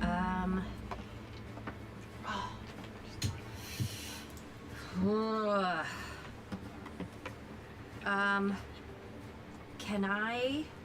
No, I can't also do that. I don't know. Would there be? Could I try to get to Ladna and try to pull her back? Pull her which direction? To pull her away, like go over and under the armpits, and try to just wiggle into I can the. say you can wiggle her with the rest of your movement that far. Okay, what's that thing that we're That's next my to? light. That's her. Oh, okay, good. We're good. We're good. Okay. That finishes That's your my go. turn. That's my turn. All right, and its turn is going to go ahead and use a legendary action to do a vine swipe. This one is going to be. I don't want to go back in. Not like this. Not like this. No, you're the one who's immediately. Yeah. You just struck it. She's so- still down, and I'm. Yes, disadvantage to that. That'll be a 15 to hit. No. That disadvantage help. Oh, man. Goading attack. All right. So that finishes your go. That brings us to your turn, Chetney. Come on. He rushes up. Rushes up. Takes 2 strikes, and now with my bonus action, I'll use a predatory strike. You got it. Which So is 3 1 strikes. less on the damage. It's not the same. So 3 hits. That's only 17 to hit. 17 hits. Okay. Natural 1, balls. And 18. 24 to hit. That hits. So 2 hits. 2. Great. 10 plus. Oh, 5. So 10 slashing, 5 fire, or Right. 20 Which goes total. to 10 fire. Great. 20 on the Second bonus roll. one is another 5, so 10 and 3. So 16 total. 3 fire. That's added in there. Sorry, I should clarify. That's okay. And No then worries. The last one is. It was one hit, right? It was. That was it. Sorry, so there were 2 hits on it. Just the 2. Still, that's great. That's 36 damage. and God 2 strikes damn, there. son. That's 40 enough fucking damage people one in round. queue? Make a Constitution saving throw. That's a 4. Yeah, no, it fails. It pukes up. Oh, you even take acid. You're funny, dude. Drops you onto the ground next to Chetney, just covered in this kind of like molasses type dark brown digestive fluid. Foul. I was a plant. Oh, thanks. I was a plant briefly. Alrighty, does that finish your turn, Chet? It does. Alright, that brings us to Orem with FCG on deck. All right, the best Actually, thing at the end of your turn, it's going to go ahead and use another legendary action to go ahead and Vine Swipe. This one is going to be... It's going to be you, Orem. That is a natural 20. Oh, okay. It is angry. It does not like... He's so hungry. So this is a good helmet. 20 points of bludgeoning Compared damage to to the you. Gorka. And you are pulled adjacent to it. Hold adjacent? Yeah. That's fucking Right next to How it. much points of damage? is interesting. 20. I'll take half of that, please. Okay. Oh, boy. Absorb half. So you take 10, and then you take 10 temporary hit points. Yes. Nice. Okay. Because you're coming Yes. Okay. I can use them. But that would not be good. Okay, so the best thing I can do is keep this thing distracting. So I'm going to continue to maneuver opposite Chetney. I'm going to use a bonus action to do Second Wind. Get some of that back. 8. His farts are much smaller than yours. I got that high protein shit gut. And I'm gonna jump out and like punt up into the air and slash it across the face. It's like, leave us the fuck alone, spinach dick. That is. More specific, which type of dick That's a 26. That definitely hits. And the second one is a 20. So they both hit. Both hit. Good roll And then we'll damage. make the first one a goading attack. Goading attack. All right. That is going to be an 11. It fails. It's not a strong 11 wisdom. 11 total for me. Nice. And then 8 for the second. Alrighty. So striking both twice, you're cutting through and you're watching like chunks of vine and heavy kind of root bark armored pieces like fall off and crack from your blows as you kind of pull back, shield at the ready. It's looking to hurt. No hurt. It also does no damage, but I kick it one time. That's it. Good on you for good measure. I'll allow it as a free action. Okay. Finishes your turn? Yes, all done. Your turn's gonna use its last legendary action. This one's gonna go for you again. Okay. That is gonna be a 20 to hit. Yeah, that hits. Okay. Ooh. Okay, that is 12 points of bludgeoning damage to you. Got that. And you're already adjacent to it before you. Okay. All right, that finishes your go. FCG, you are up with Ashen on deck. All right, I'm gonna try to end this. I'll fire up the old buzzsaw. And I will. You want to get up? Took a dribble. Yeah. You are lying on your back on the ground. Oh, I gotta get up. Gotta get up to get down. Diesel. I'm gonna try to chop down the tree. Go for it. Go ahead and roll on attack. Come on. Do it. 16 plus 6. That hits. That hits. Go ahead and roll damage. Come on. All right. Hurdy, 16 dirty, plus dirty. 4. 20. Plus 20 still hits, yeah. Hurdy-durdy-dur. It's 6 points plus the 10 that I absorbed. 16 points of damage? 16 points of damage. Wow. Hell yeah. How do you want to do it?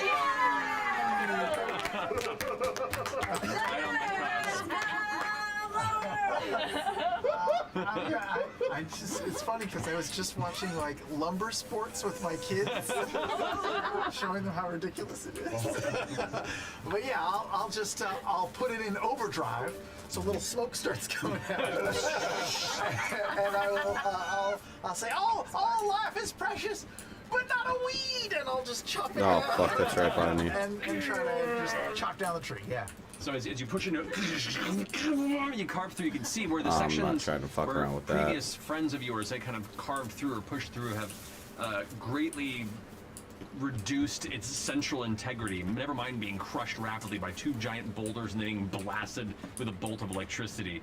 And as you carve through, you find every tether that's holding most of its upper torso aloft, and you just kind of... We're talking like, you know, Judge Doom hitting the chains at the end of Roger Rabbit. Like, you just come all the way through and you watch as it... I don't know which way it's gonna fall. It tumbles off. You know what? Let's go ahead and roll the scene. No.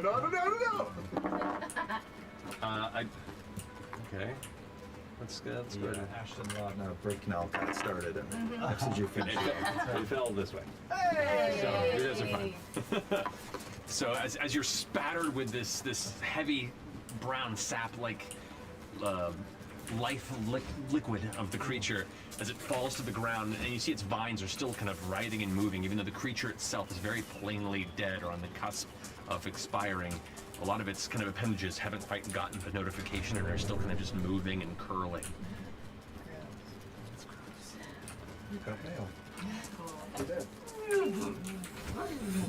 I walk over to where Fern is. I'm like, are you all right? Jesus. Oh, I'm just fine. Fire. Oh, how are you?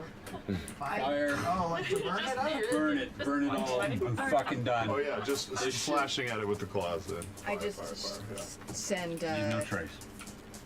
Use my mage hand to send the flames down to the creature and set it on fire from our campfire. You're pushing your campfire down? The campfire down. That's like, cool. set it on That is fire. rad. Okay. And as I do that, I'm just gonna leap down and run towards Laudna. Okay. As you all begin to press into carving into it, and as you burn through, you see that there is an aspect of its body that is trying to retether. You see part of it is attempting to regrow, but as your flaming claws and yourself kind of beginning to push all of this flame and like magical fire towards its body, it prevents that process until you find kind of the heart of where it is, and it's this like hard, almost baseball-sized acorn-like center of it, and you just kind of pull it forth and crush it in your flaming claws. And as you do, you remove like all the hanging tethers off of it, and the whole thing just immediately seems to turn to a grayish color, and all the extremities that were still twitching go lax. Are there any fairy nubs on the outside? Make an investigation. Oh, what a good idea. Yeah, little bulbs. Yeah. That's 10. 10. You find the one that was trying, but it's way too underdeveloped. That looks like a potato. Very sorry. I definitely misjudged that situation. What do you mean? Very much. We were just asleep and it attacked us, right? Oh, you guys were asleep. Well, we woke up because we thought there was a fairy. So I went to go, get rid of it, and then it turned into something else. Or it was something else the whole time, rather. Well, you gotta trust your instincts. I don't know if I should. You should trust your instincts. I'm gonna give 2 peck scritchies with the fur. Peck scritchies. Just a peck scritchies. Oh, big boy.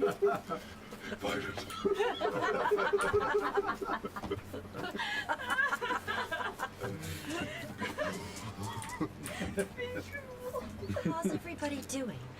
FCG, can you help Laudna? Well, she's already dead. No, I'm just kidding. Yeah, of course. What do you need? You need some healing? I guess I can heal everybody a little bit, right? Like that. You can sit down for a minute. I do. I mean, are we gonna... How deep were we in this sleep? About what time of day is it? Oh, this is still very dark out. It is. That was the first watch, wasn't it? Yeah, it was the end of the first watch. So you're still pushing right at about. I'm trying to remember from last time. Let's compromise and call it second watch. Well, in any case, Regardless, can we just take a long rest? It's still finishing up the watches for the night. But I mean, can we add to our long rest and just start it over again?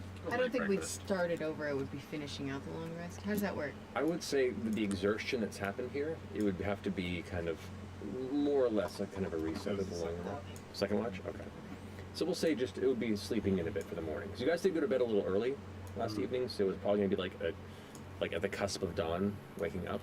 Now you can kind of push a few more hours past that and still be your long rest. Great. Yes. So do you need some healing, or? Oh, I think I'll be all right.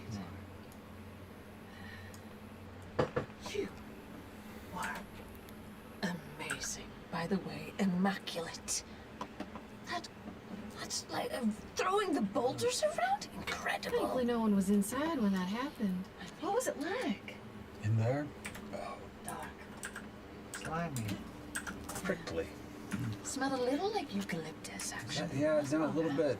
Oh, very comforting in there. Actually, you just felt all warm and wrapped up and safe. Getting out was odd. There was that like whole pressure that like. Oh, take some of Does it it off. burn when I touch it? It gives a tingling sensation, but you get the sense that it's a combination of mixture between whatever like digestive fluids were inside of it and whatever blood-like fluid has been sprayed around its vicinity. So whatever sort of extremely dangerous acidic property has been greatly diminished in that mixture. Definitely burned a little bit. Yeah, no, definitely burnt. You don't want to keep any of this then? In like a vial or whatever. Well, I don't think it hurt. Just in I mean, case. yeah, I'll just scoop some off of FCG. Keep it. And then I'll just prestidigitation and clean them up and get some of that goo off of everybody that was inside. If you don't mind. Nope, don't mind at all. Your skin. Oh my god, that's right. Oh, she's still. Is it on? Oh yeah, she is like deep navy nightcrawler blue. All over? Has it, or just the skin? Just my skin, but my hair is But still. there still is like your purple lavender coloration. I mean, it looks very cool. It Yeah, actually but is very. I mean, How did, why I did don't that know. happen? I just cast a spell and then that's never happened before. Oh no, are you losing your magic? Because we left the city and now you've lost your powers. I don't think that's. If anything, this is like more powers. Power to turn blue. How big were those boulders that she picked up? Were they like Orem size or larger? No, they would have been less than Orem size. They probably would have been about 15 to 20 pounds. Yeah. Each. So not like a good solid, like a heavy shot put, if not big ass kettlebell. Yeah, big ass kettlebell actually would be a good reference. Can you do anything? Do we do anything? I don't know. I don't. Does it hurt? I don't feel any different. I'm just. The weird shit happens to me, I just go to sleep and hope that it goes away in the morning. I mean, it never does, but I What just if hope it it gets goes worse? away. I mean, I don't know how it could get worse. I mean, it could get worse. Oh God. Oh no, are you turning into a werewolf? You're beautiful on the inside, just as you are on the outside, no matter what. It would be weird if you turned into a werewolf, though.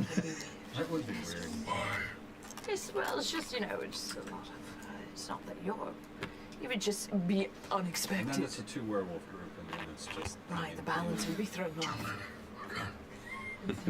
You gotta let your thing be your thing. You're welcome. Maybe it'll go away after a good night's sleep, and if not, I'm sure we can find somebody in the next town to undo this. Unless you decide you really like it next time you see it. It's I a guess I like vibe. to see in a mirror, and I don't really know what I look like. It's This a has vibe. never happened before. Never. That's for sure. Do you, the rock thing. Yeah. Yeah.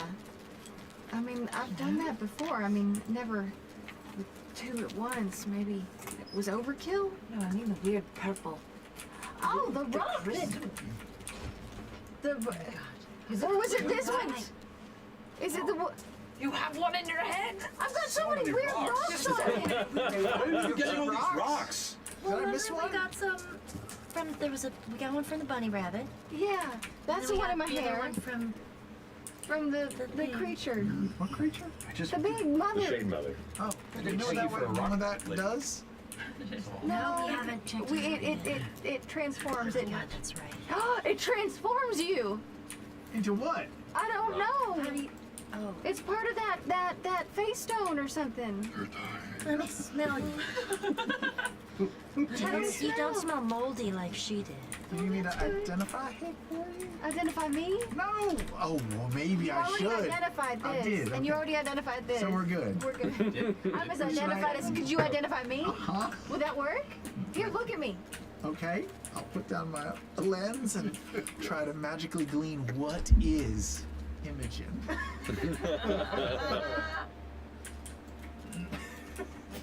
Look, you've already mind melded. You don't glean any additional information. I'm just me. My lens sort of magnifies the pores on your skin. Oh God, stop it. Well, it's just, you should probably exfoliate. Really? Just a little Really, bit. letters? There's a few blackheads. I don't mind. I don't mind. Well, No, I'm walking away from that. Okay. Walking away from that. Oh, wow, that was a good one. That felt good. Thank you. I'm so sorry. Whoever you are, I am so sorry. It just feels so, it's so... Open. Not okay. Rotten butt. Just the white coming out of the blue skin. Stop! So who's taking watch? I will, just to get away from this. Okay. But I'm like, perch. Well, that's in there now. Fuck. So you have about an hour in this form still, right? So yeah, so you think that's 55 minutes though. Yeah. Last thing I think of before I die, thank you. All right. So we'll continue this. We'll say this is a continuation of second watch. So if you want to go ahead and roll a perception check with advantage because you're smelling for the air. 14. 14. Okay. The rest of you more exhausted folk immediately get some sleep. Yes. Face plant in the dirt and immediately pass out. Like a little halo of flowers around Mama's head. She passes out to get rid of some of the. I can find some decomposition. pouches. Oh, well, that's always there. I know.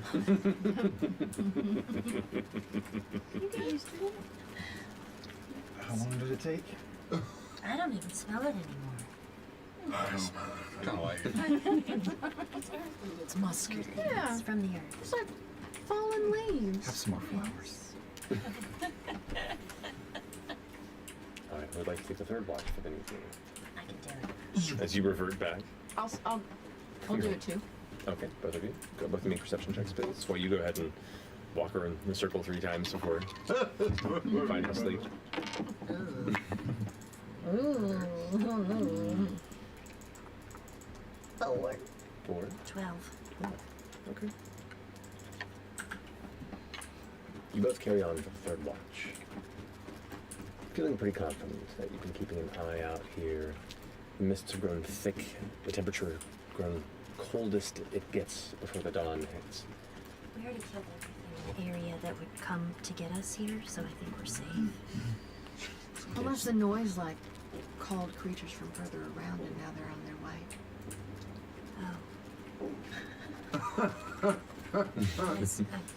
That's possible. But I'm looking and I don't see shit, so I think we're fine. Yeah, I think we're fine. I don't Yeah. see anything. Yeah. First hour into your watch, you notice the surrounding jungle beginning to grow slightly brighter and brighter. As the sun begins to rise in the mountains. Yeah. And as you are sleeping further into the day, you do take the first few hours of morning of your final watch here as the morning light does greet the jungle. Still choked by the thickened canopy above, but nevertheless, you do have some visual presentation around you as you begin to prepare yourselves for the journey ahead. Until eventually the rest of you begin to come to consciousness, you can all take a long rest. Yay! Oh my God. Thank you. Never again. Thank you for Who am I kidding? coming.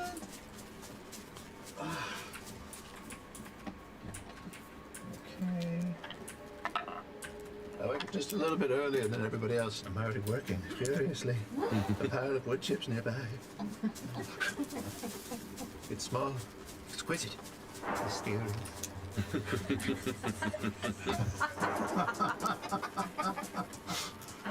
May I do a little quick look around for any herbs? Sure, go ahead and make a nature or medicine check. Would you like some help with that? I would love some. All right. I'll just help her. Okay, so you have advantage on the roll. Put that one away because it hasn't been rolling well. That's not much better. What was it? Nature or Nature or medicine? medicine, your choice. 8. 8. You I try. walk around a bit, and you kind of... It's tough in this area, because a lot of the plants around here are more like larger, pardon the term, ferns, and other things that lack any sort of medicinal quality. You do find one odd clump of kind of destroyed vegetation that has this unique kind of almost like a sap, like a dark brown sticky sap coming out of it. And as you kind of go toward it, it kind of tingles into your fingers. And as you go to check and see what she's found, you realize, oh, this is just the body of the thing we killed last night. None of this is useful. Oh, I thought it was something. Okay. It did look weird. The horses are getting somewhat restless. You hear like the... Not too far. In the morning. You are still blue. Oh, no. Well, Clear pulse, though. Do you need me to... I don't know if I can do anything today, but if this persists, maybe tomorrow I could do something, some sort of spell to restore you in a lesser way to your former self. Maybe? I don't know. Yeah. I know. I don't mind it horribly, but I mean, it doesn't hurt at all. But yeah, I mean, if it starts to affect me in some other way, I certainly. Yeah. Did the creature do anything to you? Not that I know of. Wow. What? It's just, you're very clever. That reminds me of those, remember when we were walking through the street and we were in, like, the red light district and we saw those tiefling women who were, like, doing the little burlesque dances and they had, like, the beautiful skin and, like, red little, like, titty tassels. Those were Should I get some titty tassels? You should totally get some titty tassels. Right. I mean, it's a vibe, sure. Yeah. It's a vibe. Yeah. I like it. Yeah. I like it. Maybe when we're in the next town, I can look at some titty tassels. All right. But I can make some. Yeah.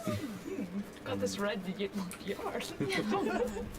I mean, if we're going full crafting, we are literally surrounded by trees and leaves. They're basically nature's titty tassels at that point.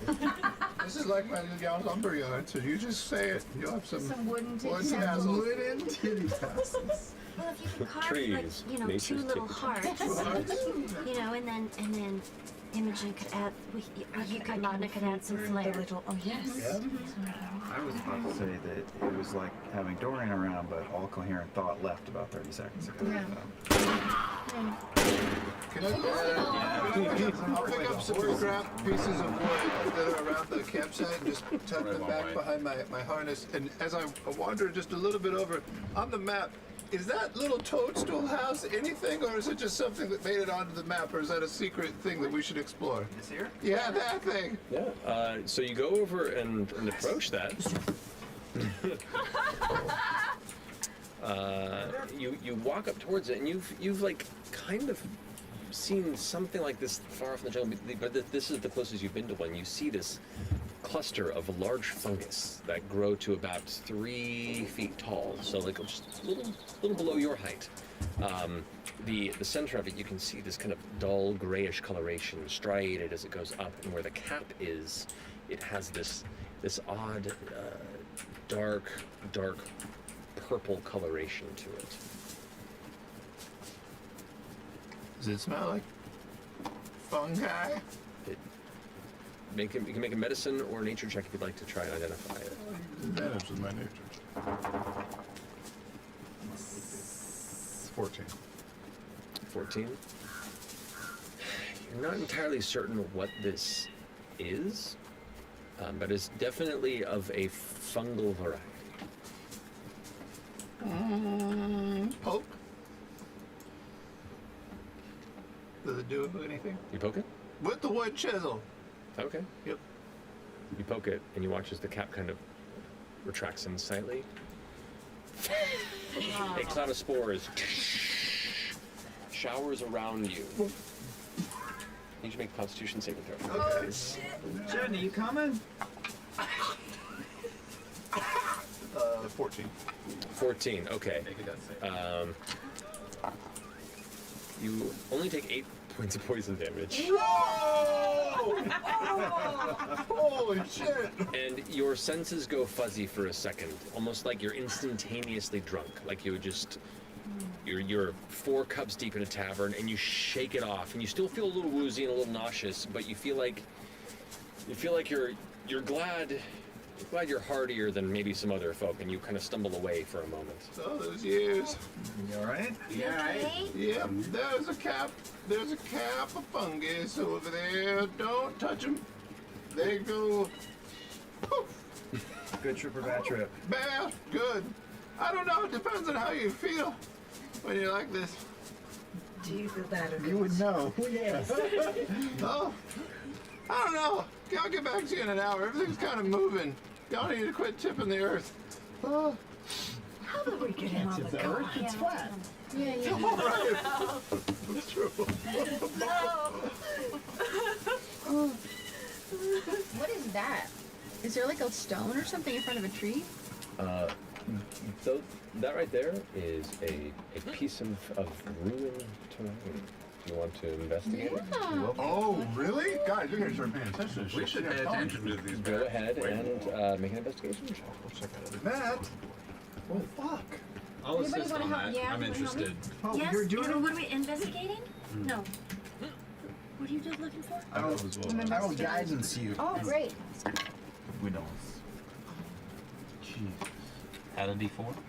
It doesn't even matter. With advantage. With fucking advantage. It's a rock. 9. Okay. Nice.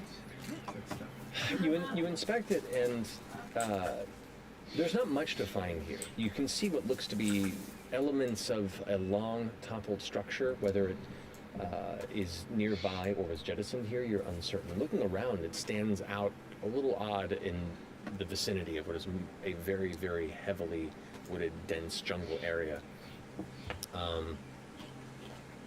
It looks old. Does anyone know anything about ruins in this area? Have y'all heard anything about it? Is anyone here proficient with history? Go ahead and make a history check. I will say, even though you're proficient with it, I'll say disadvantage because you are not familiar with Marquesian history as much. As well, but historical events, legendary people, or ancient kingdoms. I rolled. Wow. You would have advantage when it comes to specifically pertaining to a certain type of creature. Got it. This is fascinating. Oh! I rolled 2 19s. Whoa! Hey. So that's a 26. Whoa! 26. You don't know specifically anything about any of what this might pertain to, but even looking at elements of it, you do recognize that there are elements of old elfish architecture visible in some of the curvatures of the stones, some of the details and markings that are on kind of the merge points, or what looks to be a pillar, some sort of a load-bearing pillar. It's at an angle which tells you that it didn't crumble, but it landed at an odd angle. And the cracking of it means that it probably landed with a heavy impact. And it's just a piece of wall or structure Yes. with that carving Correct. design. It is stone. It is elvish in nature, and it looks, based on just the elements of erosion here, it is very old, like pre-calamity old. Whoa. I'll do a 360 and see if there's any more to be seen in this room. Are there words or anything on it? Is there writing on it that you saw? Elven, I don't speak. And it's There's no language across it. It's just you just recognize the architecture Okay. based on his history check. and that's a 20. 20 for perception? Okay. Looking around here in the early morning, you do not see any other signs of similar architecture. Well, I let them know that. I will say, with a high enough history check, you do know that at least in Marquette, there were some climactic elements that happened during the calamity that scarred the landscape heavily. You do recall that what is now the Rumadan Desert was not a desert, but the jungle itself. And at one point there was a flourishing elf and orcish society in the desert that was essentially wiped off of Exandria in one fell strike by a betrayer god. And your mind tells you The whole thing was wiped out? the whole city in the jungle that's now a desert. Wow. Is this Dupree? What looks real? Dupree? Oh, Dupree, yeah. He's like, who's Dupree? We'll find out soon. I'm gonna take notes, you guys. Well, I'm not exactly sure what it is, but I think we're looking at history. Just go up and touch it. Just never been around anything this ancient before. Wow. It's very pretty.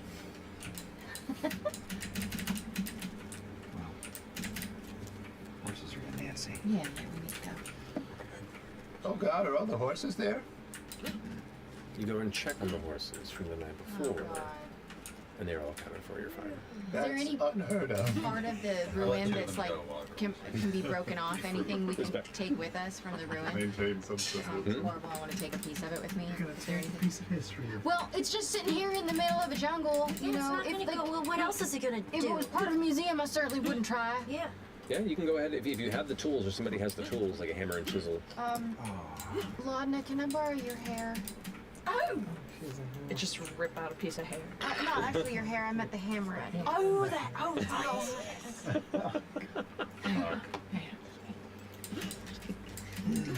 Okay. It takes you a little bit of time, but it looks like, I will say for the purposes of this, just go ahead and roll a d20 and add either your strength or dexterity modifier. Every archaeologist in our Because you're not I know. proficient Well, I with just wanted to tools. get it like Just as looked a at. I'm migrant. not. No, it's great. I'm Let's go. trying to- This is not a real place. We're fine. Got it. Just like take some what is it? photographs. Strength or or a dexterity dex? modifier? 19. Okay, even so, it's a little rough. Anything that would be easy to pick off has already eroded over time. So everything that still remains and still holds its place here is fairly solid. So you have to go ahead and kind of check at which angles the existing details, the long kind of eroded details of it might give you a point that you could hammer at the right angle and cause part of it to crack off and still be identifiable, that carries some semblance of the architecture with you. And you manage to do so. It takes you a good 15 or 20 minutes, especially with some help of your friends, to kind of gauge it. And you get a piece about this big that you can see kind of carries in it part of the arch, carries in some of the scrolling, and kind of as best as you could feel comfortable carrying that would possibly survive the trek as long as you have something to keep it in. You leave a note? No, I think we should just head out. What would you say in the note? Dear, Ancient civilization. or no, I was just gonna say, dear explorer, who's studying history. If this piece that we've taken could solve the riddles of history, you can contact us at Mordash Trust. Mordash Trust. Sorry. I'm gonna start carving this right into the wall. No, Just Let's go. Mount up. All right. You gather your supplies and one by one take the backs of your horses once more, beginning to carefully trot back towards the main road, leading you northward. Stir floppers. Good boy. Got that Start to lip feel it bites at your cheek a little On bit. top of heart, you just hear, ooh, barracuda.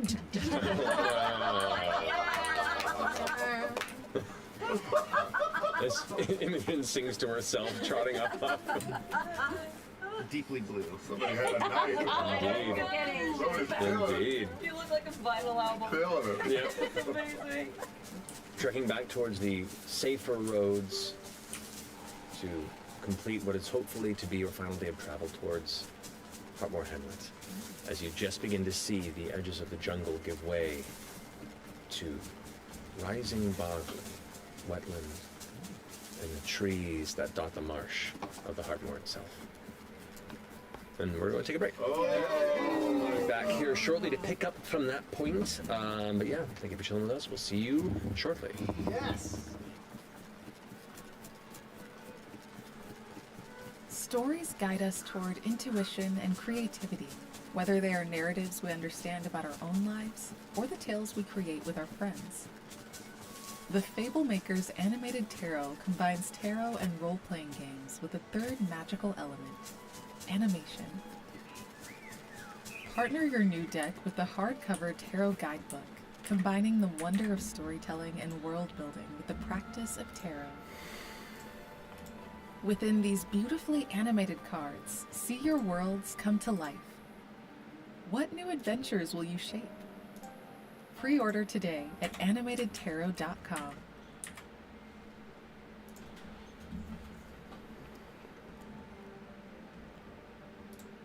Long ago, Zadia was one land, rich in magic and wonder.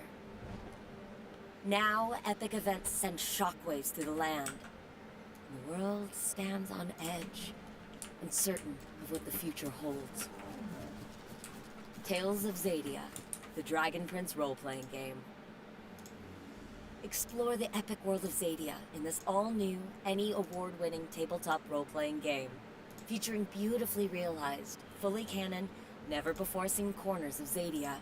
Immerse yourself into your character with narrative-focused traits, values, and flaws that make them more than just stats on a page, while your choices dramatically impact the key characters you'll meet in your tale.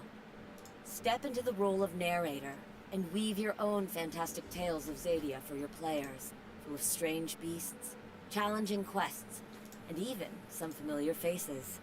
From the perilous peaks of Del Bar to the notorious elven settlement in the Drakewood, the continent of Zadia is full of endless tales. Tales of glory, tales of joy, tales of sorrow, and tales of wonder. Your tale begins now. Tales of Zadia, the Dragon Prince role-playing game.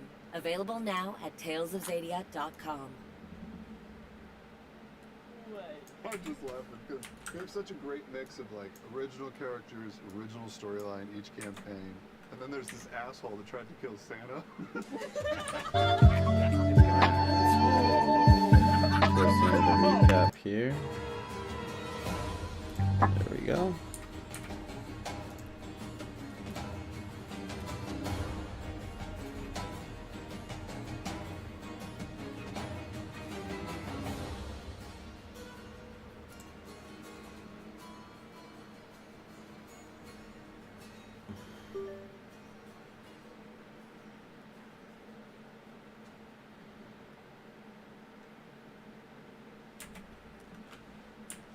Welcome back. So, as you all trek away from your evening of not quite as restful sleep as you would have hoped, you get back onto your horseback and head towards the main road and begin to lead your way towards the Heartmoor itself. Beginning to transition from the thick jungles that you've been familiar with here in the Odiran Wilds, you watch as the marshlands progressing deeper into these wetlands. The tall, robust jungle trees begin to give way to curled, draping behemoths and towering, tangled mangroves that rule this sodden and oddly beautiful landscape in its incomparably dreary atmosphere. You see vibrant, deep greens mingle with the masses of gray moss to present a uniquely earthy patchwork of colors and textures along the bog-swallowed hills that surround you. Now, the main road and path, it looks like it has been continuously filled with gravel and dirt to maintain an elevated road, but even at times to the immediate right and left, it drops off into just marsh water. You can see the occasional root growing through, and there are all manner of hills that rise up beyond, but the heavy fog, which I should hit here, does choke the vision. Don't make you make Constitution saving throws with the cold. Chokes the far distant visibility beyond about 300 or 400 feet, where you can just see the shadows of distant swamp trees. Pushing forward, though, you do see this is a well-worn trek, and even maybe the first hour of your journey into the marshlands here in the Heartmoor, you can hear the distant sound of horse hooves, as what looks to be a small grouping of 4 horses and 2 carts begin to pull up alongside you. You kind of set off to the side, and you can see a group of hooded figures kind of nod as they pass on, heading southward into the wilds from where you once came. Pushing on about halfway through your day of travel. Did they look heavily armed or anything? Make a perception check. Well, I think I'm just gonna let them go by. That's all right. We could at least tell them, like, watch out for fairies. No. No? I'll just do one roll. 15. 20? I know. They don't look any more armed than people that are traversing dangerous terrain. You do not see heavy armor. You do not see mercenary attire. You see standard clothing with general travel protection, leather armor. But from what you can tell, it does not appear to be scuffed or scarred. The weapons are sheathed and are there, just as a protective mechanism. But you do not get the sense that they are, crazy armed. Yeah, they do not. They're out here with dubious intent. Would they look they're traveling, or were they protecting like cargo? The two carts that you can see traveling behind them both were covered, and you can see like thick tarps were placed over them and kind of tied down with ropes at different rivets along the way. Differing levels. You couldn't probably tell what was being carried in them, but it looks like they were bringing with themselves some sort of materials, whether it be for trade or transport. Excuse me. Anything to note from the direction you're coming from? Any dangers to be wary of? You're shouting this as they're passing you, like Yeah, just this. yeah. Look back and look over at you. Stay on the road. You too. The fairies aren't real. Kind of looks over. And keeps going. That's good. Keep an element of mystery. Can't do it all for them, you know. A few hours of additional travel from there, the swamplands around you definitely start carrying more unique color. You can see maroon undertones in patches of moss and clusters of fungus that begin to show up at the edges of some of these hills. You can see kind of small cliffs that begin to rise up where swamp trees twist upward and then kind of bend down, leaving these long draping vines and boughs that leave these kind of grayish, almost lavender colored moss-like leaves that drift down and actually touch the surface of the water and go below. You can watch as the water itself is often disturbed by fish or other things that lurk beneath. Just poof, ripples kind of shifting outward. Orem, notice a little ways up ahead there is a small, lazy trail of smoke. This little plume that is kind of drifting a little ways off the left-hand side of the road. So veered away from the line of the road that we're on. All right. Maybe some people stopped off of that direction. You see that? Can I see anything? As you guys kind of get slowly closer, you begin to see, because the pathway where the road itself is on, sometimes it's very thin, and they've actually had to kind of carve out and maintain a pockmarked, perpetually challenging portion of roadway that is fighting erosion and just falling into the swamp. And you can see there's like older packed dirt versus newer, fresher dirt and gravel that's constantly being put on to maintain it. Other areas widen up and become comfortable, where it looks like either a hill has been somewhat shaved, or you actually follow the road up over towards a top hill where there is, small gatherings of trees and a semblance of more natural forest and jungle and around here before it descends back into the swamp. This area rises up slightly, and as you glance off the side of the path, you see maybe about 30 or feet off what looks to be an often stopped at resting point. You can see there's an area where a few trees have been cleared.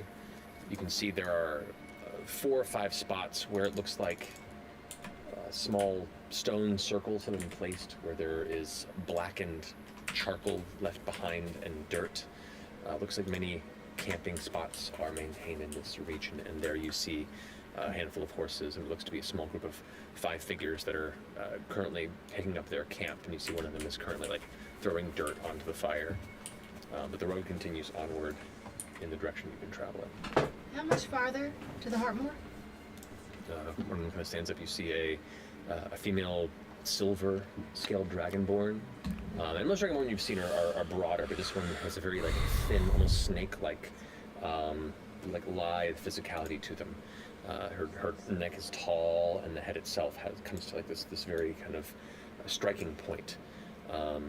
These very bright golden eyes that peer through these like side slits, as the bundled hood that sits around the shoulders kind of pushes back as she stands up. You have maybe about 3 hours this way. Oh, wonderful. Thank you so much. Of course. They all look like they were dressed anything remotely cloaks or anything like the people that we saw previously? Give me a perception check. Can I use advantage for perception because I'm looking and smelling and all sorts of stuff? You could try it. You'd see if you want to smell, if they smell similar to them, but you get that advantage only as your sense of keen sense. Okay, fine. Just a 12. Yeah. They smell like they've been traveling for a long time and probably need a bath. Where are you all coming from? We are traveling from the south.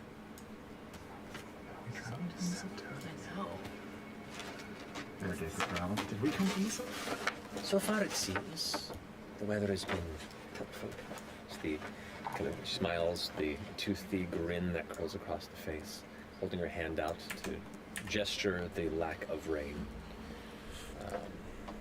But indeed, what about your companions? Where do you come from? Recently, Jusar. Very well. Well, good luck. Stay safe. Avoid the fairies. They're not real. Even those who are real should probably be avoided.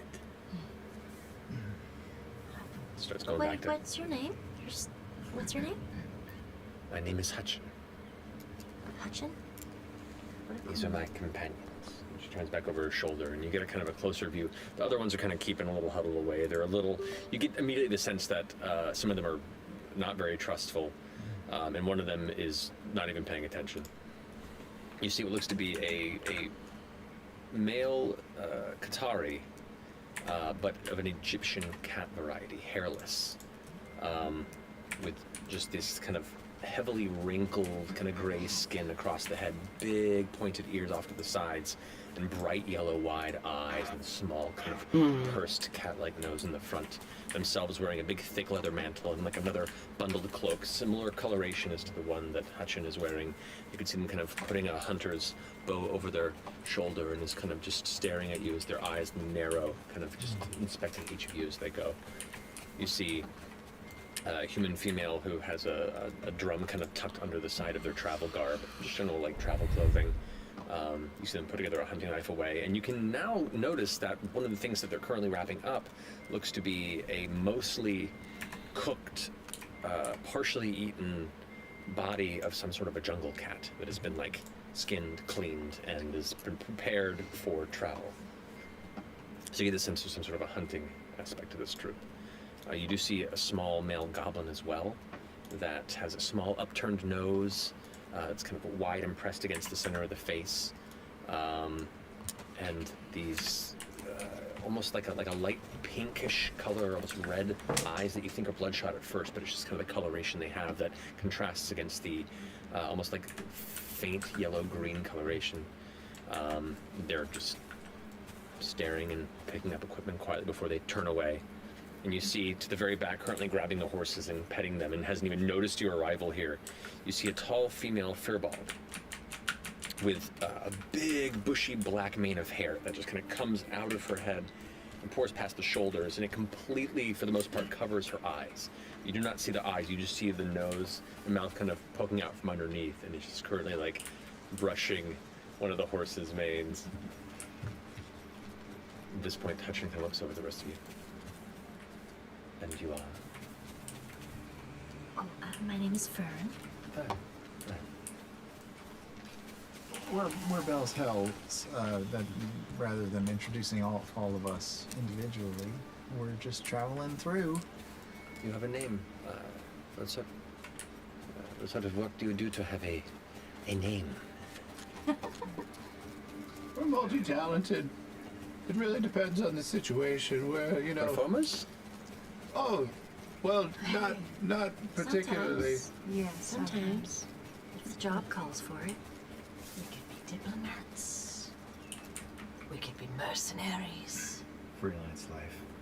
Anything you want. Jacks of all trades. That is useful. There's always a chance one of us knows how to solve a problem.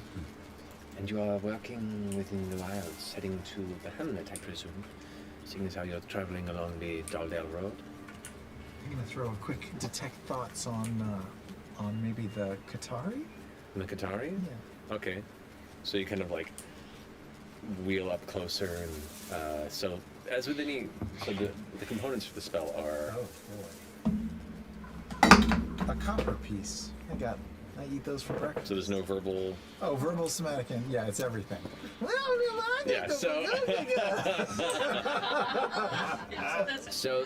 That's why. Infantile. That's how I cast spells. When you're imagining me, that's how I do it.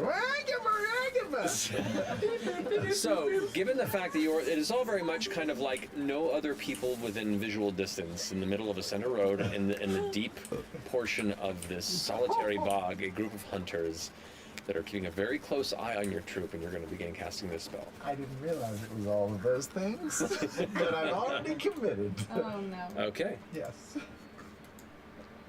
As you begin to cast the dragonborn hatching is. And what is this one doing? Performing. Who knows? Be careful, he might break into a song. He does that sometimes. Make a Never deception know. check. It's deception check. Might go easier if you actually start singing. Can we give him advantage since we gave him the lie? No. 9. Can FCG get advantage if they sing? Actually sing right now? Sing something entertaining? There's anyone but Sam, I'd say, yeah. Yeah, I know. Damn it. That's too easy. I was trying to make it work. Never mind. The Dragonborn continues to smile, but the eyes do kind of narrow for a second. But you do finish completing casting the spell.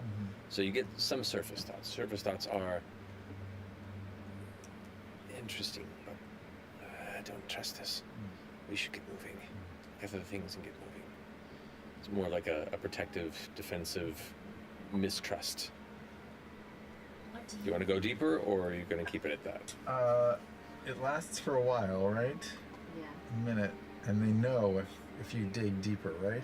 Yep. So maybe I'll just wait until we're leaving before I dig deeper. Oh my Okay. What do you all do? We are travelers who wander these lands. All right, Taking I'll be what we right know, back. Selling what we find as we go.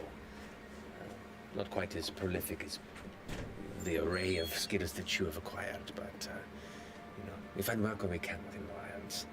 What's your destination today? Us, I believe we are heading the same direction, actually. We come to the Ardmore, not terribly often, but when work calls us here, yes. We've had trouble on the road. I don't know if you'd mind, but certainly safer to travel together in larger numbers. I don't know if that sit right with you. Make a persuasion check.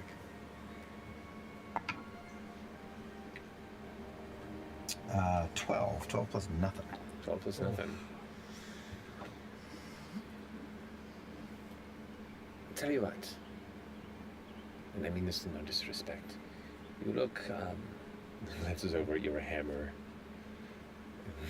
glances over at whatever this is.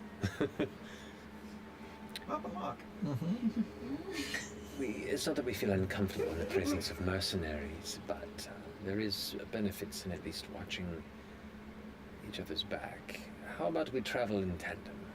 A bit of distance, but we can, if one or the other needs help, we can call for aid. But just for our own edification and knowledge of how dubious some travelers can be without learning to trust, keep enough distance to be comfortably apart. Find that amenable? Prudent but helpful. Very nice. Very well. Is that all right? Anything fun for sale? Her definition of fun gets very fascinating, I might add. Well, we predominantly work out of Vichy, but we do travel as far south as the Kanak Gulf, within the Hellcatch Valley, and up to here, and all points in between. So we do occasionally find all sorts of interesting things. And you can see a glimmer in her dragon-like eyes, the gold kind of shimmering with anticipation. What is it you find fun? boy. Well, so many things. So many things. I don't think I could even pick one. I think I just, if you had any trinkets or, you know, shiny things or smelly things or... Tejana! She shuts off, and the Firbolg, who's currently in the process of brushing the horse, stops, goes, yeah, what's going on? Could you bring that bracelet that we found not long ago? Okay, yeah. I'll get that bracelet for you. Hold on. I can't get it off my hand. Would you like me to help? Yeah, if you could help me with Yes. the bracelet. Orin is trying to catch Fern's eyes and is silently trying to communicate. Please don't steal anything. Let me help you. In Fern's head, you hear, "Please don't steal anything." So as the Firbolg walks up to you, kind of hunched forward, but even so, still standing at a good 6'8", even with a slight head hunch. So like kind of looming over you, the black hair just matted. You cannot see the eyes beneath. Just poof, poking through with a big smile. Goes, yeah, we can help me with this. And you can see as she produces her wrist, there is this beautiful cluster of beads and gems that are embedded in this kind of double wrap bracelet around the wrist. As you kind of work towards it, Hutchin goes, we need... You seem to have got this. And just kind of stands there beside the two of you at the ready. I can do it. Okay. Go ahead and make a dexterity check for me.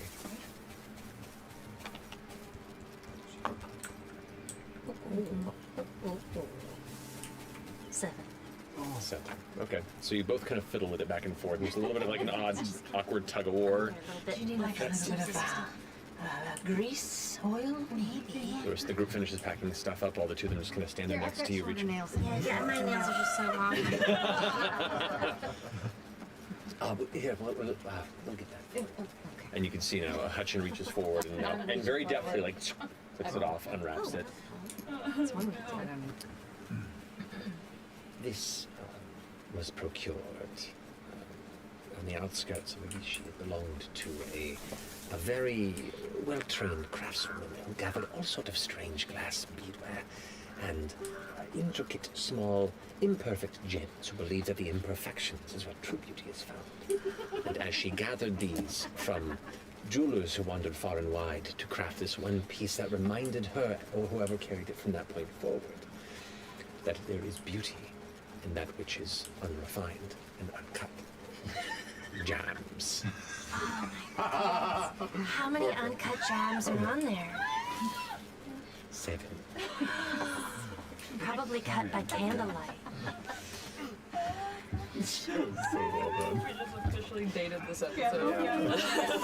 Some jokes stand the test of time. Not this one. No, this joke was old weeks ago. Weeks ago. But it's okay. We're just reviving it. Well, it's quite beautiful. Well, it'll run you about 20 gold pieces. It would be worth much more if you were to get them cut, but also you would be breaking the poor woman's heart who made them. Well, I don't know her. Yeah. Are you you're thinking about that? Well, no, I just wanted to see kind of what things you were selling. I'll buy it. Very bad. 20 gold pieces. It is very much a charm bracelet. No, it's been a minute, but when I think when Hutchin said that they were heading our way, could I try and make an insight check to see if she was telling the truth or just deciding to follow us wherever? Yeah, we make an go? insight check. Just in case. 16. 16. Good luck for that. Ooh, a little whisper. Yeah. Guys, D&D Beyond. Oh, shit. D&D Beyond's back. Did you know that? It's our sponsor again. This is Uncut Gems. I'm an uncut gem. I am an uncut gem. Wow, this is a long whisper. Big trouble? Wait, what? Oh, Jesus fucking aw. That was good, Travis Gullible. I was like 5 minutes away from full heart attacks. Thank you. Of course, perhaps when we complete some of our trade in the hamlets, we might have some more fun trinkets to bring to you to sell. Always a fan. Well, would you prefer that we lead the way, or? I think so. You seem to be a bit more armed for the occasion. All right. Very well. Collect our things. I believe we're about ready. Deshanta, if you don't mind. I'm almost done. I just gotta go ahead and get the saddle. Do you need some help? Here. I'm gonna. Yeah, sure, help me. Thank you. I'm gonna help you the last saddle on the horse. It's too big. Wait a minute. Working on a horse. I've never put a saddle on a horse, so I have no idea. The genre's like, no, you're so. You need. That's wonderful. That's wonderful. Thank you for your help. Crisscross under the belly, right? I've got it. With the scraps. Handle the rest of this. You're just a sweet little thing. Okay. Yeah. Okay.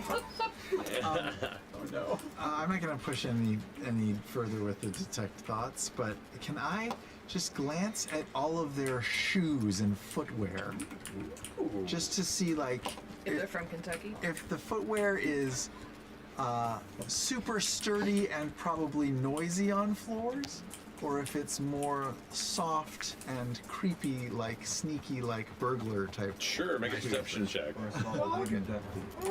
Yeah. Perception check? Yeah. 23.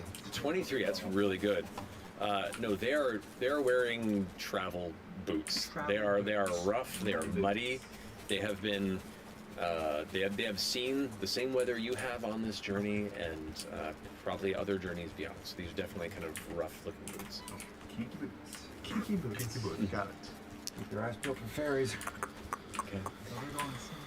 You all kind of gather up, get back on your horses, and trek. And they keep about a 50 or 60 foot distance behind you, but do kind of travel in tandem with you along the way. You continue on for a few more hours. No major issue. No challenges, though the temperature begins to get a little warmer and muggier as the day presses on. The humidity in this area definitely surpasses that which you've experienced in some of the other regions of the Odiran Wilds. The insects are growing more intense. The mosquitoes are starting to become a serious frustration. And while the fogs usually burn away midday, here the mists just kind of settle. Where in the early morning in this region, they are the densest. But as the day progresses, they just subside slightly and then hang. But within a short time, you see the shapes of structures in the distance. As you approach one large kind of bowing bridge that curves from the end of one hilltop to another over a 45, 50-foot channel of water that just kind of travels beneath and separates into two larger, open, kind of small lakes of bog water. You can see what looks to be an arched gate and small walls that surround what would be the southern gate ridge of the Hartmoor hamlet. Southern Gate Ridge. Southern Gate Ridge. All right. I'm gonna write that down for some reason. Sure, go for it.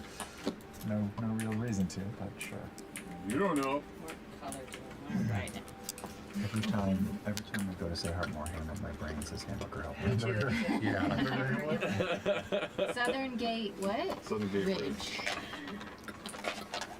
You approach the front, and the gates themselves are not closed, they're open, but you do see there is stationed there a pair of wilders wearing familiar garb from what you're used to seeing in Drusar, but you can see there's a little less upkeep on them. They're a little thicker, and they seem to be more interested in just ensuring that something isn't following you from behind in the nearby block.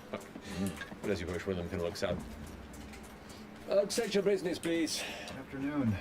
I've been traveling for several days away at Drusar, and we're just looking for a place to settle in for a few. It looks Oh, she's with us. Yeah, not like a prisoner or anything. She's legit. He had a really rough trip. Went off the road. Bad idea. Never go off the road. I turned blue. Make a group persuasion check. DC 25. Bing, bang, bang, bang, bang, bang. Bingo, A bango. group persuasion check. This is a general presentation to the guard. Natural one. 17. 17. Okay. 15. 16. 19. 8. Okay, pretty good overall. Overall, not too bad. This wasn't a very terrible hide. You see, this was less of a whether you get in or not, more of like if they have you tracked or not. Looks you all over. All right. Welcome to the hamlet. There are a few places to stay for the night if you're looking to put your horses up. There is the dry dog stables over that way. Please enter. And kind of just ushers for you all to continue inward. Dry dog stables or dry dog? Dry dock. That's the only place to stay in town? No, those are the stables. Those are the stables. Oh, stables. Oh, Is there any news of the hamlet that we should know upon our entry?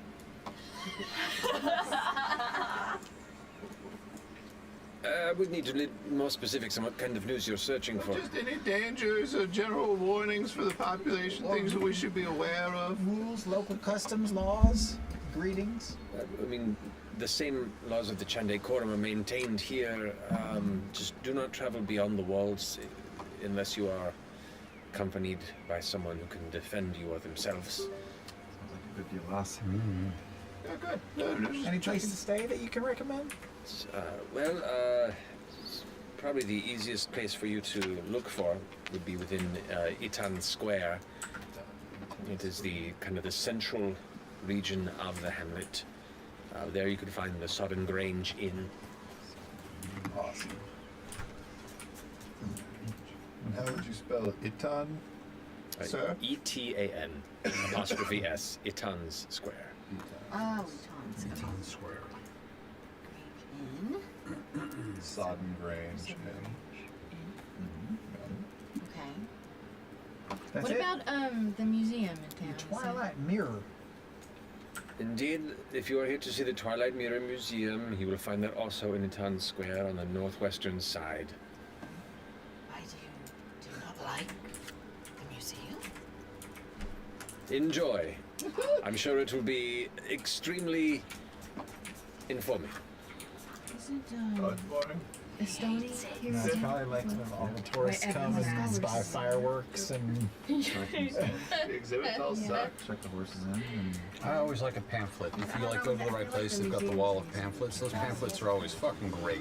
You learn a lot. Is there? I mean, maybe. I just want to That's ask right. if there's An area of learning in this town? In regards, I mean, there are many people who can teach trades. Book people. Are there book people around here? People who read books. Read book readers. There are some people who own books and read them, yes. Do they congregate? I don't know. I have not met many. You need better friends. I don't know. we're He gestures around and goes, if you are looking for a book repository, we're in the fucking swamp. The books that are here are not long for Exandria. Stable this way. Fair. oh, also the folks behind us, they're okay. Let them on in. They're with us. I mean, they're not with They're us. with us. They're not really with us. They just guarded our backs as we were coming into town. They were also irritated. All right. Stay safe. Two. Easy. Oh, Like that. We yeah. never know. We never We're know. always out with a joke. I think Slater needs a double joint in. Oh my god. It's a massive tricky kid. I mean, this is absurd. Oh god. High fantasy to the stables. all right. By the way, we didn't keep these horses alive, did we? We did so far. Trick is getting them back. Exactly. It's about the round trip. You can get there. Getting them back's the really hard part. It's not too hard to find out where the stables are. This is the only like visible livery within this portion of the city, and it's built specifically to be relatively close to the southern dock, which is the southern gates, which is like the primary entrance from the main road to the hamlet. You can see already there's maybe like I'd say a 4-chamber structure with the central stable area being kind of the raised upper roof area. There's no exterior kind of open front stables, but there is a fenced-off portion in the back that is partially undercover. And you can see maybe 3 horses that are currently in there, just kind of chewing whatever recent meals been given to them in small troughs. On the outside, you see, as one person is currently leaving with a horse, a small goblin, maybe about your size or so, woman with kind of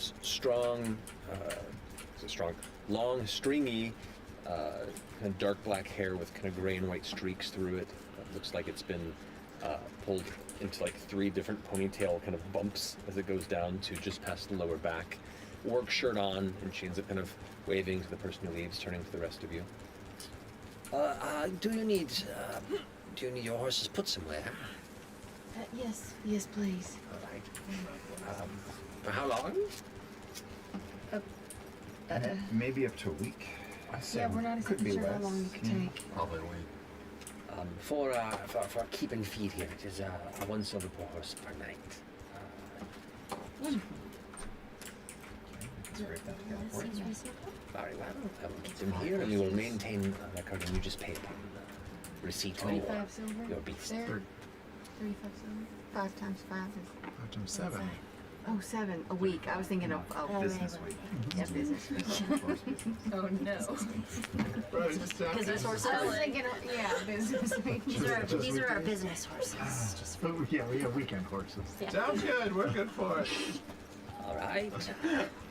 They go around and gather all the different bridles and take your name down, as well as the horse names, and to their ledger, and kind of prep them for being kept safely within the stables there for the week that you intend to. Though if you need to take it earlier, they can be done earlier. But your horses are taken care of, and the rest of the hamlet is now at your disposal. Be nice as cargo. I would... The horse like gives that bright a white horse eye on the side of like. I love you. That's cargo's never gonna be the same. I heard be nice as cargo, and I was wondering what you were planning. That makes a lot more sense. Pet Heart's head and just whisper, these dreams go on when you close your eyes. My God. I love Heart too. Okay, so we got a couple things we got to do here. Sure. Now, if we go to the Twilight Museum, doesn't that start the clock? I think it's just checking in. I think would be reasonable, letting them know we're here. We don't have to start immediately. It's just, hey, we're in town. We're gonna get ourselves settled, and then we'll figure out what the fuck the rules are, what the whole What if it deal starts is. the clock immediately as soon as we get there? That seems insane. What if we just book a room, ask about the people we're looking for, and go from there? We could send a message to Yvonne and let him know that we're here instead of actually just showing up. We just send a message. Sure, yeah. Yeah, we'll just write in we're in town. Right. Right? Send a. I got people who walk to other places and let you know. I mean, it's things. literally right across the street from the inn, but... Yeah, she was just worried that like there was like a. I don't know what this is. This isn't a thing that exists in this world. This is a start. This is a thumb war. Thumb war. This could start the thumb war. Is what. I just don't want, us to do this and then it all goes south and then the Lumos twins Astani is not here when we finish with it or something. I was gonna let them know that we're here. We're not ready to start yet, but we just got to town. Okay. So that seems to be the prudent thing to do. All right, we're gonna head towards the inn. We're gonna head towards the museum. Maybe we'll even split the party. Oh, maybe that's what we do. Actually. Oh, that's not a bad idea. Yeah. Okay. So, who's heading to the inn? Who's heading to the museum. What do the people that are not going to the inn need to do? We need to find a Stani, Uh-huh. who is like a professor, Yeah. or a scholar. Boring as fuck. Okay, keep going. What else? Cool. I'm going to the inn. Who's coming with? We also have to get word to the museum, but I guess we do It's that all in from the same inn. square. It's all in the same square. Let's just go to the square and then See where we it is. can. See what we see? Yeah. How many rooms?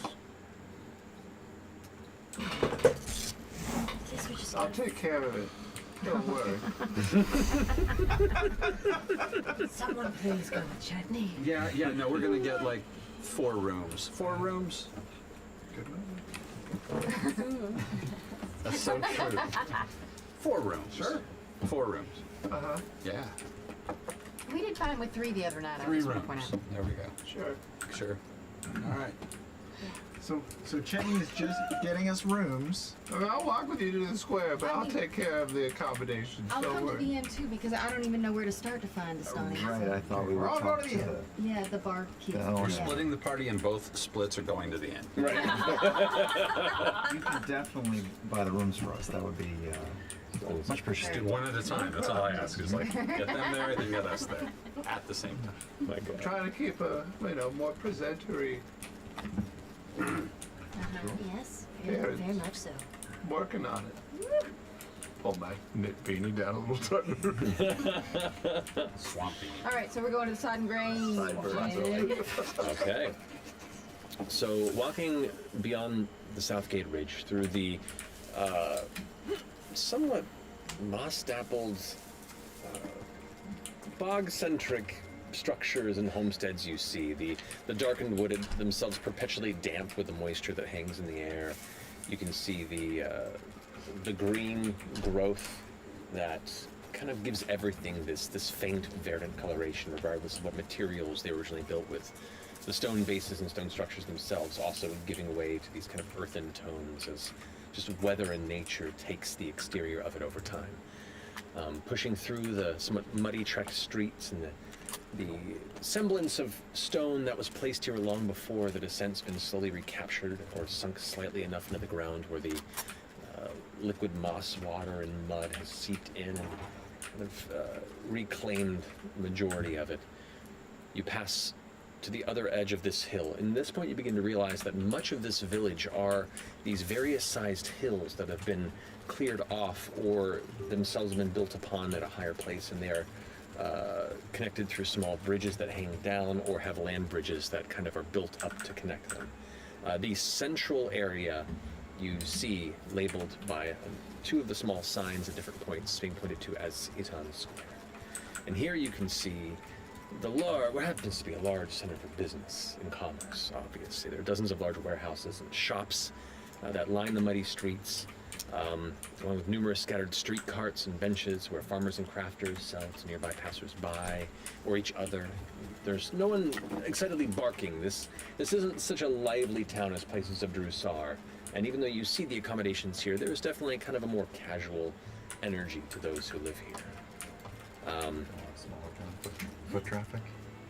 Not a lot at this hour, but you do see there's maybe a dozen or so people out in the open right now that are walking past. You can see in this kind of small kind of gathering space the number of stone tables set out, and you can see 2 older folk are there in the process of playing some sort of a chess-like board game while they're bantering back and forth and arguing over current events or history or whatever else you might think they'll find reason to banter over. But you kind of feel this as the comfortable social heart of the hamlet from what you've seen so far. A little bit.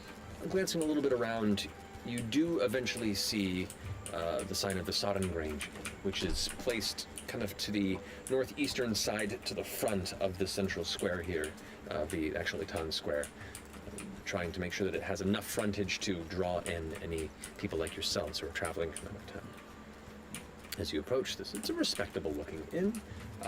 Doesn't have quite the grandiose presentation of like the Spires by Fire, but definitely holds a little bit of a stronger and welcoming exterior aesthetic than some of the more rough and tumble places you've stayed on lower parts of the spires in the city you just traveled from. As you step up to the front doors, you do see they do swing. They kind of as you step inward. And immediately you're met with familiar smells. Dried beers and alcohols on old wood. What smells like wet leather that has been dried and re-wet. You catch hints of tobacco smoke, and you do see there's an old, rough-looking fellow who's sitting at a table with both of his feet up on there, is in the process of lighting up this heavy, dark mahogany pipe that you can see is blackened at the edges from excessive use for years. His big, bushy, gray beard that swallows the bottom part of his face, holding the flame so close, you can't help but be a little anxious, but he obviously knows what he's doing. As you kind of glance, as you step inward, the man finishes puffing a bit and turns around. This man, as it turns, the perspective he was at made him look a lot bigger than he was, because now that he turns, you see this is just a halfling fella. His legs were facing away, and he turns, and they're just a little shorter than you expect. And he kind of like steps off the stool a bit, still holding the pipe. His large ears, the hair kind of curling out the sides. Kind of takes an additional puff off the pipe and looks towards the rest of you. Well, hello, you certainly new here. You have the eyes and the look of individuals who've been traveling from afar and probably need a place to stay. Am I correct in my assumption? Very observant. See, that's how you keep a business going.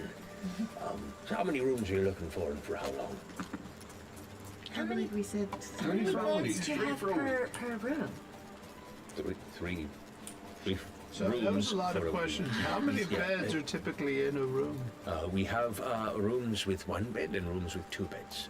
Amazing. We'll take 4 rooms. 4 rooms, very well. That'll be 1 silver piece per room per night. Amazing. So 4 silver for a week of 7. That'll be 28. I got it. we have cheaper stay than the horses. Bargain. That's no point. The horses are also being fed and tended to. That's part of the Satin Grange. Is that right? Satin Grange Inn. Is it 1 level, 2 levels? It's single level. Single level. In fact, you see a lot of the buildings here, you don't see many that are multiple levels. There's a handful, but most everything here is just 1 floor and is spread out a bit. And you get the sense it's probably because anything too heavy on the somewhat soft earth of these hills is likely to sink. That mistake has probably been made more than once in the past. I got my 28 silver. Thank you kindly. We need food. And then get your keys for you. Break this key ring and slowly kind of unhooks it and sets down 4 keys in the table and points you over to the 4 rooms. They're not right next to each other, they're a bit scattered, but this inn is surprisingly robust the further back you go. It has a series of winding hallways, and altogether it probably has like 16 rooms. And you get the sense, just at the size of the town square, that this inn probably takes a sizable chunk of real estate here on the square itself. What is your name, sir? My name is Dobby. Dobby Kinsman. Are you the owner of this establishment? I am. Me and my granddaughter tend to it. I imagine you see everyone about town. Do they come here often? Some do from out of town, yes. Within town, they have their own homes to get to, but some do come in for a good drink and some socializing. Yeah. We have a friend in town named Isha Sabonis. Is she staying here? Sorry, Sabonis would not stay here. Oh, what do you know of them? She's a very wealthy individual. I've not met her myself. Okay. Do you know of someone named Astani? Old Astani, yes. Are they staying here? Or do they live here? No, they live here, actually. Their homestead is over in the Blue Herald's Hill. Is that far from here? The Mosslight Manor is not far, maybe about a 15-20 minute Oh, walk. wonderful. And you said the Mosslight? Mosslight Manor. And he kind of gives you a description. It says, like, it's a somewhat rickety, unkept house, decent size, needs some maintenance. vines and moss, kind of a grey-brown wood coloration, some fungus clouding on it. Kind of hard to miss. Thank you very So much. sorry, was it Blue Light Hill and Moss Light? Blue Herald's Hill and Moss Light Manor. Moss Light Manor? Moss Light Manor. Blue Herald Hill. Blue Herald's Hill. Any tips or tricks for folk who are new in town? I would say, well, for most folk here, don't be too strong in making friends. People tend to come through here. A little more, they want to earn trust. You understand? And we're far enough out in the middle of nowhere here that some individuals think it's a bit beyond the laws of the quorum. So, don't take it to heart if folks seem a bit distant and untrusting. What's the population like here? Yeah. Oh, probably in just a few thousand. And if we wanted to send a note over to someone, can you arrange that? I was figuring just walking over at this place. It seems a little silly not to. Do you, couple questions. Yeah, Twilight Mirror, the Twilight Mirror Museum. Yes. We're gonna go. How close is that, and what's your impression of that place and possibly its owner? It's not terribly far. You leave the inn, immediately turn right after exiting and follow the edge of the square and continue on the road that path. You'll see it. I had a funny feeling. It's also post Don't tell me you came here for the museum. Not directly, no. We're not to see it, just to do a little work. I suppose would be. Very well. Just want to make sure that you didn't make the trek for nothing. Oh no. Oh, but while we're here, we should probably check it out, right? I mean, it's an attraction, isn't it? We're being installed. It is very much what one considers a tourist destination. Yvonne is curious, eccentric. But if that's what you're into, as being a speaking automaton and whatever you are, I'm certain this is maybe up your alley. I apologize, and I do not mean to judge us. This is exactly the sort of local opinion that we were looking for, to be fair. And this is nothing but charming. Would love to have a quick, strong drink, personally, and I'm happy to get around for anybody else who needs a quick, strong drink. That was a long time on the road. And I don't know what you're smoking, but that is wonderful. Oh, thank you. Grow and drive myself, actually. Had a funny feeling. There's a lot of folks around here grow and drive and make it fine. It's what the Hardmoor is known for. As nasty as it might look to outsiders, it tends to be home to harbor a much vibrancy.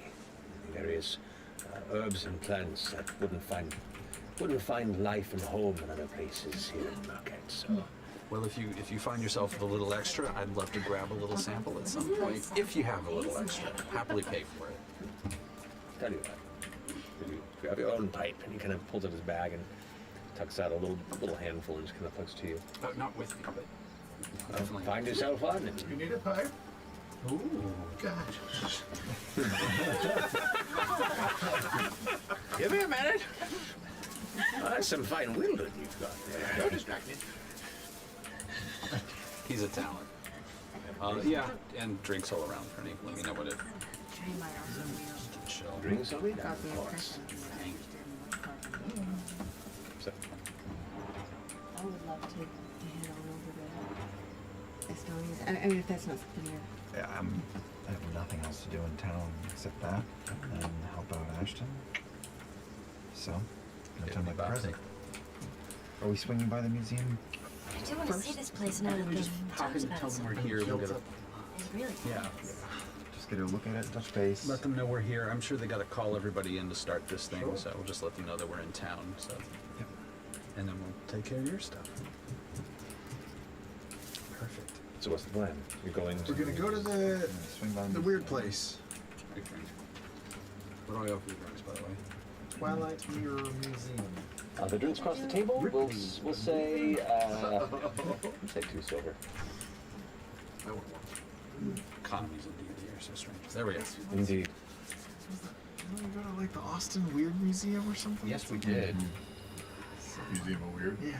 We've got like 3 of them in town too, of like weird ass curiosities. Did you need to go away? I just really want to see a stone museum. We can go there first. No. I mean, we're in the square. I'm fine. You look a little blue. I'm just trying to cheer you up. Wow. That was impressive. We'll be back later this evening. Thank you very much. Of course. I'm always here. And if I'm not here, my granddaughter is, and she can help you. What's her name, just so we know? Her name is Parney. Pardon me? Parney. What was it? Pardon me? Parney, kinsman. Pardon.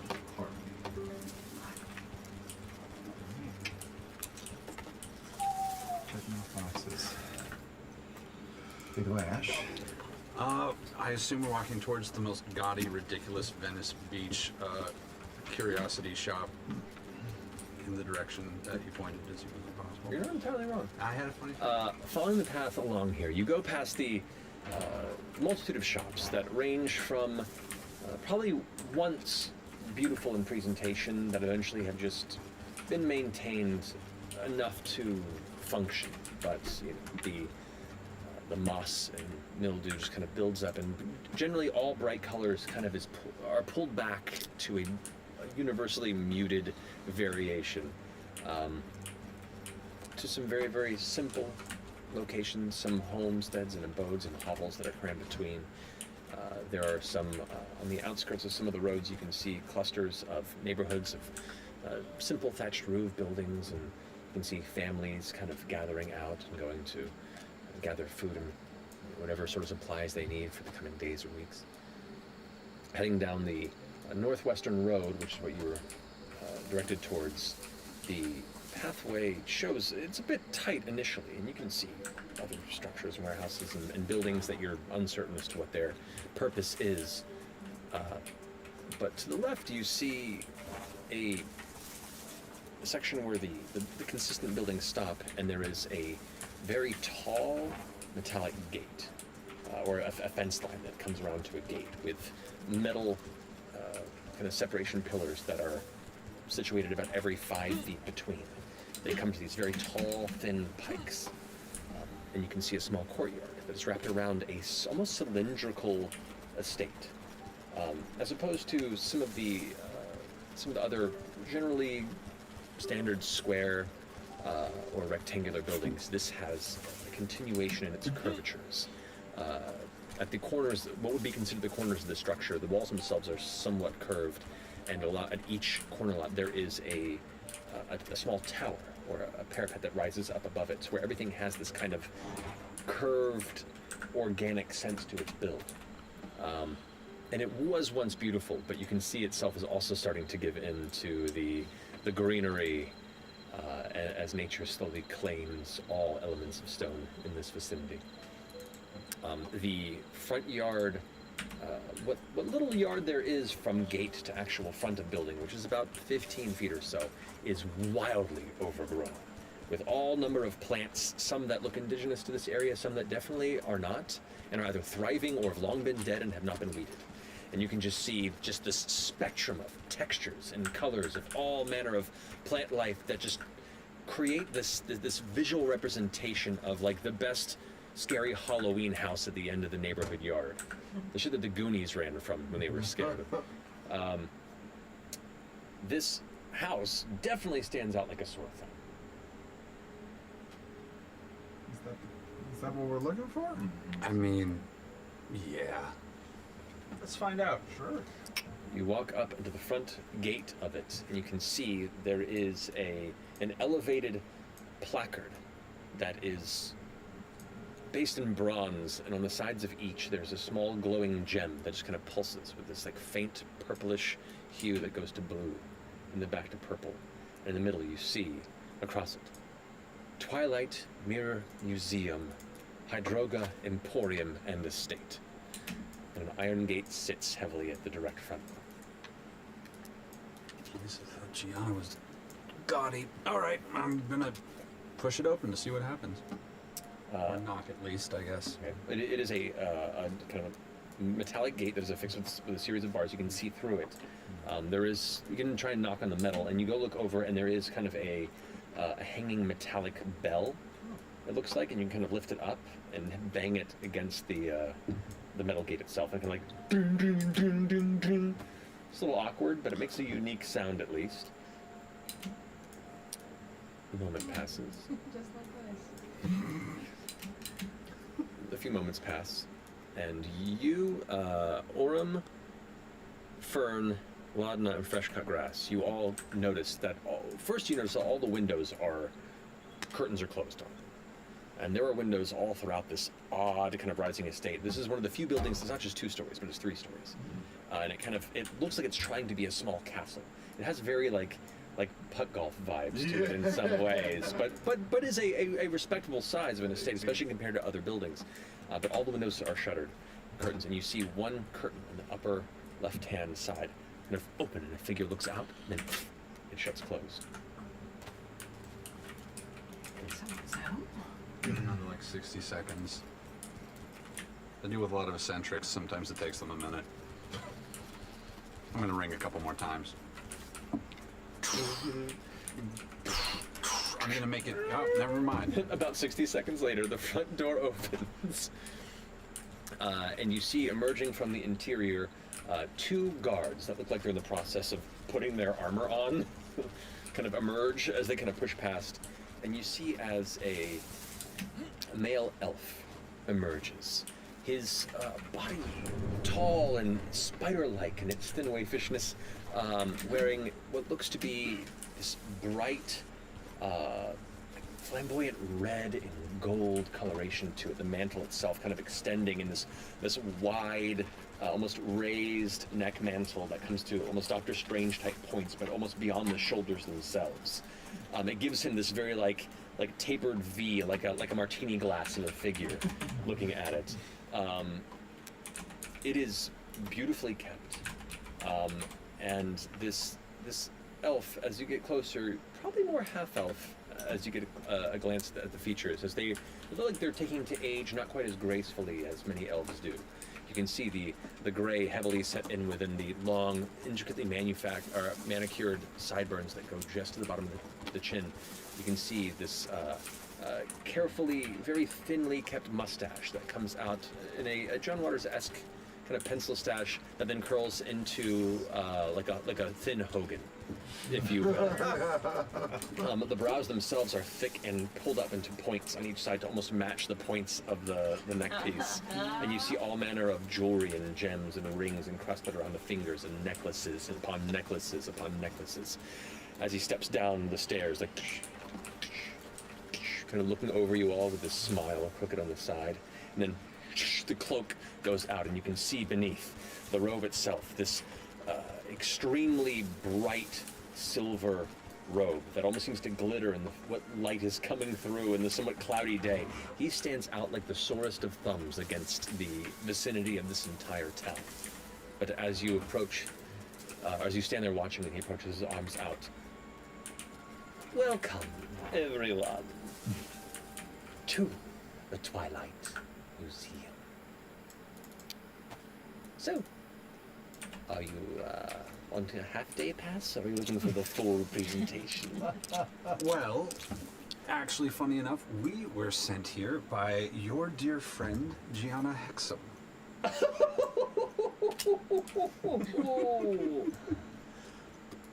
You're who she sent. Well, she's an eccentric, and she likes her representatives to be the same. Curious. Well, unfortunately, that means you're not here for the tour. Not yet. Perhaps later. Maybe after this, though, if you do your job properly and succeed, maybe you will have carved your own tour of the premises. Yeah, we might want to take the tour regardless, especially before everything starts. We've had a very long journey. Oh, We're no, hoping to. you're not to see the interior. If you're going to shoot, and like shoos the guards off, and they kind of like, they just finished getting their armor on, like, Yeah, and they go back inside. That's right. If you are to be part of this incursion, this competition, if you will, then you have to go in blind.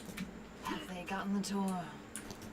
Who? The others. They haven't arrived yet. How do you know? Because they would have made themselves known.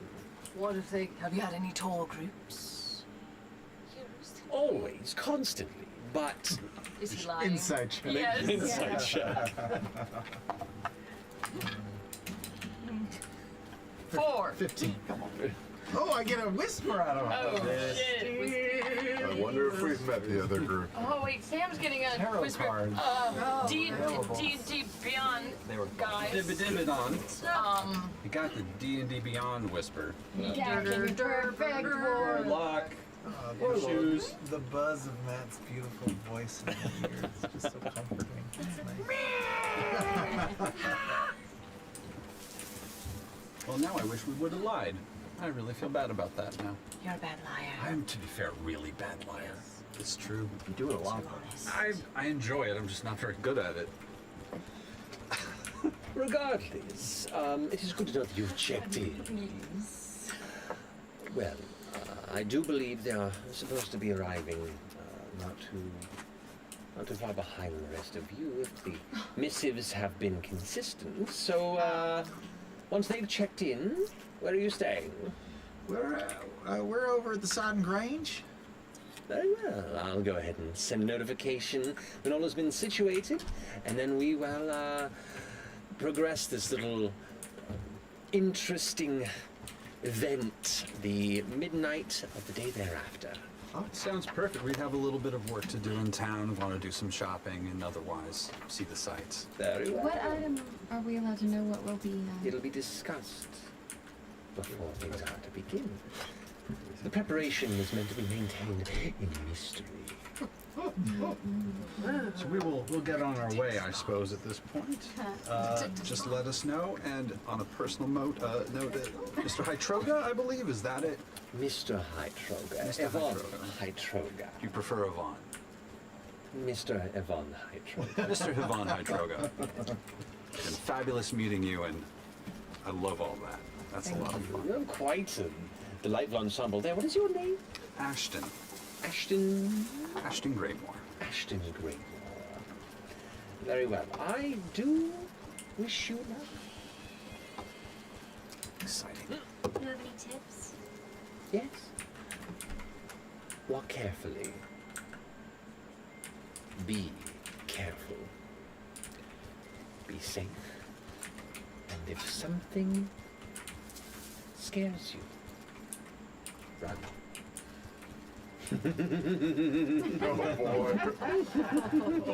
Oh boy, this is going to be fun! Oh, I'm so excited. I'm excited. All right, well, I think we just want to rest up. Well, let's go see if we can find a study. My apologies if we leave here. And I don't mean to presume, but I had heard of a recent unfortunate break-in with our mutual friend. I was told that one of these burglars had fallen and taken quite the hit on the head. But I'm sorry, I don't mean to presume. Oh, no. I'm just always curious where that sort of rumor starts. It's always fascinating. Indeed. I may inquire where you heard that at some point after we have impressed you. Good. I like being impressed. Well, now, sure, you're not paying customers. I'll let you know when the rest of this arrangement has arrived, and we'll take it from there. Well, looking forward to stealing from you. How is it you are speaking? You know, I don't actually honestly know. Fascinating. How much for your automaton? What is No, we've established my worth, right? Wasn't it like 20,000? What's the usual price? Oh, Well, I would want to ask what the asking prices from So far, it's yours. was it 20? Well, no, He's the not other for one sale. was He's 20. priceless. 2,000 platinum. Well, we'll see how well you do in this game to come. Maybe I'll be inspired.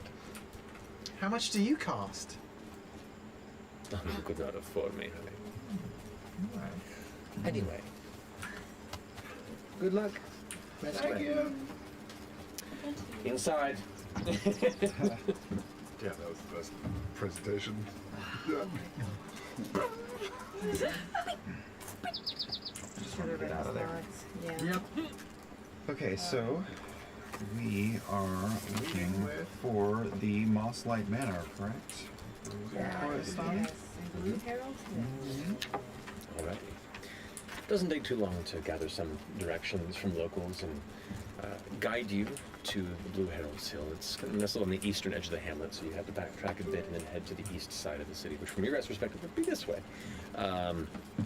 But you come to the Herald's Hill, which is a wider neighborhood of smaller, networked roads and densely packed homes that surround a squat hill that harbors a number of modest temples. There's an open garden of odd plant life, also gathered from regions beyond the Odiran Wilds, and even just beyond the Heartmoor, that are all kept well here in contrast to the grounds surrounding the Twilight Mirror Museum. But you do see an outdoor amphitheater, some rare flowers. Gesundheit. I love that so much. We're gonna get to a live show one day. Somebody's gonna sneeze, and the whole place is gonna go, "Stop it!" I hope so.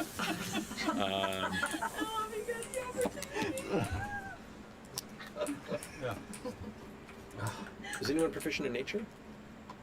No. Are you? No. I have no. All right.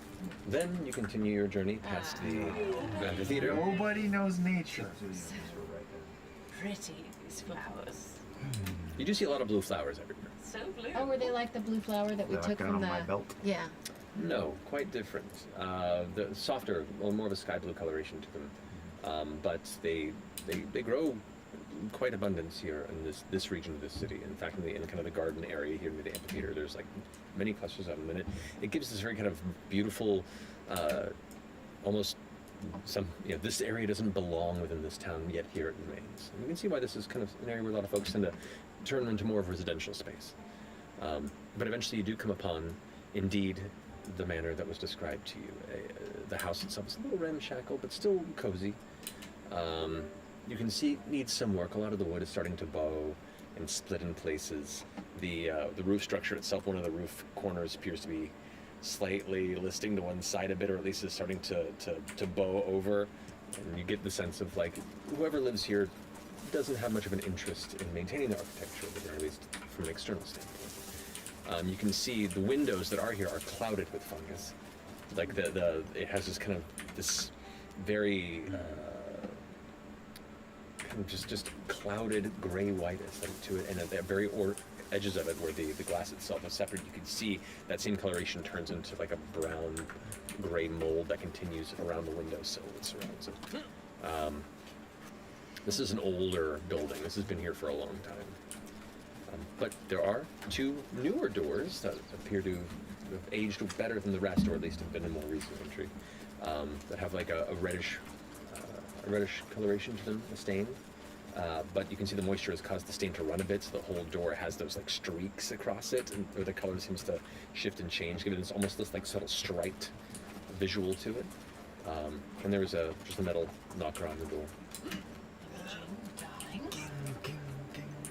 Orum's got it. The You need any help in there?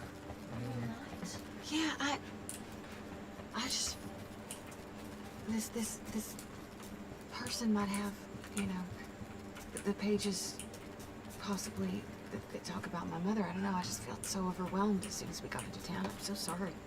No, don't apologize. Might be very emotional. This is also the Loomis twins, and Yeah. You've always been quite the empath, so I just want to make sure that you're taking care of yourself. right. I'm just gonna hold her hand for a second and cast Enhance Ability and give her Eagle's Splendor. What? Advantage on Charisma checks. She has blue feathers now. It doesn't take too long before the sound of multiple locks undo on the door. And it opens up, and you can see the locking mechanisms on here, and the doors are new. And the mechanisms are new, like they've been installed recently. Behind the door, peering through carefully, you see an older man, probably in venerable years, older even than the gentleman you were renting your inn from. You can see balding with long wisps of fine silver hair kind of drift beyond the edges of the scalp. You can see the skin itself is a blue-gray tint, and the skin weathered with age and travel. They appear immediately to be Unia of Orc and Elvish heritage. The long pointed ears, the very defined Orcish nose, thinner and more fine bone structure, a very graceful age that the Unia find at this point. This kind of beautiful combination of the two, Orc and Elf physicality. You see a warm smile creep across their face as their one kind of clouded cataract eye sits next to the striking deep emerald green of the other. You see them kind of pulled together in this warm, if somewhat dirty robe that they keep kind of clutched around their neck. Might I help you? Hello. We've come a very long way. We're just in from Dressar today, in fact, and we've come looking for Istani. You wouldn't by any chance be him, would you? I am indeed Istani. Yes. Excellent. We're here at the behest of Oshad Brescio. His face drops, grim. And you can see in but a moment that a lot of memory and emotion kind of strikes behind those eyes. Before they close, there's a nod, and the smile returns. Then you are indeed friends. Whatever journey you took to get here, I imagine was not easy. So, come in. I will make some tea, and let's get to know each other. That would be amazing. Turns and opens the door, and you can now see the kind of the warm, cluttered, not quite hoarder interior, but definitely an individual who collects a lot of things and doesn't quite know where to put them or how to put them back. An organized chaos through this room. And to play off of what you heard from David earlier, or not David, sorry, the guard he spoke to, this is probably one of the places where many of the town's books are kept. As you see piles and piles and piles of them. Come. It's warmer and drier within. I'll file in. You all step into the warm interior to have this conversation with this Istani. Thoughts and questions gathered. Go ahead and stop there tonight. Oh. We'll pick up there next time. Laura wanted to talk to. No. Let's have some time to write down our questions if you're. Give you some time to think on it too between episodes to like really, because this could be a sizable conversation, could be a short conversation, and we're also presumably going into a battle. No, yes, you're gonna fight. You're gonna fight the old guy. If there's anything we've done, is we know that you guys like battling old people. But to go into a possible burglary, give a little bit of time to think and prep on that. We'll pick up from this entry in conversation next time. So, yeah. Indeed. Thank you so much for joining us. We'll see you guys next week. We love you very much. And is it Thursday yet? Good night.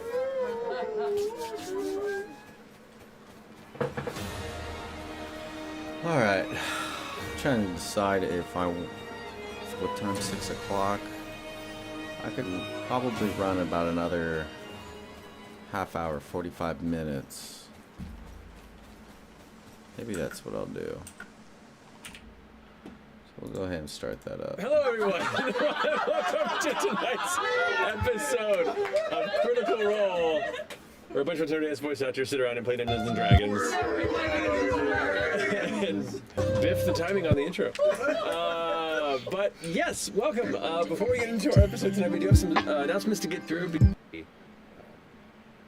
Unique-looking telescope that itself is pushing from beyond the back end of the building. You step through the front door into the warm interior.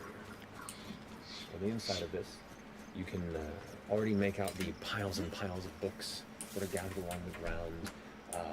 Number of boxes and satchels that have been kind of left in disarray, all intentionally placed in their own kind of unique intentional chaos. But this modest homestead itself seems to carry a comfortable atmosphere, if a little scattered. But as you all kind of step within, Istani closes the door behind and looks over at the rest of you. Well, if you are here to talk for a bit, would you like a snack or a drink of some kind? Yes. What do you have to drink? Yeah. Water? Tea? Oh, tea. Lime juice. Dealer's choice. Surprises. Lime juice. And he walks away and heads into a small kind of... All right. It's just a lime in it. Wanders off to the side kitchen for a bit. We hear some rummaging and a cabinet open and slam shut. He's gathering his things, but you all kind of have a brief moment to kind of check in quietly with each other before he returns. What are we doing here? Looking for answers. A few of us. 2 or 3. Do you know the Loomis twins? Yes. Yeah, he was the last person that saw them. That's right. Okay, yes, I know this, of course. And he knows that Ashad Brescio fella that Orem spoke with. Anger. Yes. Possibly about him. Yeah, so the Loomis twins had, God, do you remember that book that I was looking at the Starpoint Conservatory? I know the name. The Starlight Academy? Yeah.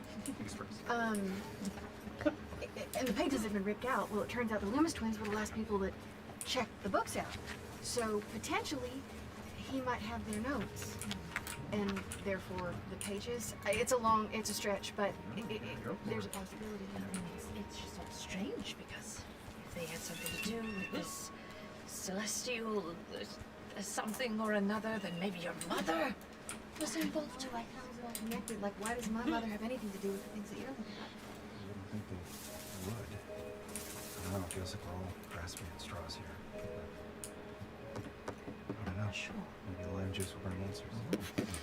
With a bit of a bump into the side, you see the small tray that he's holding itself almost tips for a second before he Here we go. And he sets down the tray, and you can see a cluster of modest mugs that are kind of gathered on one side of this tray. The other has these somewhat, almost like a matching mossy green coloration biscuits. At first glance, you worried maybe they've been out too long and mold's taken them, but even at a quick glance, you look at the coloration is intentional, and they do appear to be fresh. The cups themselves, you can see a little bit of steam rising off them in the moist air. You're like, oh, not entirely certain what this is, but at least it looks warm and comforting. Please, find if you can find the stool, you are welcome to sit. Thank you for letting us into your home. Of course. Sits down and takes one of the mugs and kind of warms his hands on it for a second before sipping.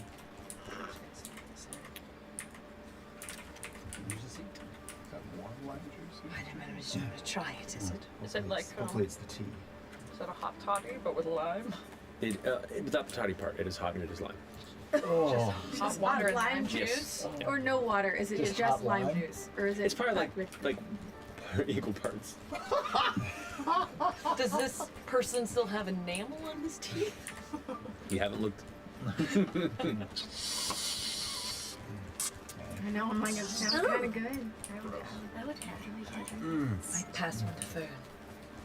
Oh, thank you so much. I haven't tried the biscuit yet. Maybe it's lime biscuits. It's got a real sour Ooh. kick to it. Yeah, it definitely hits you. Burns the surface of the tongue, but it wakes you up, most certainly. The It'll also biscuit, clear you out. the biscuits are very dry but very sweet, and you trying them after the lime juice, you find that that's where their unique mixture hits. The direct sourness of the drink mixed with the dryness and the sweetness of the biscuit creates this almost like tang when combined. Like That's- lemonade. It's surprisingly delicious when you combine the two. Take a sip. That.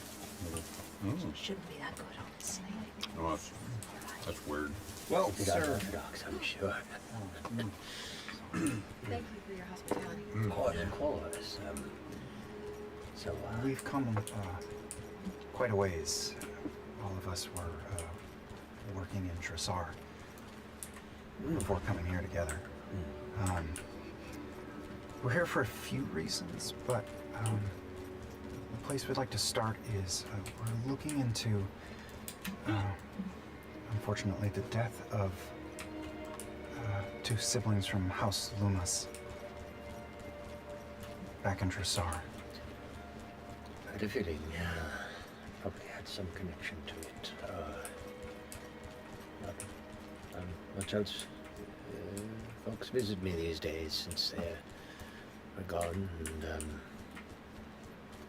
was a purpose to your eyes that made me believe that it was likely a connection.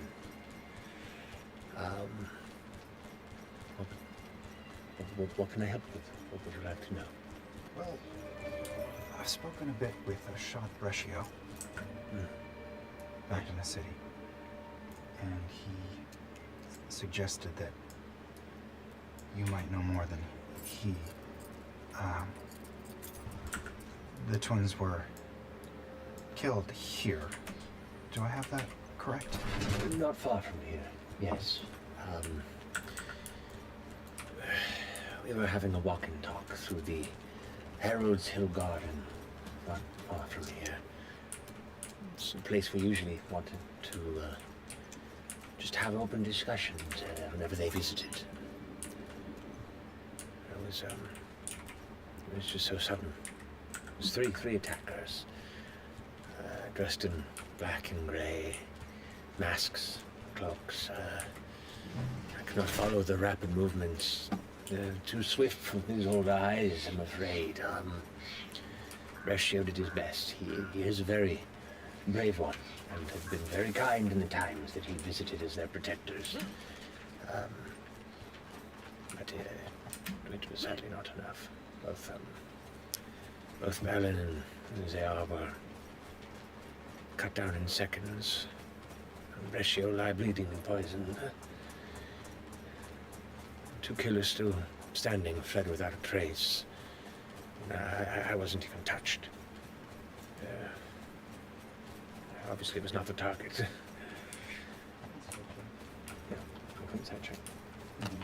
Yeah. Three attackers.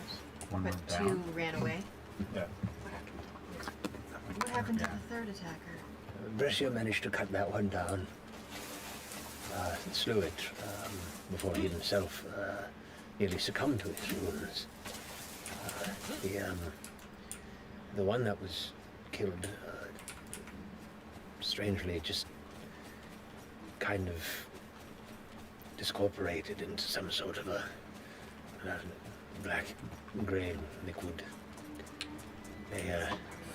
You didn't happen to save any liquid or anything, did you? I did not. The investigators of the town went to look into it, but by the time they arrived and I had gotten help, it seemed to have gone away. It evaporated of some sort. It's a very, very strange. What'd you roll for 14? 14? You get a decent idea that he's being honest. Most people do. Might I ask what the Loomis twins were here visiting you for? You said they came often. Yes, I had been getting to know them well over the years, yes. Well, I myself have long personally studied the layout of the plains around Exandria, whether they correlated to stars or astral bodies within the night sky. Long theorized myself that the world holds its own planar ecosystem that is unique. There are other worlds that exist beyond this one. Other realms.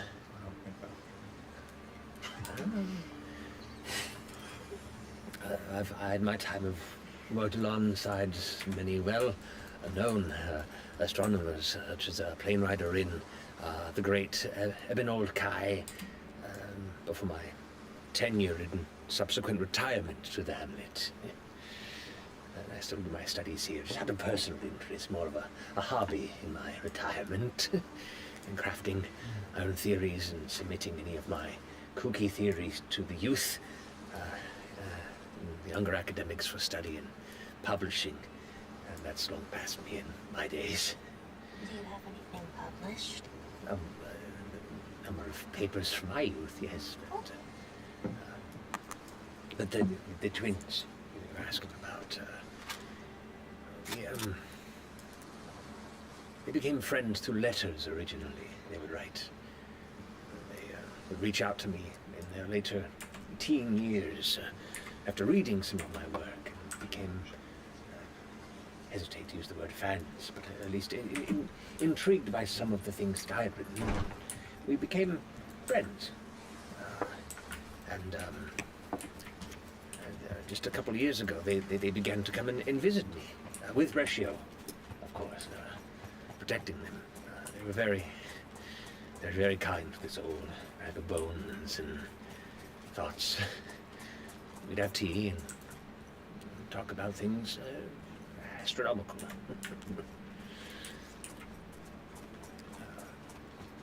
Everybody gets lost in thought for a second. Specifically, over this past year or so, the research began to focus on the moon of Ill-Omen, specifically. And the twins were transfixed on studies surrounding the sudden flares of ruddy light that are occasionally seen and recorded through history from Luidis. Ruddy light? Yes. At certain times, the moon grows bright, without warning. Decades between, sometimes mere months. Some believe, and have long believed, that it is a portent of disaster to come. But many studies seem to find no correlating disaster either. And when children are born under the light of this moon, they are themselves referred to as Ruidis born, and many important, whether for honor or great sorrow, individuals of history have been claimed to have been born under such a ruddy light. How long ago was the last flare? Do you know? It's about 2.5 years-ish, I think. There seems to be a growing reoccurrence that has begun to instill further interest in funding into the study of Ruidis. So yes, there have been an abnormal record of these Ruidis born, and some that were children that were not even yet due, but under the slight labor and suddenly was induced. And, people believe that there was some correlation to this. So I've been speaking about this study for some time, as I touched on it a bit in my youth. And they are intended to trek to Eos to seek something I mentioned to them, known as the Omen Archive. The Omen Archive. In the city of Eos, that's where the Ian Seminary is? Yes. That's I myself taught there for some time. Some time ago, but yes. Were you familiar with Professor Khadija Sumal? Yes. A bit before my time, but before I finished my tenure there, we had some crossover. Yes. Really? The Loomis twins had potentially in their possession when they were attacked some notes from an essay written by Professor Sumal. Do you have any of the papers that they may have left behind? Maybe they shared them with you to discuss? Compare notes at all? They only compared notes, but they left nothing with me. They kept it to themselves. Did they leave any objects at all with you? Maybe the last letter they sent?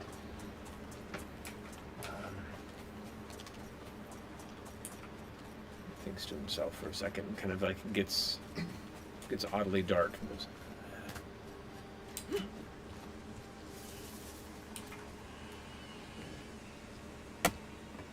They themselves had brought the notes with them. The satchels, keeping pouches and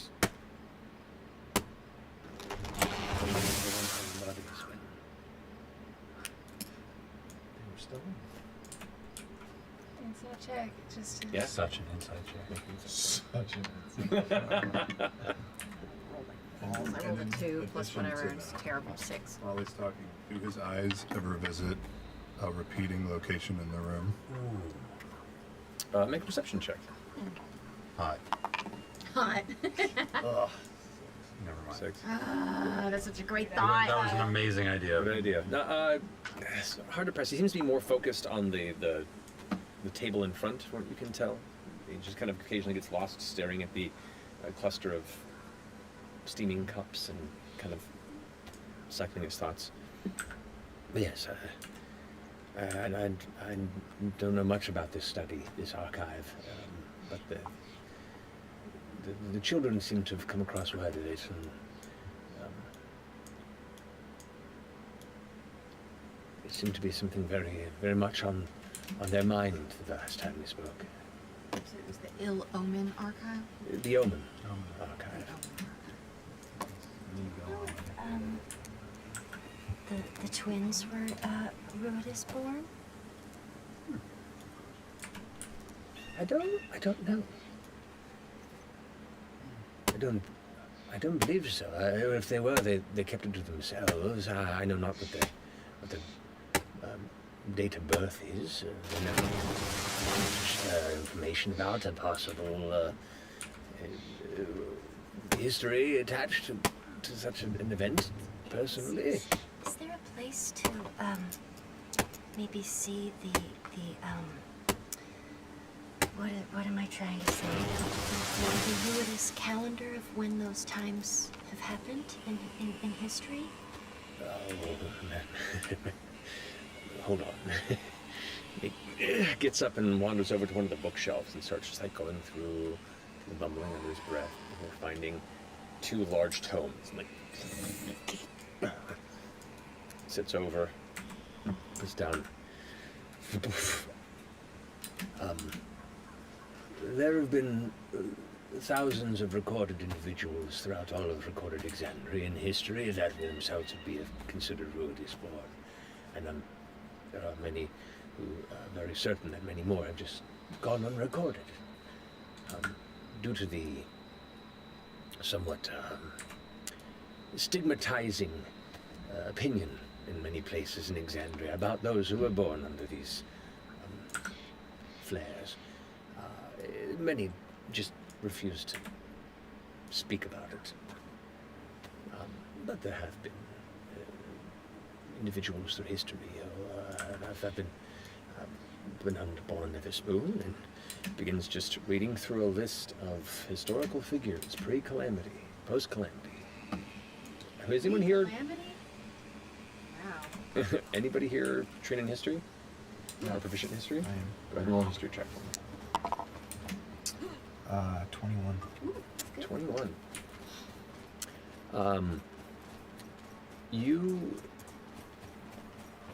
You do know that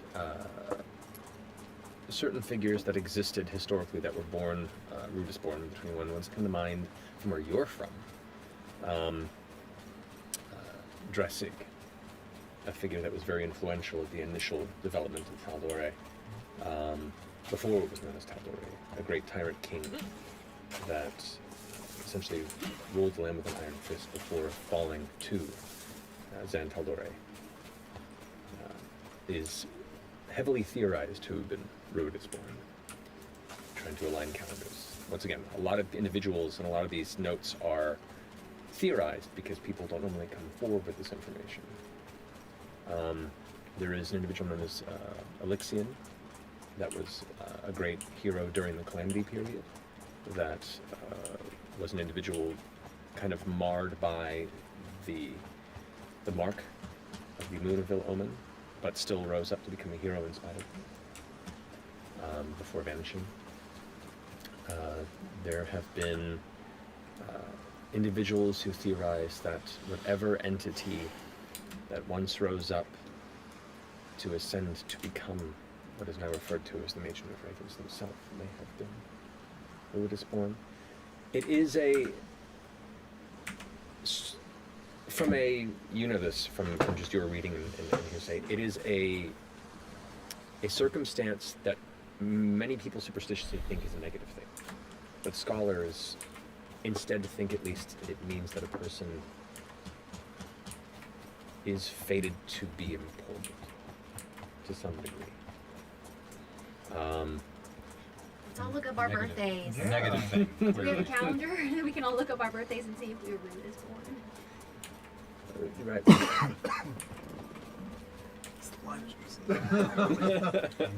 Stings on the way down. Yeah. You better have more. What, for that information is, from what the twins were telling me, what the Omen Archive itself is. At least one of many things. It is some sort of study that very intentionally is trying to record all existing Rudis born. To once and for all, thinks for himself a second, from what they told me, ascertain the nature of this, whether to dispel the superstition or to truly pinpoint what it means. This, unfortunately, study is after my years at the at schooling, so you'd probably have to travel. The twins very open about their work. To me, they seem quite open. To anyone else? I do not know. I did not think. Well, before their terrible fate, I did not think it would be something worth being worried over. Did they ever mention why they were interested in studying as Rudis born? What sparked their curiosity? They themselves were young academics. They grew up with a fascination, just like I did, of astral bodies, and they just took a liking to my previous work and some of the other professors at EOS, and since I lived the closest, they began to visit on occasion. You would think that there might be some sort of personal connection, like they thought they might have been, or they're someone of their relatives or something like that, and nothing? You don't know? It's possible now that you mention this. I never questioned their reasonings. Come on, this Tommy. Think. Think.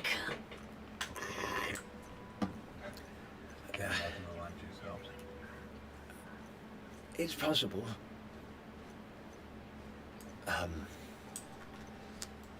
Maybe we need to find what their birthdays are and cross-reference it with this archive.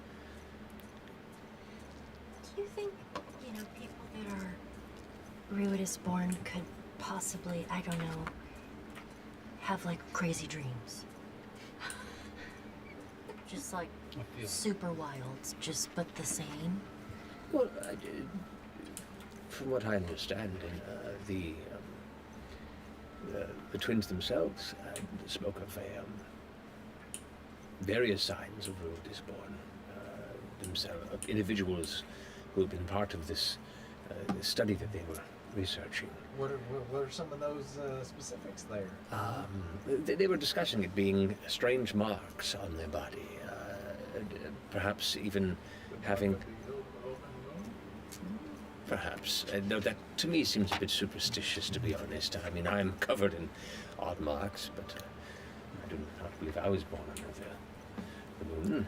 What kind of marks are we? The figure you mentioned, though, he seemed to thrive even though he had possessed this mark. Did they describe what it looked like? Even though it's legend. For which one? Wasn't there the one that Taldore beat? Didn't he have a mark of the ill-omened moon? Well, those are just ones that I remembered. Yeah. But I don't remember marks.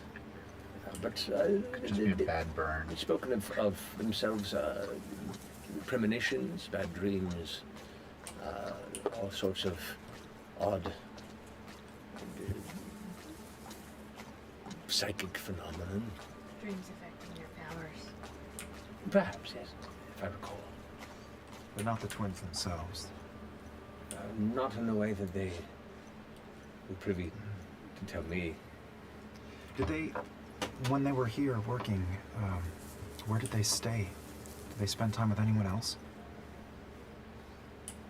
I honestly don't know where they stayed. I didn't ask. They seemed to be well off, and Brescio was protecting them. I assume that they were taking care of themselves. Where would you stay if you were well off in town? Let's see. If you don't mind. One of the most viable places is the Sodden Grand Inn, mid-city. That is Yeah, that's where we're staying. Got rooms. Convenient. So what was The Sodden Grange, yeah. what was the work of yours that they first learned of you? Well, I began to follow various astral movements in the sky. I was watching as certain celestial movements would come to points of unity. The solstice, even the half solstice, in which many astral bodies would align. The various ley lines, magical energies across Exandria themselves would spike, and at these times would be very important to notify some of the great mages for their own ritualistic purposes. Some of the most powerful protective incantations could only be done during these times. Powerful rites of development and protecting society required specific timing of these unifications. So there was good money to be made, and when I was young, that was my initial drive. But then there were strange I wanted to say inconsistencies, but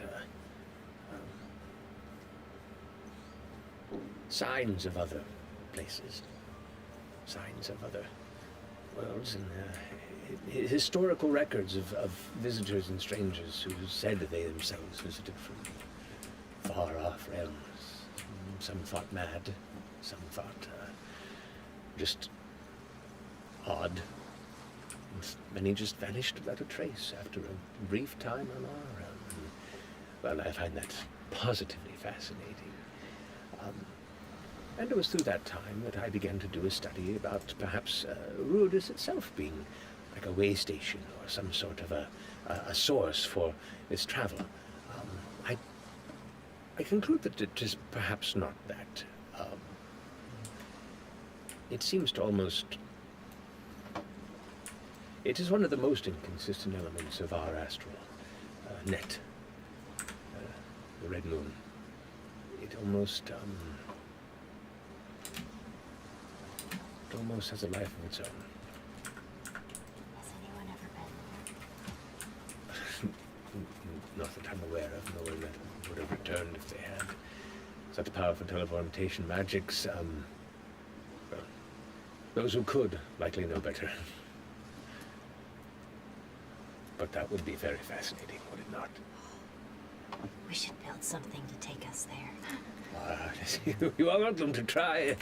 You all have time ahead of you. I fear I'm a bit past my prime for such journeys. Man, such a shame. Have you ever heard of red storms being connected in any way to Ruidus, or maybe present in some of the dreams in the studies that you've heard of? Well, Ruidus should be in the sky as of this time of year.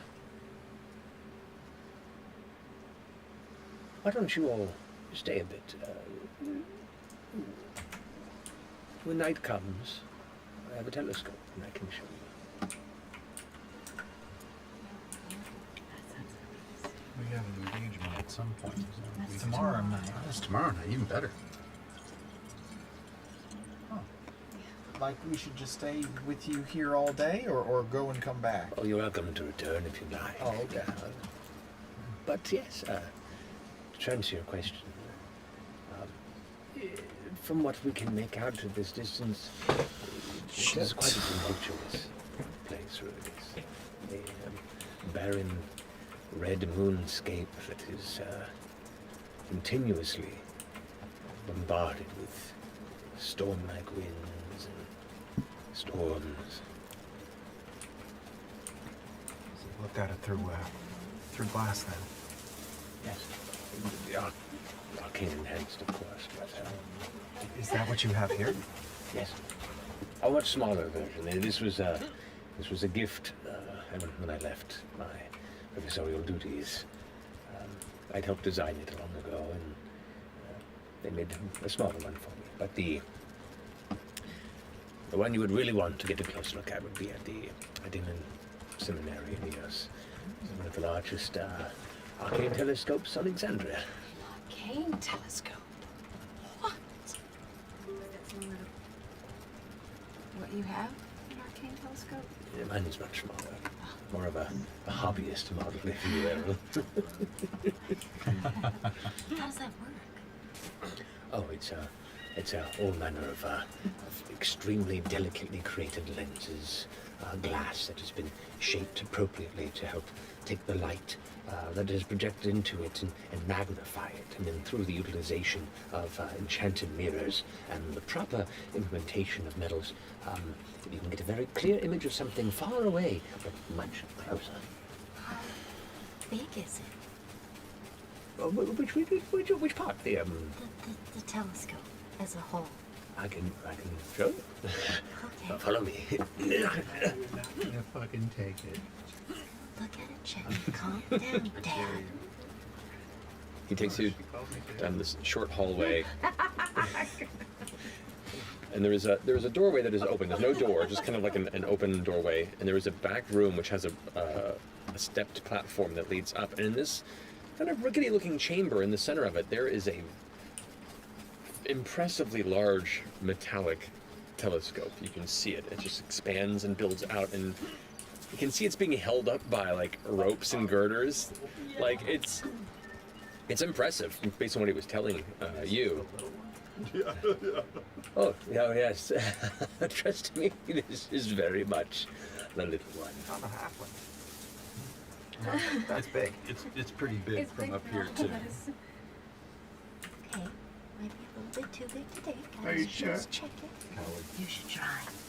I don't think I can fit it in my cape. Oh, pot gold. Stoney, are you a studier of history as well, or is it just celestial bodies? I've read a few things here and there, but that was not my specific passion. We ran across some ruins out in the jungle before we got here. Oh. And I'm gonna pull out part of the ruin that I had chipped off and handed over to him. I took it in hopes that we would be able to show it to somebody. It's just sitting out there and nobody even knows it's there. What did you say it was? It was part of some... What did I say? It was part of some explosion city from... that had fallen from the sky or something? Pre-calamity shit. Yeah. Yeah. Pre-calamity. It was like... No, Elvish writing? It had Elvish writing, ancient Elvish writing on it. All right. I certainly know I can get this to Deramon's a friend of mine in the city who himself is an archaeologist of ancient... Should I take it to him instead? Is that easier? I can take it to him, Oh, okay. unless you prefer, but he and his team can go ahead and mend this to its original ruin. That's what I was thinking, and you could use it to locate it, right? That's how That is why this is extremely helpful. Exact directions in the middle of the wilds can be a little imperfect and dangerous. But yes, utilizing this to be able to locate it and return it to its source. So, thank you. Have you personally ever seen other ruins of that nature here? I don't really travel much off of a beaten path. Most of my focus is up there. So no. Where does this Deramond live? Oh, on the north side of the city. A small brick abode. If he's home, he might be off and about. He has two digs not far from the city that he's currently overseeing. Why? I just thought it might be fun to meet him. Okay. Huh? History's fun. I'm gonna get some more of my lime juice. Come. Oh, come? Oh, yeah, because we're in the telescope room. Yeah. Imogen. How are you feeling? You see, I hope he's leading the way and he's a Oh yeah, no, he's walking. We'll so. be back. We'll be back. Yeah. Usually we need to turn around and make you feel better. Look at me while I role play. Look at me. I can't role play while you watch. Not working. What was your question? Just, this was a lot of information. How are you feeling? You're clearly rude as born, right? No, I don't know if I am, but I think my mother might have been. Did she have a mark? I have no idea. I never met seen her. her naked? I never met her. Oh, okay. No. Did you know her name? Dad didn't have any drawings. I knew her name. Okay. I'm sorry, I didn't mean to. Okay. I never knew. No, but in the essay that I sort of saw, pages were ripped out, but it said strange dreams and influence and powers and Ruidism was part of the study. So I thought maybe she is. Maybe it passed it on to me. Maybe I was as well. I don't know. What do you think about These on your list. But you have... Damn. That could be considered strange markings. That could be considered strange markings. I mean, never they're even beautiful, thought but about they that. What do they look like again? Like I'm distracted by like the electricity, blue. like lightning. Easy. You can still see the bright purple streaks coming up my arm, though. It's pretty cool. I Actually, forgot I really was compliments it blue now. until I looked down at my arm. We haven't. Should we explain that to him? Do we need to say something? Do you think he like, studies? right away? Maybe somebody here studies magic. Somebody would know, understand, like why I turned blue. Well, it's very pleasant to look No, at. I like it. I just, it is different. I haven't even seen myself in a mirror yet, but I You said you imagine thought you could, Well, he's a cosmologist, right? Restore? You should be able to, maybe, if that does it, you do that. And try it. Tomorrow. Sorry. That happened today, didn't it? So wait, Yeah, cosmologist. You mean Cosmetologist. cosmetologist? No, whatever. Maybe this guy is a cosmetologist, cosmologist. Cosmetologist. He applies rouge to the dropout. Gary makes good cosmos. He loves cosmos. You're welcome to stay if you'd like. I have more biscuits and lime juice. You've been so kind to us with all this information and whatnot. Is there anything we can do for you? I just feel like this has been a one-way street so far. Well, if your hope is to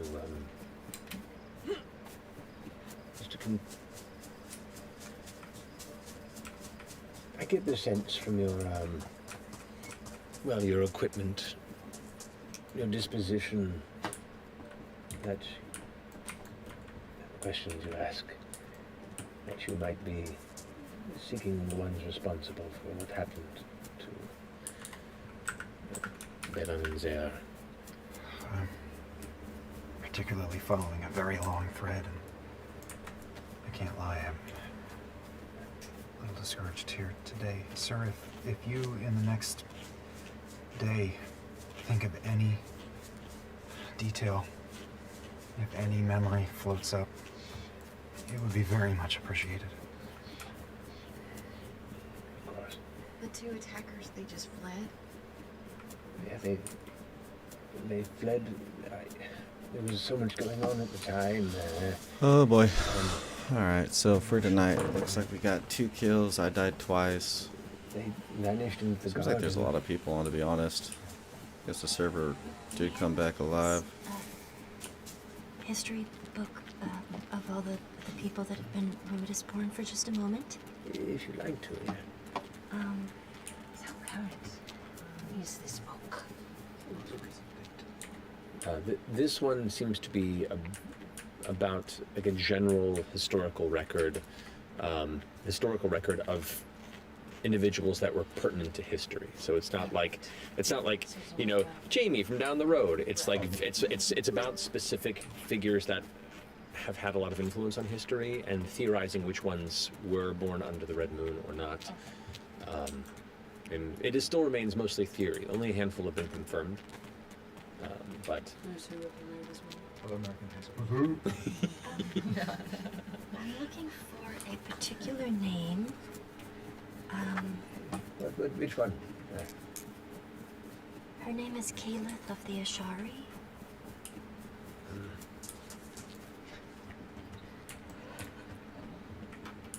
What if you were ruined? That was good news to me.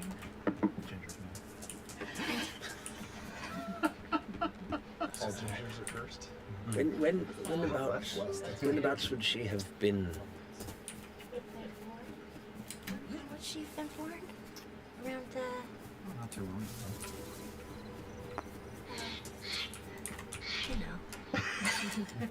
800 or so? Last couple years. Is that right? 800 PD? 3 decades at most. Where are we now? 850 PD? Where are we at? Right? You're- No, 3 you're- decades at most. you're 3 decades since campaign 1. Which was what? Yeah, and she was so Like 4 50 years. decades. Yeah. 4 decades. Otherwise, she would have 4 or been like 5 1. decades. Wasn't she? Like 4 or 5 decades ago? Are we at the 900s? No, you're at 800. You're in Southern Mid to late California. 830s. This is This is 50 something. She looks 30. That's where you're getting. Yeah. That is where I did. Yeah. Which was 5 decades ago? Oh my god, I feel old.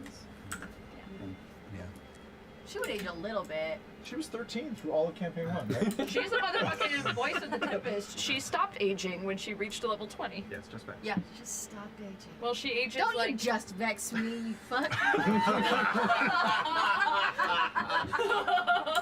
How dare. Wow. She didn't stop aging. She ages now like 1 year for every 100 or something. Going to the Note to self, let's all become druids. I mean, technically, you just age really Bax fast now. stopped aging. Yeah. It's just going faster than us. So. Going through the appendices. Astani kind of looks back and forth. And unfortunately, it looks like this book, the records go up until about the late 700s PD. So, That's not the time. we're in right now. This is more of a loose historical overview. If you want the specifics, you probably have to. Question, what year is it right now? This is an actual question she's asking. I want to double confirm so I don't get it wrong. I announced at the very beginning of the campaign. Does anybody have an iPhone? Whatever. You did announce it. I did, but I'm going to go ahead and double check just to make sure. 843 PB. There it Oh, is. look at That's that. right, I remember that. Boom. 843 PB. Okay, I understand. I had a theory, but There it maybe is, it's yep. nothing. That was a fun shot. Yep. 843 PD. Confirmed. I just thought maybe these people were maybe going after. Can't resist. In the eye of a hurricane.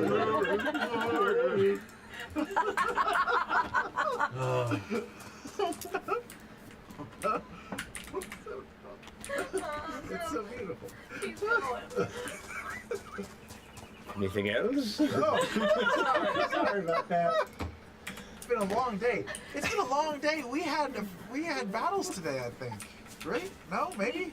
In the middle of the night, and then Yeah, slept. in the middle of. God, what is happening at this table right now? It's the lime juice. The lime juice. What's in that stuff? I'm going to take my biscuits and go. Come back at nightfall. We'll come back at nightfall. One more question. Did you say that? Just getting info. Did you say that Brescia was poison? Yes, the weapons that were used were coated in some sort of toxin. Just to know what we Good to know. No, that's very good to know. Did we already know that? No, we might have already that's known that. good stuff. we did know. And nothing left afterward.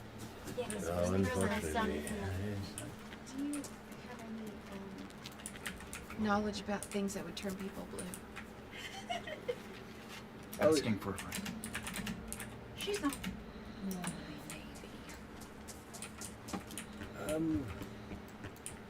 I mean, she's rocking it, right? Tell her she's rocking it. Let me look. I think the goal is either you are back or the rest of us go blue, I guess. It's all about the vibe. It's all about confidence. I'm into it.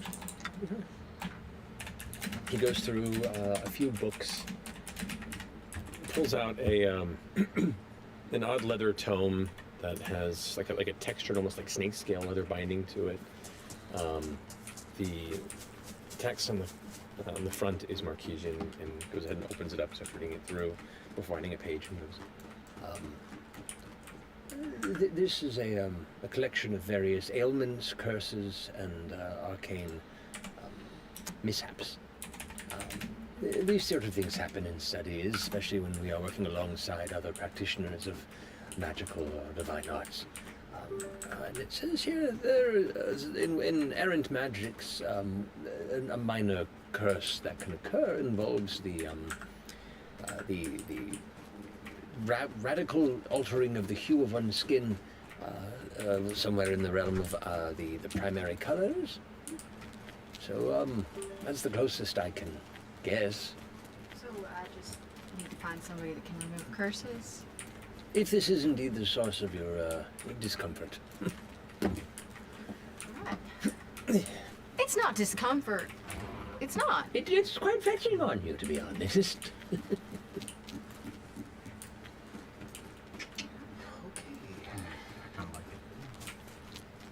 Thank you for your time. We'll see you at nightfall to look through the ladies. Of course, always happy to host interested parties in the wonders above.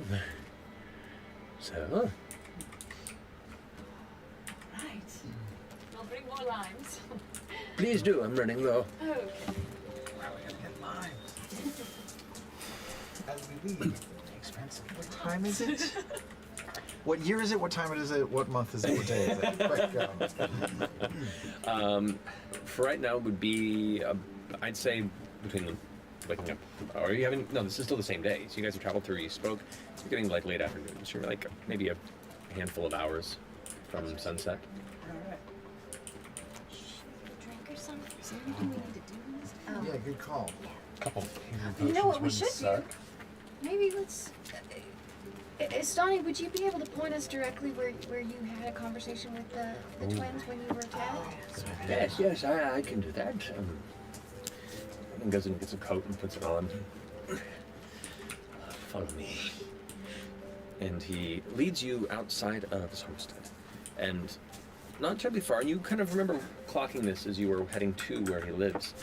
There is an open garden here in the center of Blue Herald's Hill.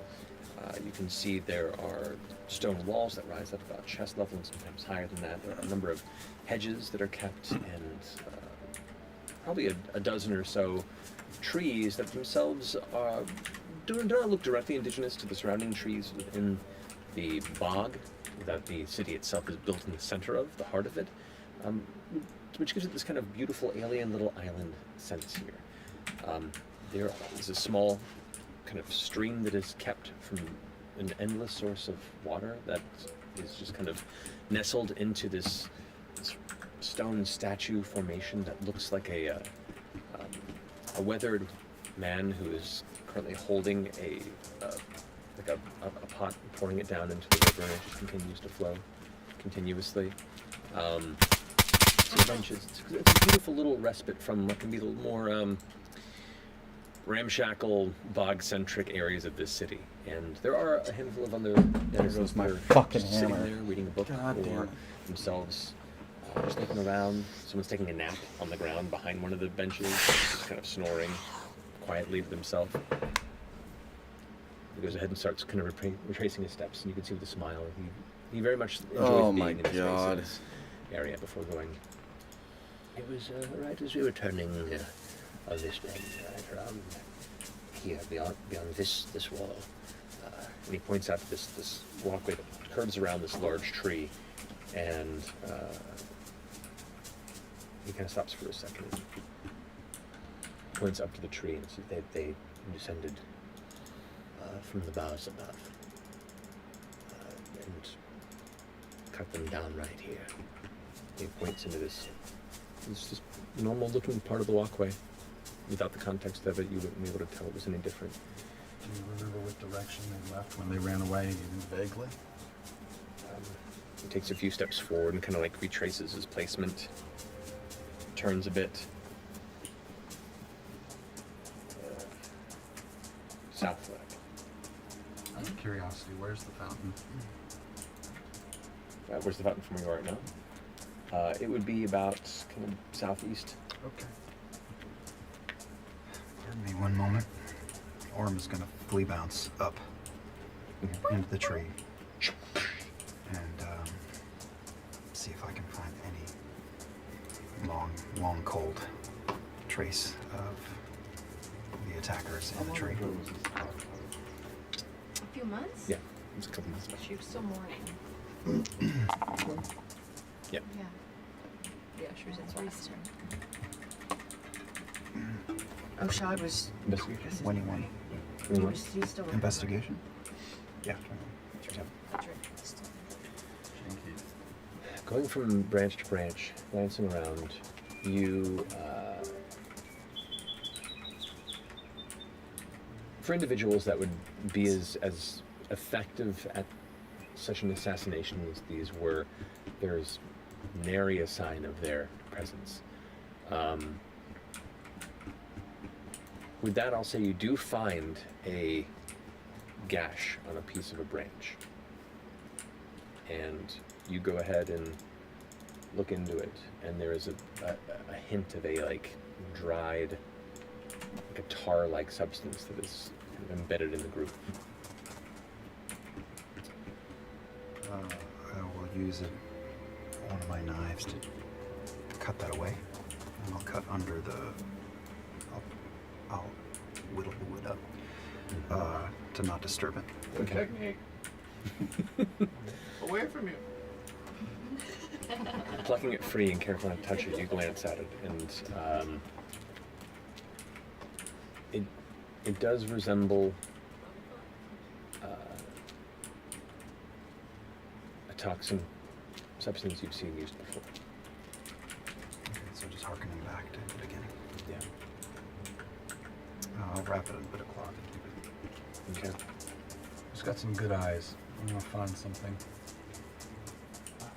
got decent eyes, but I can also help your eyes do better. I've got bitchin' eyes. You've got bitchin' eyes? Yeah. Cold like a glacier, blue like the sky. That was beautiful. It Jake. is. Thanks, I'm working on I it. didn't know you did poetry too. Cold dead eyes. Come here. I don't want to, I mean, for what? You can't have my eye. Gotta sleep sometime. But no, come here. This is, Where we're looking for something important? we're gonna walk south and look for gutters. I'm gonna enhance you. Ah! I'm gonna give you some male enhancement. Fern's really good at looking at things too. Just Yeah, use Fern. I was just kind of fucking around. I have a better nose than eyes. Oh, so Maybe I'll look and you do some sniffs. Yeah. Get somebody else who's got dead yeah, eyes. you guys should go together. See what you see. What's your... how good are your... should I enhance you? Female enhancement? Female enhancement. Worse than her. Probably not. Are we all consulting our... Are we all consulting D&D Beyond right now? Did I just mention that because I love the app and all it does, or because we're contractually obligated to? I don't know. Maybe both. God sake. Fern, you wanna come help me look for some gutters to the south? Let's get into meta over here. Mine's really good. I will enhance your ability. I'll give you advantage on perception checks. Ooh, nice. Looking for gutters or ways into the sewer system to the south, and we're also going to check out the fountain to see where the water goes, where it comes from, if it feels like slime could get in and out that way. Okay. Go ahead and make a perception check. Owl's wisdom is what that If you want to each roll. Oh, Advantage. Perception or investigation? Slightly better. Whichever you. Okay. Both the same. Natural 20 for 21. Nice. I got a mushroom. Then also add that for both checks, both instances, this will work. Looking at the statue, the source of water is a gentle trickle. It's not like a rushing river. It's just like enough to gently fill this stream that gives a slight kind of comfortable sound of trickling water to the center of this garden space. You get the sense that the water source itself, this kind of stone-carved pot as part of this, has a very, very faint enchantment, where it just kind of gently produces water. You're not sure if it was designed specifically or was affixed to the statue as a final touch, but it just continues to create it. It evaporates and then continues downward. It seems to be fresh. And the river itself, upon passing through the garden, heads to where the main city walk is, in this portion of the hill, of Blue Hill. There's a slight bridge that goes over it, and it just runs off into the swamp itself. I'm gonna go over and put my hand in the statue, see if there's anything in there. Just, I don't know. There's a big pot pouring water. Okay. Scrape around. Okay, so you reach in the pod. The front of the pot's about that large. Yeah. You go ahead and reach into the pot. Yeah. Okay. You reach in, and it is cold water. You reach in, and the pot itself seems to go only about that far before it gets to the stone arm, but your arm kind of like can go a lot further than the pot itself. I'm gonna take the hammer, It's like a little portal. and I'm going to take the handle of the hammer, and I'm just gonna keep going and see how far it goes. It goes to the very head of the hammer before the hammer itself will no longer. It's wider than the pot's exit. So That is so cool. No. Should we?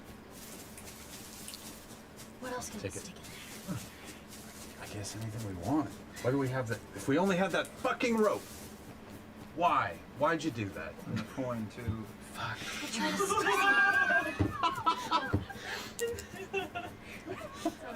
There's a ribbon, a bunch of ribbon. How much ribbon do you have? Just loads. Like, is it all connected together? Oh yeah, that's true. We'll just shoot back out unless we need something. I'm gonna say it, and I apologize. I know what I'm about to say. If you're gonna stick something in there, it needs to be something stiff. You're welcome. How big is the opening again? I understand. I mean, head size. It's hard to You know, You could whittle something, or is that what you're saying? I can make myself pretty small. Make yourself No, smaller Frank, than it'll that? make you disappear. How well do you swim? How well do you breathe underwater? One way to find out. I'm so excited to see what your next character But isn't it just like a portal for water? Like, it's not gonna be an entrance. I could turn myself There's such a into thing? frog. Oh, yeah! Or salmon, you could swim upstream. Oh, good But idea. except salmon are real fucking stupid. No, but You just go in and that's it. You're out. Something smarter. She retains her intelligence? Yes, she's not like. should tie She's a smart kind. Maybe an octopus. Maybe an octopus. You'll be able to stick on things better. Sure, yes. You don't have? I got my. I'm so sorry. I realize what I've done Great. now. No, that's great. Okay. Is this, are we getting off track here? Probably, No. but it's fun. Get in there. We got a few hours before we gotta be back to look at the telescope. Okay. What are you doing? Oh, What are you she doing? she's She just salmon. said zoom.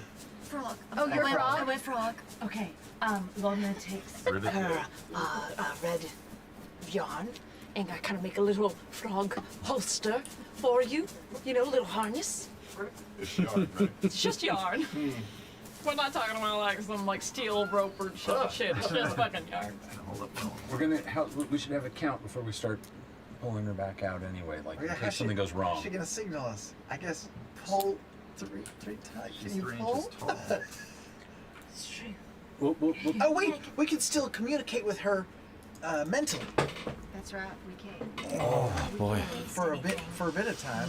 Unless it's like a dimensional portal. Or All right, something like ladies that. and We can gents, try. that's where we're gonna end tonight's stream. If 60 seconds go Thank by. you guys we for just coming start by. I appreciate it. dragging it back in. 60 If you're watching over on Twitch, go ahead check out the YouTube channel at glitchyagent_47. Again, that's glitchyagent_47. Yeah.